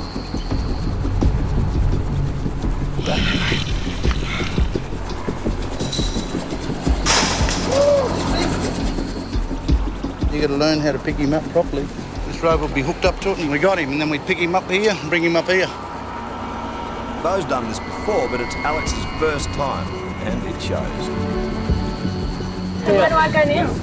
Right, move on. Freshwater ones aren't too bad. It's the salties that you got to worry about. You know, eat your dogs and that, and grab a kid. As soon as they're there, you get them out of there.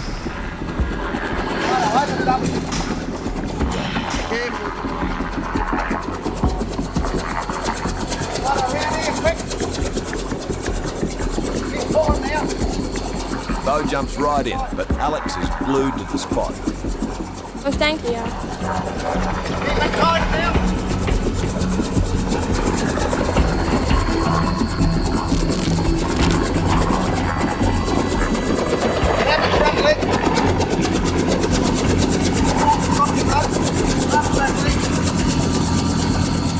Chuck a crocodile on the litter and jockey strap it down and bring it home. It's all just another day's work. Alex is keeping well clear.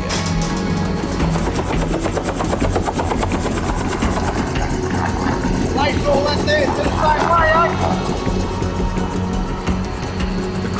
good for now, but there's a new danger. Flying the snarly passenger home. You feel the weight of the chopper, yeah, we just got to play with it a bit and feel the weight and just ease back nice and steady, and you try and jerk it and pull it around a bit, you have a mistake, and we don't want that. They're usually fatal in the helicopter.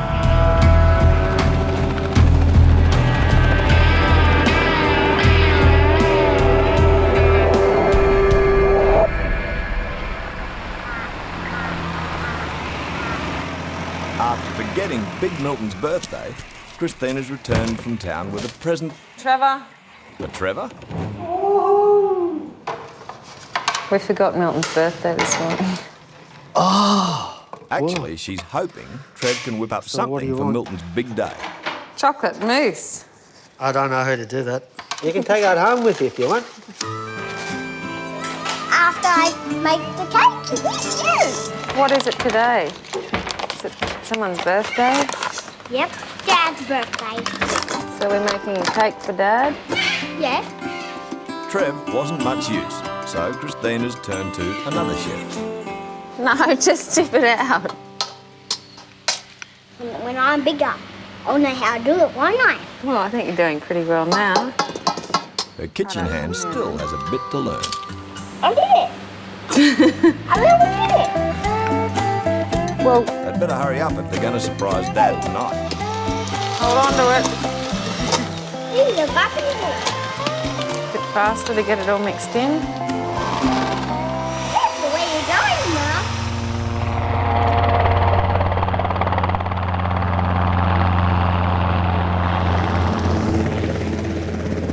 The birthday boy's back. He's moving now. Bloody hell. Forget now, he's a bit touchy.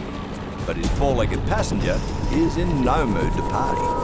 Go on, you horrible looking bloody thing. Come here, stand up beside this, quick. Come in from that side a little bit. Grab him. Now they've got to load the rogue on the ute and take him to the coolie bar croc pen. Quick, give him a jump in here, BJ. No, pull it back and up. But Milton and Bo can't do this by themselves. Jump up here, sit on it. Here, give him here, sit on it. Alex now has to face her fears. Sit on it, Alex. I think it's a really stupid idea.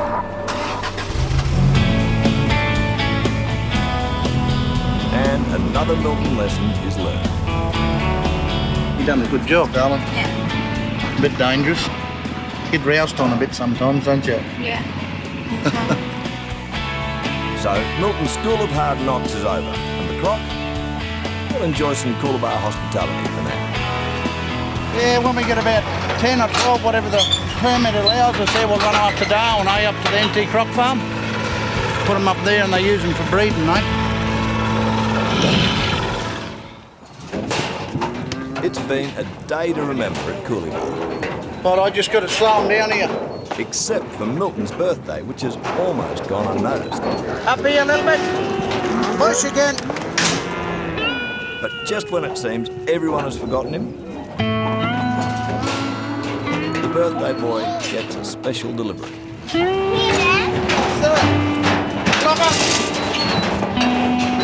What's that? You bought me a birthday present. Yeah, it's on the bed, Dad. You want to help me open it? Look at that. A bit of Ralph for a lamp. Perfume. Thanks, mate.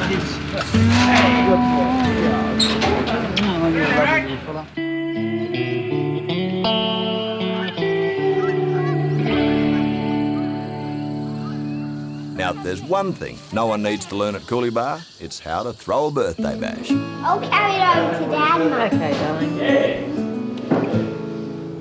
Happy birthday. Cheers. Quick now. Hey, we got him. His family around him, Milton's got all he wants for his birthday. Did you help make them? Did you spill any eggs? Oh, come and have a look at this. Wow, look at this. And then Christina produces a surprise gift. These little heart beating, they look. but it relates to a future birthday. Who's that down there? Is that me on there, Mum? It's the baby blowing.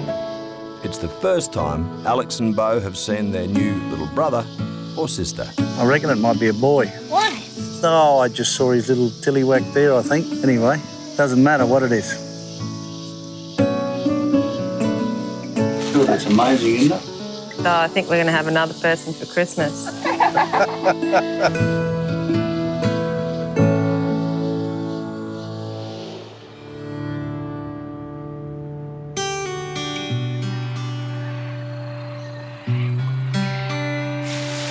At Coolibah, it seems a morning like any other.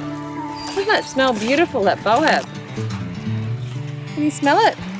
Yeah. Except today's a milestone for everyone.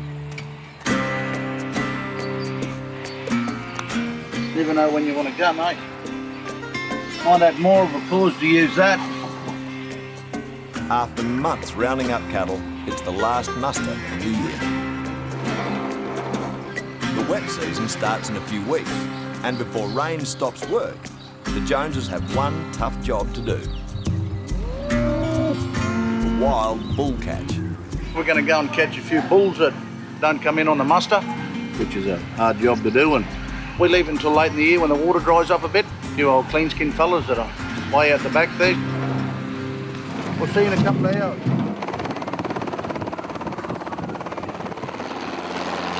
The yearly bull catch is Coolibah's most dangerous event. Aggressive bulls escape a normal muster, but they're key to breeding and must be caught. Trouble is, the angry fellas don't come easy. What you do is you, like all the road bulls and that won't come in the muster, you've got these little buggies, you run along beside them and that arm goes over, grabs him on the head, and you tie him to a tree and skid him up into that truck then. Today, Milton wants to catch 30 head, but the bulls' bad tempers aren't the only challenge. They also like to hide. So the boys are on the hunt. Take the lead, Steve. With hundreds of Ks to cover, it's a mean game of hide and seek. You go to the left, eh? Look, follow our track, mate, left at this crossroad. Not a lot of people do it now. Bull catching's a dying art, mate. Can't see anything yet to the right there, but let me know if you do. Just come up even further, eh? Finally, the boys spot their first bulls of the day. Yeah, just above on the fence here, mate. Or so they think. She was a grey cow with a couple of weaners. I don't know. Nothing up here, so we'll go that way. In the first round, the bulls are definitely out hiding the seekers.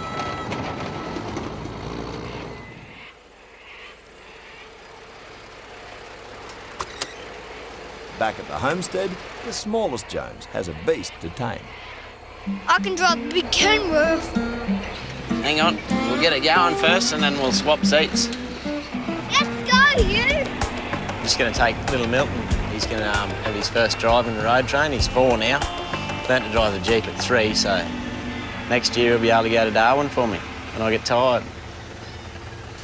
But for now, Hamish is taking his nephew for a loop around the homestead. Righto, watch where we're going. If the little fella can see over the dashboard. Where's the next stop? There. Catherine? We got away, Catherine? You got him. Soon, a 4-year-old driving a road train gets on someone's radar. Copy there, little Milton. What are you doing, mate? Are you concentrating on something? Concentrating on the road train. He's right, he's driving his load. He's doing a good job.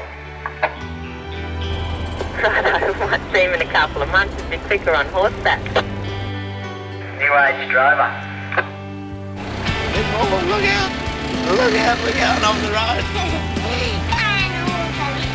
With the new Jones baby only a couple of weeks away, Christina's little man is growing up fast. There's home, we're nearly home. Look at me, Mum. Running off the road a bit there.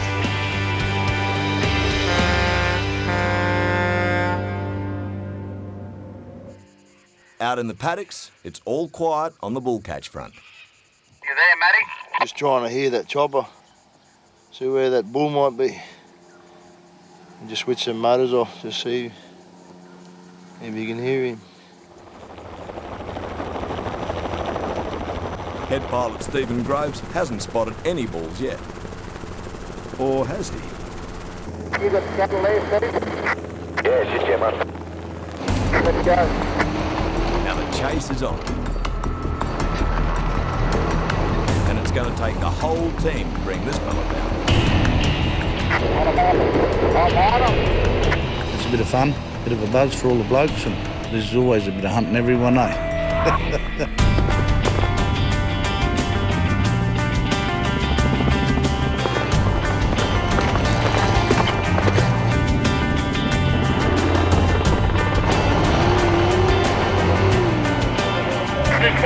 He'll end up bloody crunching through you. The bull's decided to stop running. And now he's out. I won't be able to hold this bastard.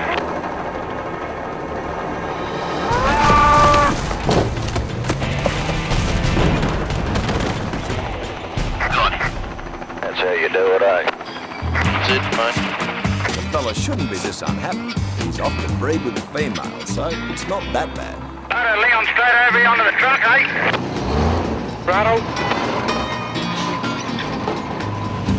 Watch your back there, Jimmy. One bull down, only 29 to go. It's not going to be real easy going. Big mop cattle out of here, eh? With the wet on the way, it's the year's last muster. After a rough start, the boys are on a roll. Yeah, sort of back behind you then. Rounding up the wild bulls. Got him! But Milton is about to get dragged away. Copy there, Milton. Yeah, roger. I haven't seen it, but there's been a big crop track sighted down Billabong. Crocodile. Let's go. The Joneses have a slight problem. A saltwater croc has gotten past Milton's river traps and moved into the Billabong near the homestead. Come on, come in. You got mud on your boots? So Milton and his most experienced croc hunter have to go get it. Just go and have a look here, see if you can see this bloody thing, eh? Uncle Hamish is coming too. Everyone reckon he's about 12 foot long, but I thought he was only a little fella. But if he's 12 foot, we might have to get rid of him from here, eh? But before they can catch the road croc, they've got to spot him first. All the cockatoos have told him we're coming. Have a look now, see if you can see him, mate. Yeah. Right there. Here, look, there's his track there. See where he's been going here? See there? Coming up here, see little track through the mud? That dirty water there, look, see that dirty water? Yeah, dirty water right here. Well, we live just there and we've got pets, dogs, and this little fella here, 12-foot crocodile, will grab hold of him, you know. Crocodile that size will have a go at you and I. You know, you can't afford to have that. He's in a bad place. He doesn't need to be here. It's pretty hard to catch in here. You can't get a boat in here or anything. Eviction isn't going to be easy, but Milton has a plan.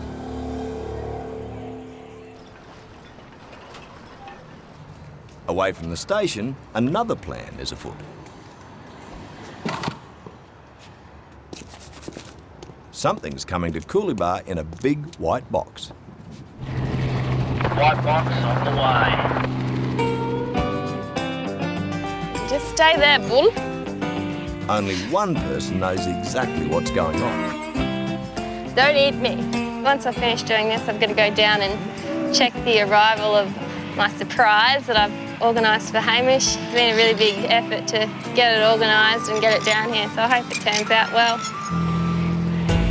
To mark the end of mustering, Christy's flying in a treat to romance her man.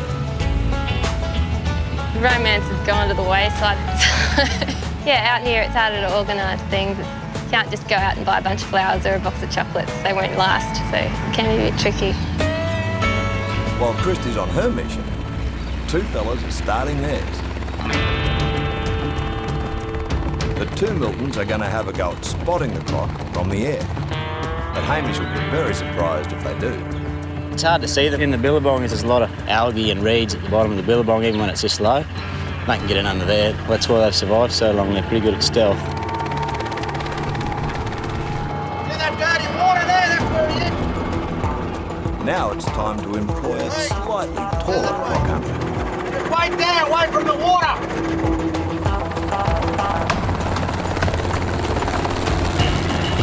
The boys are going to try to poke the croc onto the bank. Or something. Couldn't really see much. You could sort of see where it was sitting by the different coloured water a little bit, but unless you knew it was there, you wouldn't know. And just started poking around in there, and out he came. It was a pretty good shot, actually. Livened him up a bit.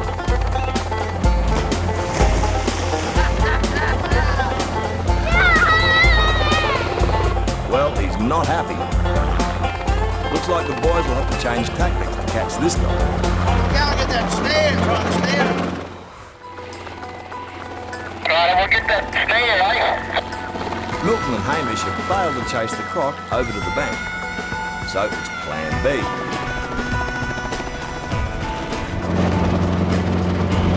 That wire hook, spread it over and try and get over his head.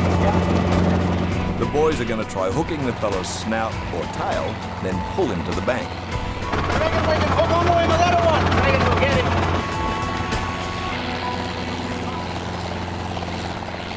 And they're off. There he is.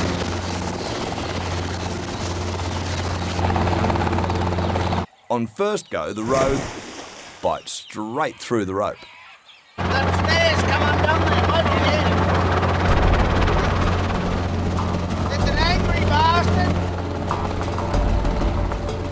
Hamish fixes the snare and it's time for round 2.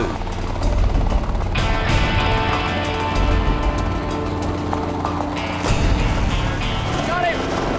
Hey, got him.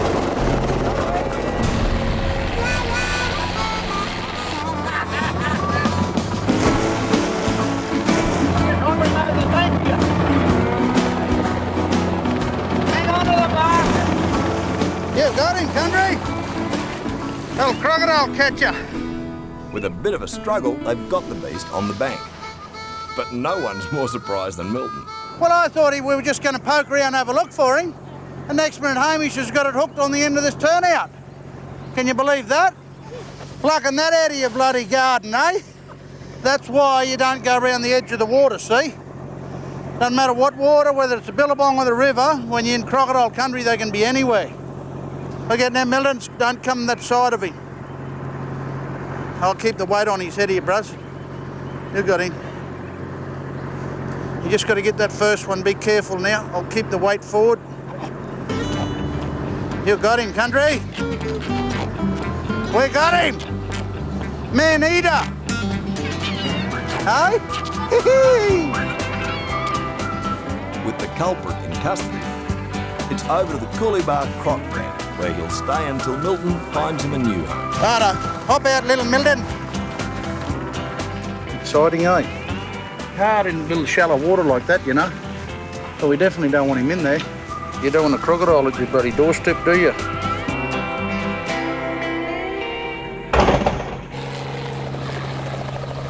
Milton may have his fugitive, but Coolibah still has a few more on the loose. He's off to rejoin the bull catch. But that means missing out on what's arrived in the big white box. Just got my surprise for Hamish in here. I'm going to go and check it out now and make sure it's right. I've got my contacts, my connections, all secret squirrel business. Well, looks like it's time to find out what all the fuss is about. Hey, darling, I've got a surprise for you. Do you know what it is? Is it a kitten? It could be. It could be a puppy. Do you catch them on kittens? Maybe cat food. Oh my God, look at that. You've given me crabs. For her beloved, Christy's flown in mud crabs. Thank you, darling. Caught fresh this morning. Look at him. Hamish's absolute favourite. It's not much to look at the moment. Flesh inside. to die for. Out of the hot water, straight into ice water, leave it there to cool off. Oh, unbelievable. It's an ultimate luxury to have a mud crab, especially one this friendly. Look, he's all over me, he's loving it. Thank you very much, darling. No worries, darling. How'd you get them? Darling. Yeah, I think it went pretty well. Hamish is always excited when I get mud crab for him. Yeah. How's about Sharon, Hamish? Holy dooly! Didn't think so.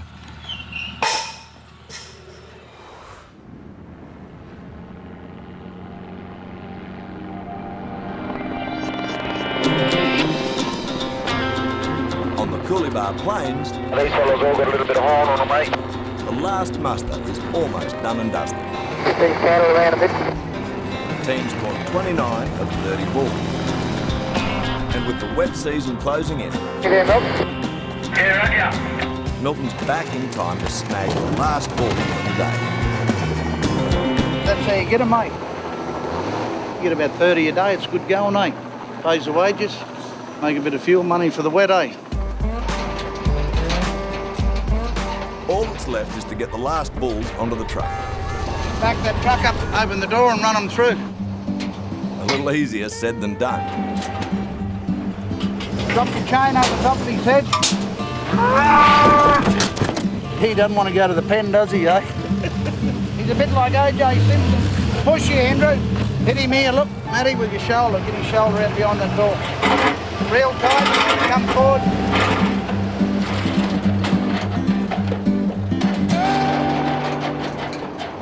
Righto, that's it for the day.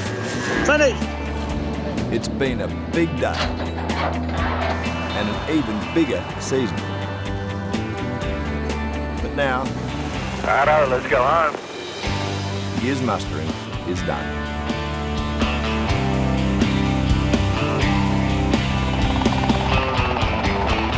We've finished our mustering at Coolibah. Been up here for a long time, but you know, we've had a good season. Our cattle are good, but that'll do me. It's Sunday, beer o'clock. Mustering all year, a man can sure work up a thirst. It's not a beer. Now, there's not much else to do but enjoy some good company. Look at him, isn't he beautiful? Don't touch him. Good food, Am I allowed to have any? and wait for the rains to come. Beautiful. Very hot. I don't know why it would be so hot.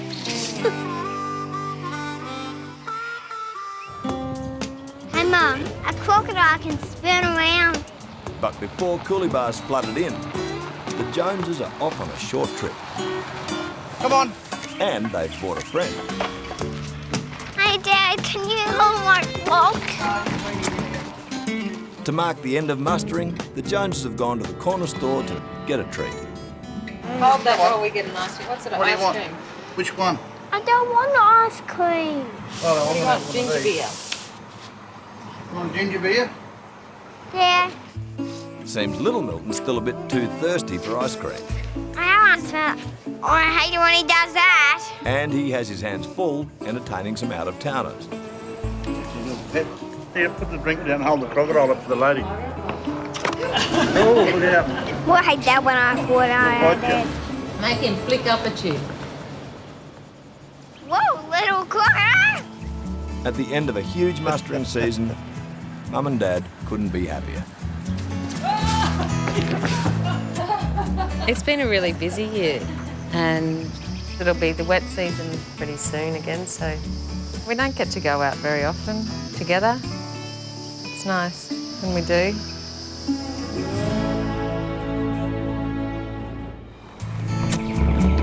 With the mustering over, the wet season set in. At the Joneses, there's a baby on the way. I suppose I better go and think about getting a tree. That time of the year again, isn't it? And another big event is just around the corner. What do you want, a Christmas tree? Yeah, we might get a Christmas tree. All right, well, I've got to fly up and get it. Now out here, there's no corner store. It's strictly FYO. Find your own. There's a little patch of pine up in the hills up here. I just duck up there and find a nice pine tree. Santa can leave all the presents under the tree. Yeah. At Coolibah, the Christmas tree hunt is a time-honoured tradition. I've been doing it a long time. Been doing it for about 20 years now, so...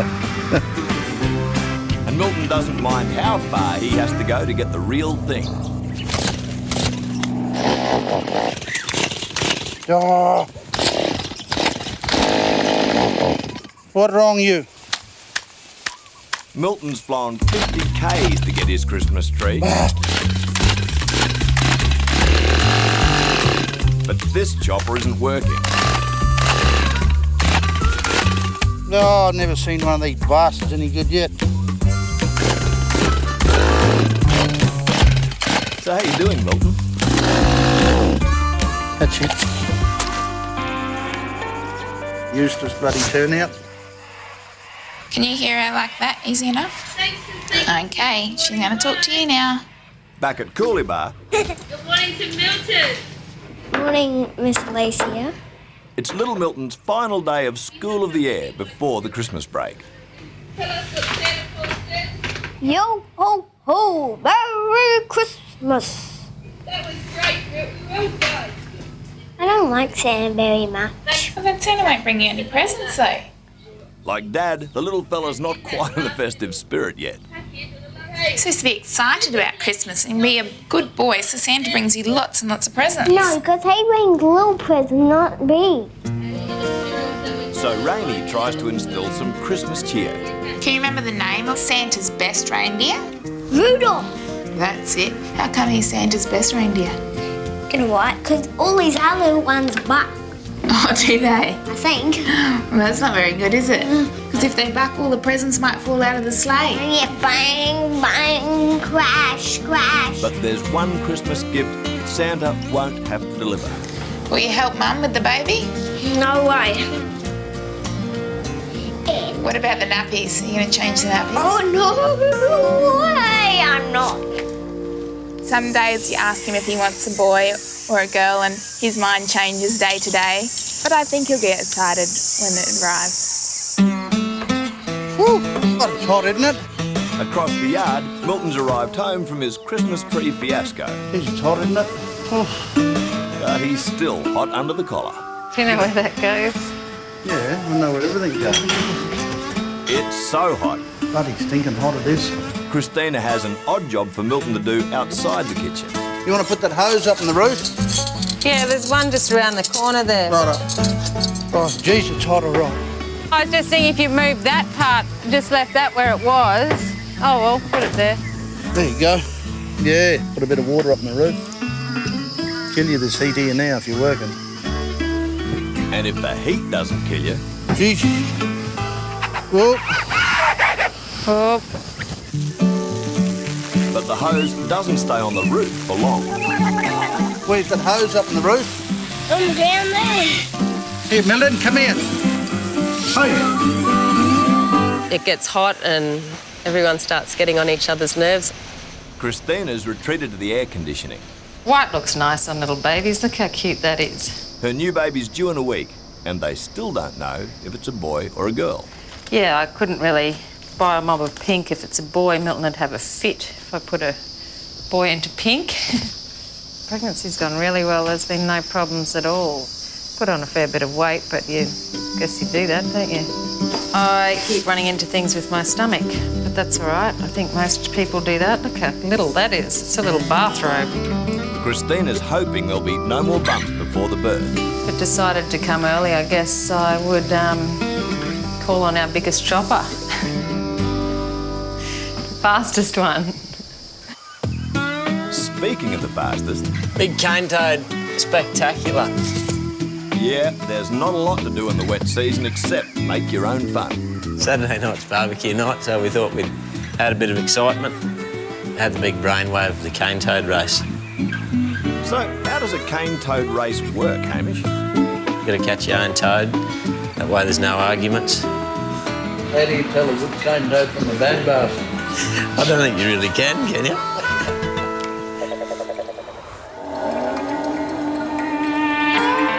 At Coolibah, it's either a heat wave or a deluge.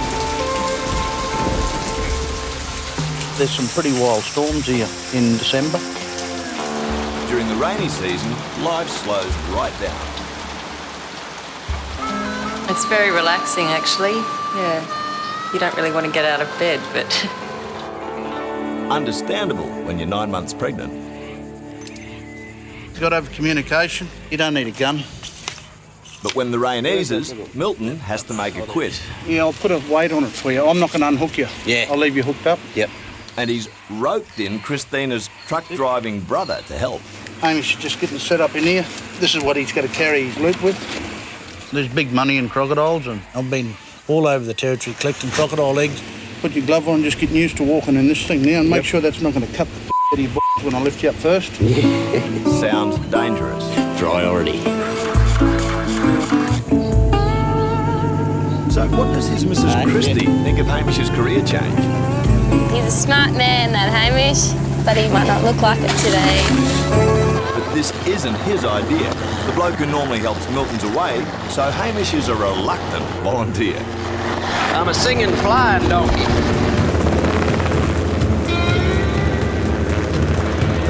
You right, mate? Yeah, roger, mate. No worries. Milton's allowed to collect a legal quota of eggs. It helps to keep croc numbers down. There it is. But that's no consolation to Hamish. Right, Hamish? Pretty nerve-wracking, pretty scary. As he's about to be dropped onto his first nest. Bit of an adrenaline rush. Because he's a rookie, they're taking extra precautions. You put the ring over the nest and the fella, you settle him down inside the ring and he robs the nest. But it's more of a bluff than a security thing. Safe at home, a very pregnant Christina is worried about her baby brother. You want tunnel, Hamish? You don't want to just say hello and tell me what you're doing. Full concentration. Just be careful, darling, please. But Hamish is already on a croc nest. This is the most dangerous time. Keep an eye for the crocodiles there, like. Come up anywhere underneath you there, eh, when you're robbing them. She's good to have fear, though, especially when you know there's a crocodile out there. And then... Hey! Just to the left of the nest, mate. Just left of the nest. Move, brother, move, move.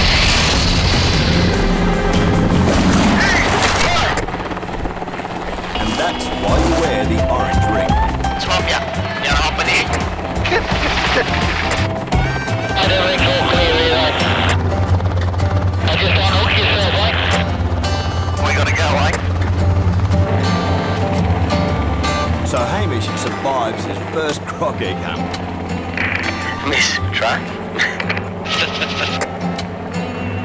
And heads home with all his toes and fingers intact.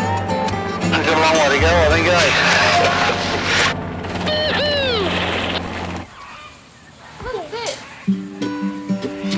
Back home, the big event Hamish is organising Bucking Toad Classic.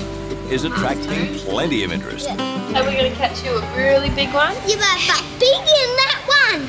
Bigger than that one? Yeah. Okay.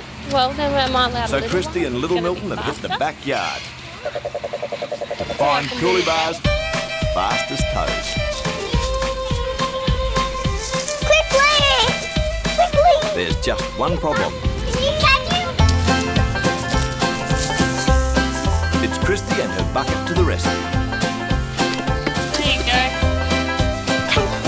But they need a few more, and Christy has an idea where to find them. There's lots in here. Are you ready? I'll chase them out to you.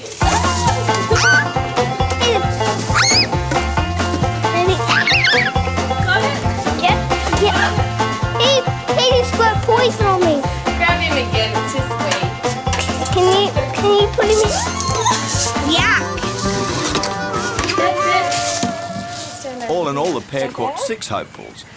Oh no, we turned the winner. But will the champion come from their bucket?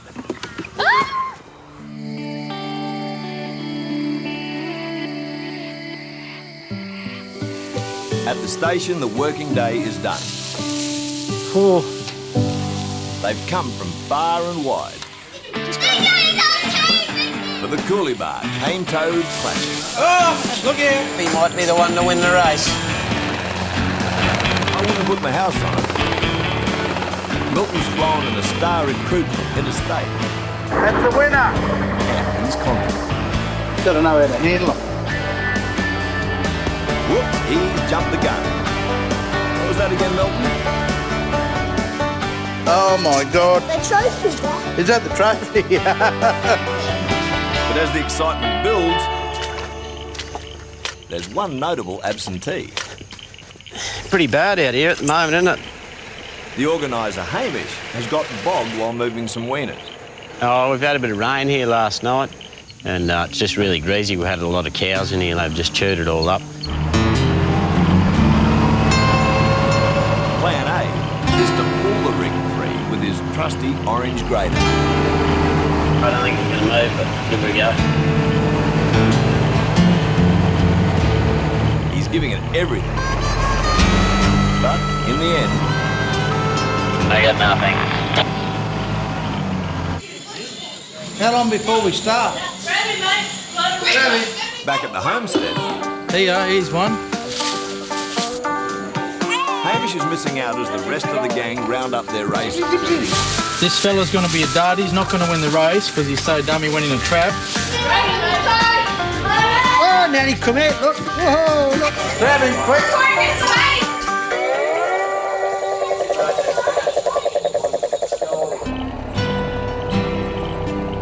Down in the paddock, the road train is still stuck, so Hamish has to go with plan B. Oh, I'm going to have to unhook this back trailer, wind all the brakes off. It's a bit of a pain in the backside. Now, there's a good reason why Hamish didn't want to go with plan B. Between what you call a cow Harley. Now for the fun part. You wind them back off, let the air out, you got no brakes. You've got to do that to get it out of here, and then I'll have to wind them back on again. Whew, I can smell the claymore. Time to drive the road train out of this mess. Mud is not my friend. If this doesn't work, Hamish will miss his own cane-toed classic. Go.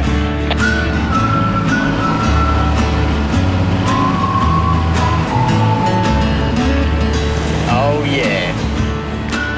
Compared to raiding crocodile nests, You got him. this was a roll in the mud. Beautiful. And he's just in time for the big race. Righto! Give me a fast one, Richie. My lean racing machine of a toad. Some are working on last-minute plans. Few beers, all good, eh? Others hope the name of their race I'd have to go with Freddo, wouldn't you?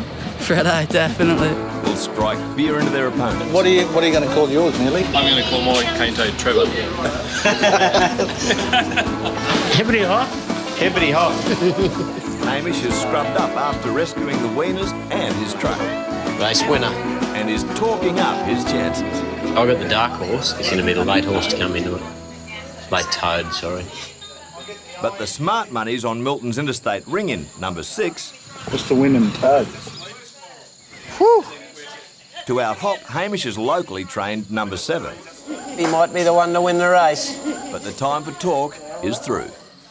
The big race is about to start. Hop out of the ring, quick! The Coolie Bar Classic Ready? You ready? Hang on. Here it goes. is on.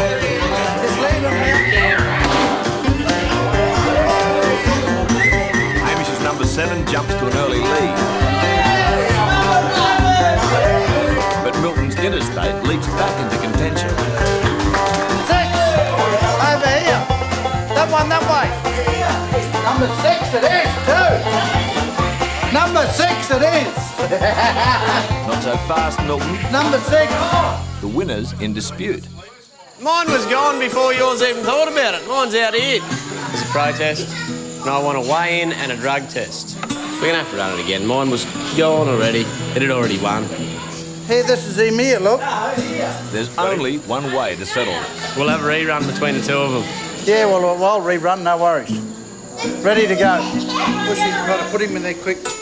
It's a showdown. Righto, the big race. Milton versus Hamish for the all-important bragging rights. Go, you good things. Since the athletes aren't as fired up as the coaches. Yeah, here we go, number 7! This time, there's no protest. Yeah, owner-operator trainer. Good to have another win. Raised that toad since he was a tadpole. It's good. So the hometown hero beats the overrated blow-in. Here you go, Hamish. Good on you. Mate.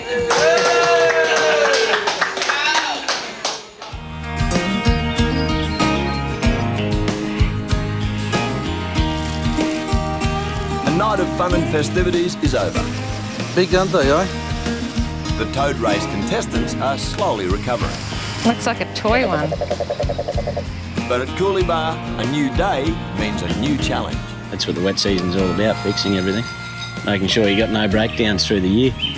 Righto, well, I'll go and do that, eh? But in Milton's case, I'll go and get the Christmas tree. it's the same challenge as yesterday. Righto, I'll be about half an hour. Hopefully, he'll have better luck. Yeah, I got up there, the chainsaw wouldn't work. When you're out here, you just can't go to the shop and buy a spark plug and that, eh, if you haven't got a spare one for it. So today, Milton provides the power. But yeah, the old axle saw, the manual way's the easy way. So, yeah, it's no worries. There it is, on the Christmas tree. Santa Claus will be happy anyway. As long as there's a bottle of rum for Santa, I'll be happy. Slowly, slowly, and then you slow At home, little Milton's having some fun with a tree of his own. Yeah. Okay. You want to watch some magic? Ta-da! Very impressive, little fella. Hey, here, look. But how good are you at decorating a tree? What year Christmas is this for you? December. December. That was a good answer, actually. A little Christmas tree for We'll put this out in the sun, look, and that'll get solar, and then we'll have lights out here at night time. Be pretty of a night. You've got to go up a bit higher. Lurch can water it all. Lurch can water it, yeah. Oh, look at Lolly! Merry Christmas, Lolly! Oh, isn't There you go, that Lol. pretty? Look at that! I'm so excited. You're so excited. What are you going to get for Christmas? I don't know. What are we going to bring home? What's Mum going to have in Brisbane? A motorbike. No. A baby. A baby? What, a baby sister or baby brother? I know. Yep, no one can be quite sure what's going to happen in the wet season. Would you like a little brother or sister? Oh, no, Dad. You don't care? Just as long as a little playmate, eh? But it usually means new life is not far away. Merry Christmas, babe. Merry Christmas, mate. You going to kiss me? Come on, big hug from Dad. The year's almost over at Coolibah. And everyone's looking forward to a bit of time off. Yeah, we just like relaxing a bit more than anything, eh, sometimes, but it's all right for a day or two, but one day it's about enough for me. Oh, we're just having a barbecue tonight, just for a change. Trev the cook still has a few mouths to feed during the holidays. There's only going to be probably 4 people here to cook for anyway, plus myself, that's 5, so nah, just another day for us. That's the bassinet part. We need the bottom over there. It's fragile. Is it? Soon there'll be one more at the table. How do you know it's fragile? It is. Christina heads to Brisbane today for the impending birth of her new baby. It's for 2 babies, Mum. The baby on top goes there and the baby at the bottom goes here. Little Milton hasn't quite worked out how his new brother or sister will fit in. I think he'll be over the moon. I've tried to make it that he's got to show it everything, you know, so he's the big brother. I don't think he quite understands that part of it yet. Righto, come on, you're going to get in? I'll put the hood on, Mum. All right, poor little baby. Keep the sun off the little baby. Yeah, get in there. There he is. Stuff him in. In all the excitement, Dad's overlooked one very important job. There he is. Well, I've got to pick the name, apparently. It's up to me to name it, whether it's a boy or a girl, and I've sort of got a boy's name picked out, but I can't get my head around a girl's name yet. Somebody's sucking on something yummy in the back. Christina and little Milton are on their way to the airport. Yeah, I'm getting excited. Big Milton will follow her tomorrow, but she's worried he might miss the birth. Well, one would hope not. But if I know Milton, there is a chance. There's always a chance.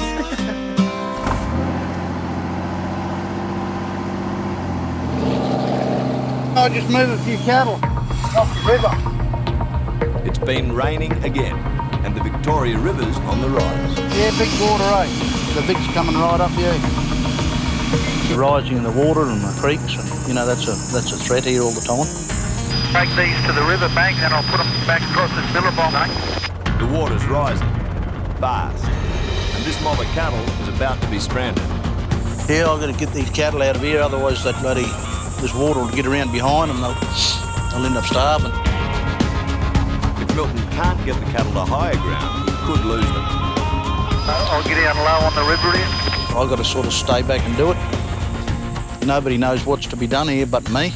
Get this finished today and then straight up to Darwin in the morning and on the plane and take Christina to the hospital tomorrow. Put these through the gate here and then I'll land and shut one me. Are you going to be able to take this one? Yeah, sure. Oh, maybe that one. Hop up.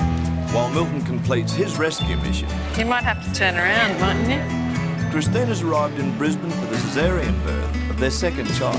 Mama, stop here to stop, okay? All right.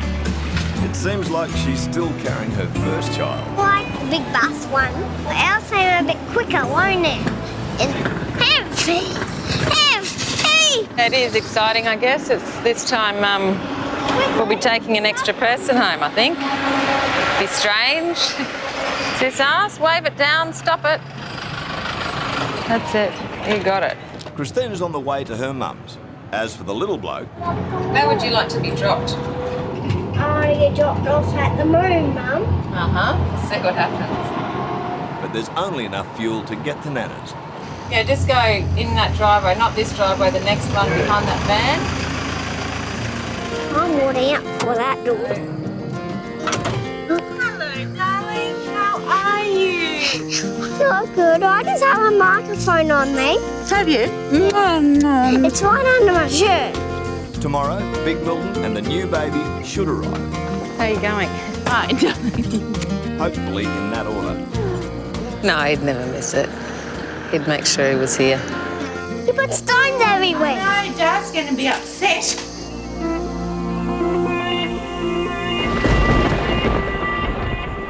Geez, I hope I can get there. Look at this rain. All right, I'll catch you. I can't talk, mate. I got to go. The next That'll- morning, Milton's finally on his way to Christina in Brisbane. Big day, eh? Big day. No, I'll be there to help Christina, eh? So I'll be supporting her, eh? And yeah, just be with Christina and help her. I can't miss the birth. I'll be in all sorts of trouble. Milton will fly his chopper to Darwin, and then it's on a plane to Brisbane for the birth. I'm cutting it pretty fine between now and when I get to Darwin. But the weather is about to mess with Milton's plans. Coming out of Cooley Bar, I don't think I'll bloody, I haven't got much visibility here, eh? Too much rain. Milton has flown slap bang into a monsoon. Geez, I was supposed to be there at 11 o'clock to catch that plane. I hope I can get there. Closing in around me everywhere. To go round it or through it, I don't know. I don't think I'm going to get up there, eh? I don't think I'm going to get through this storm here. Might have to get back off out of it. Not looking real flash. Milton's flown into the teeth of a storm. When I get to Darwin, I might miss this plane. There's too much rain for me, eh? I'm going to have to land here. I'll ring the office and tell them I can't make the plane. Land here, look. Oh, well, I've been going around all the way. I'll be out of fuel if I keep going around it. The land here, I've got to miss half an hour to get there. I don't think I'll get there. Bloody hell. Yeah, well, not much I can do about it, eh? If I'm not there, I'm not there. Just I just haven't slipped this fast about, eh? If the weather doesn't lift, he'll miss the bird with his new son or daughter.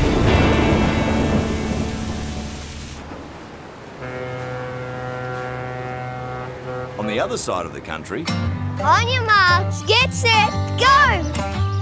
little Milton's keeping busy in Brisbane Look out below! as the time approaches for Christina Caesarean. Whoa! Okay, pull up at the driveway. I'm not listening. You need to practice before Dad comes. The new baby is due, but there's still no sign of Big Milton. I think he'd be disappointed, yeah. Well, as long as he's here for when the baby's born, that's all that matters.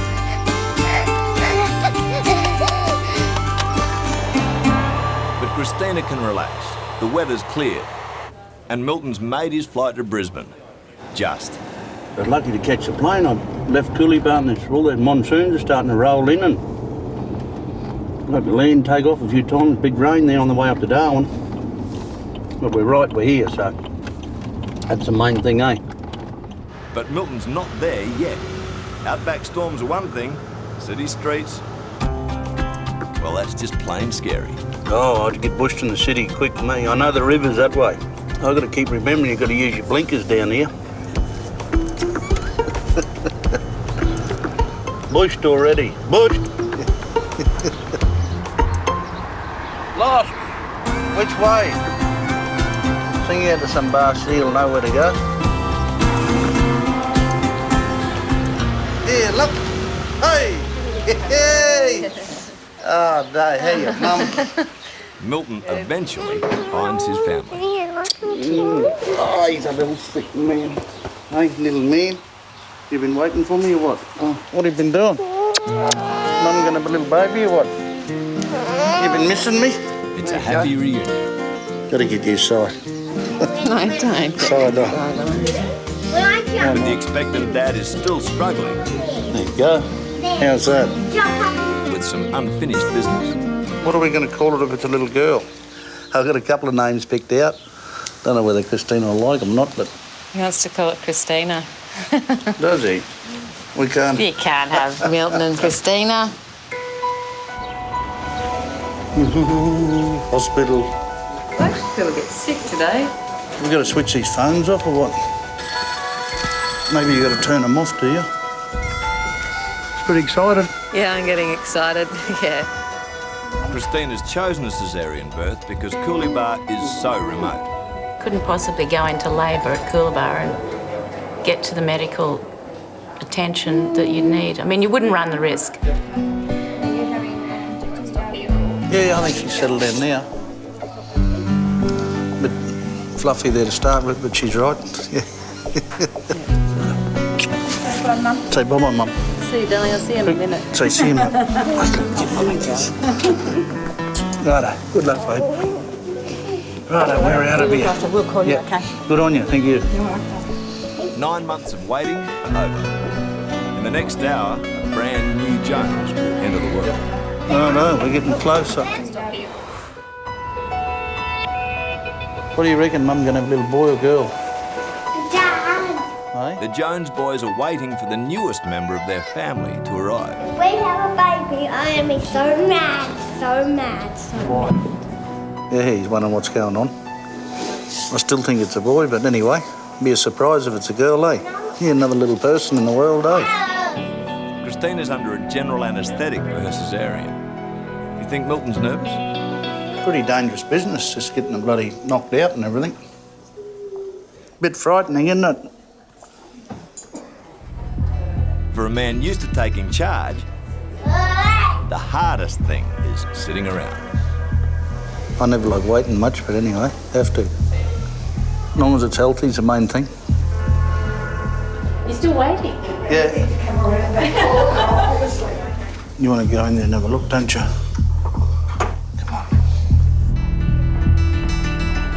Half an hour past the expected delivery time and still no word.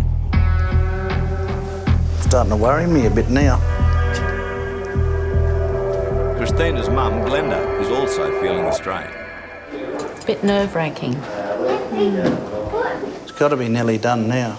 I reckon I can hear it. Is that Bye, baby. Finally, the waiting and the worrying are over. Congratulations. No worries. Father, son. Is it? Yeah, another boy. Yeah, Good on you. Done. Too good. Where's young Milton? He's here. You good? The doctor Hill. So Mum's going to be awake in a minute and you'll be able to go down and see her. Well, there you go. Too good, eh? Yeah, you'll be right. Thank you. I'll come get you in a minute. Yeah, right. Good on you. Okay. Very good. Well, there we go. I knew it was going to be a boy. Hey, that was good odds, wasn't it? You want to come in with me when we go and see it? He's all sad for his mother, this fella. Don't fret, little man. Oh, well, how about that? Everything's good. Mum and your 7-pound, 2-ounce baby Everything's brother are doing great. Little Ripper. God, he's strong already, isn't he, eh? Moving his head around. God, he's little, isn't he, eh? It's the best Christmas present ever. A few champagnes with Christmas lunch now. So, about that name, Milton. Jack Stanley Knight, we're going to call him. No, I think Jack Jones is a good name. Mum hasn't even had a good look at him yet.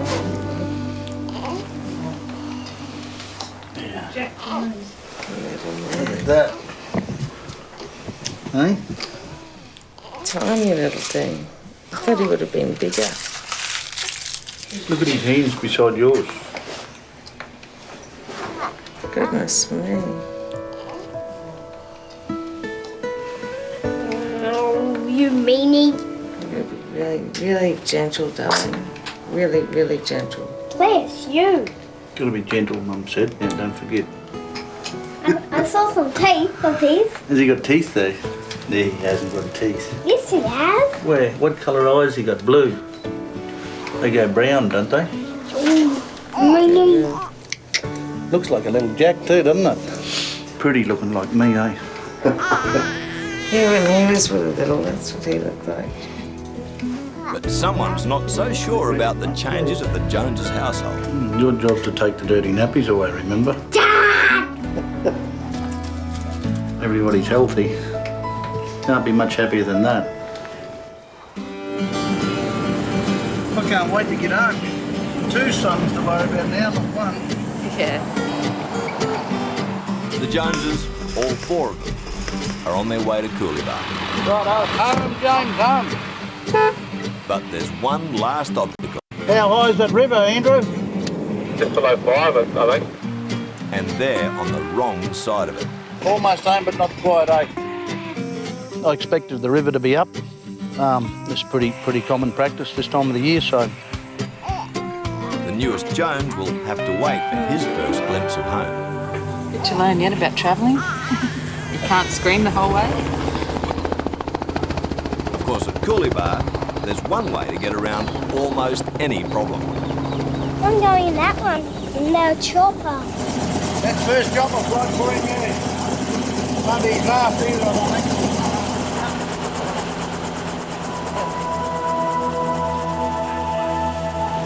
Time to take the family home. Well, I think we take the physical beauty for granted. We'll get across the river here, Christina. We'll get him home. Not a bad way to make an entrance. Righto, we're nearly there. Not too far now. Jack Jones won't remember, but everyone else will never forget. It's just so nice to be home. Sit down now. Sit. Good boy. Where are you going, mate? This is home. I think he wants to come back, go back where he came from, but he'll be right. The newborn might be the centre of attention. What's in here? Oh my God! Holy hell! What's that? Present! But Big Brother hasn't been forgotten. You're right. Here, look what's under here. What's that? Motorbike! Oh my goodness! That's why it was a big present. This is what I wanted all year. Is it? Well, there you go. Sandra is so smart, isn't she? Got it spoiled, didn't it? Woohoo! Look at that. She's a goer. Well, one Jones is definitely glad to be home. Can you help me open it? Little brother might take a bit longer to settle in. Yeah, I wouldn't say that they've bonded yet, but he said he's a cute little fella yesterday, so that's a good sign. This is your home. Have a look around. No, this is where you're going to live. Oh, yeah, it's bloody hitch in the heart, doesn't it, eh? New life. Yeah, no, all good. But young Jack's not the only new baby boy at Coolabah. I think I'll call him Jack's cat. Christina's mare gave birth to her son at the same time as little Jack came into the world. Hopefully she's as excited about mine as I am about hers, that's for sure. It'll be a while before the foal's ready for a saddle. But there's one little bloke around these parts who's always up for a wild ride. Jesus Christ, he looks like a bikie. Hop on there, Beaker. You know how the throttle works on this? Just go slow first, eh?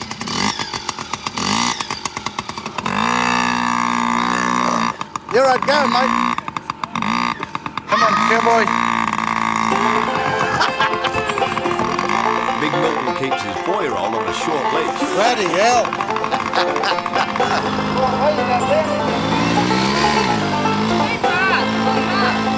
But Mum is starting to question Santa's choice of present. Slow down, Milton, stop, slow down. He's right. Stop, Milton.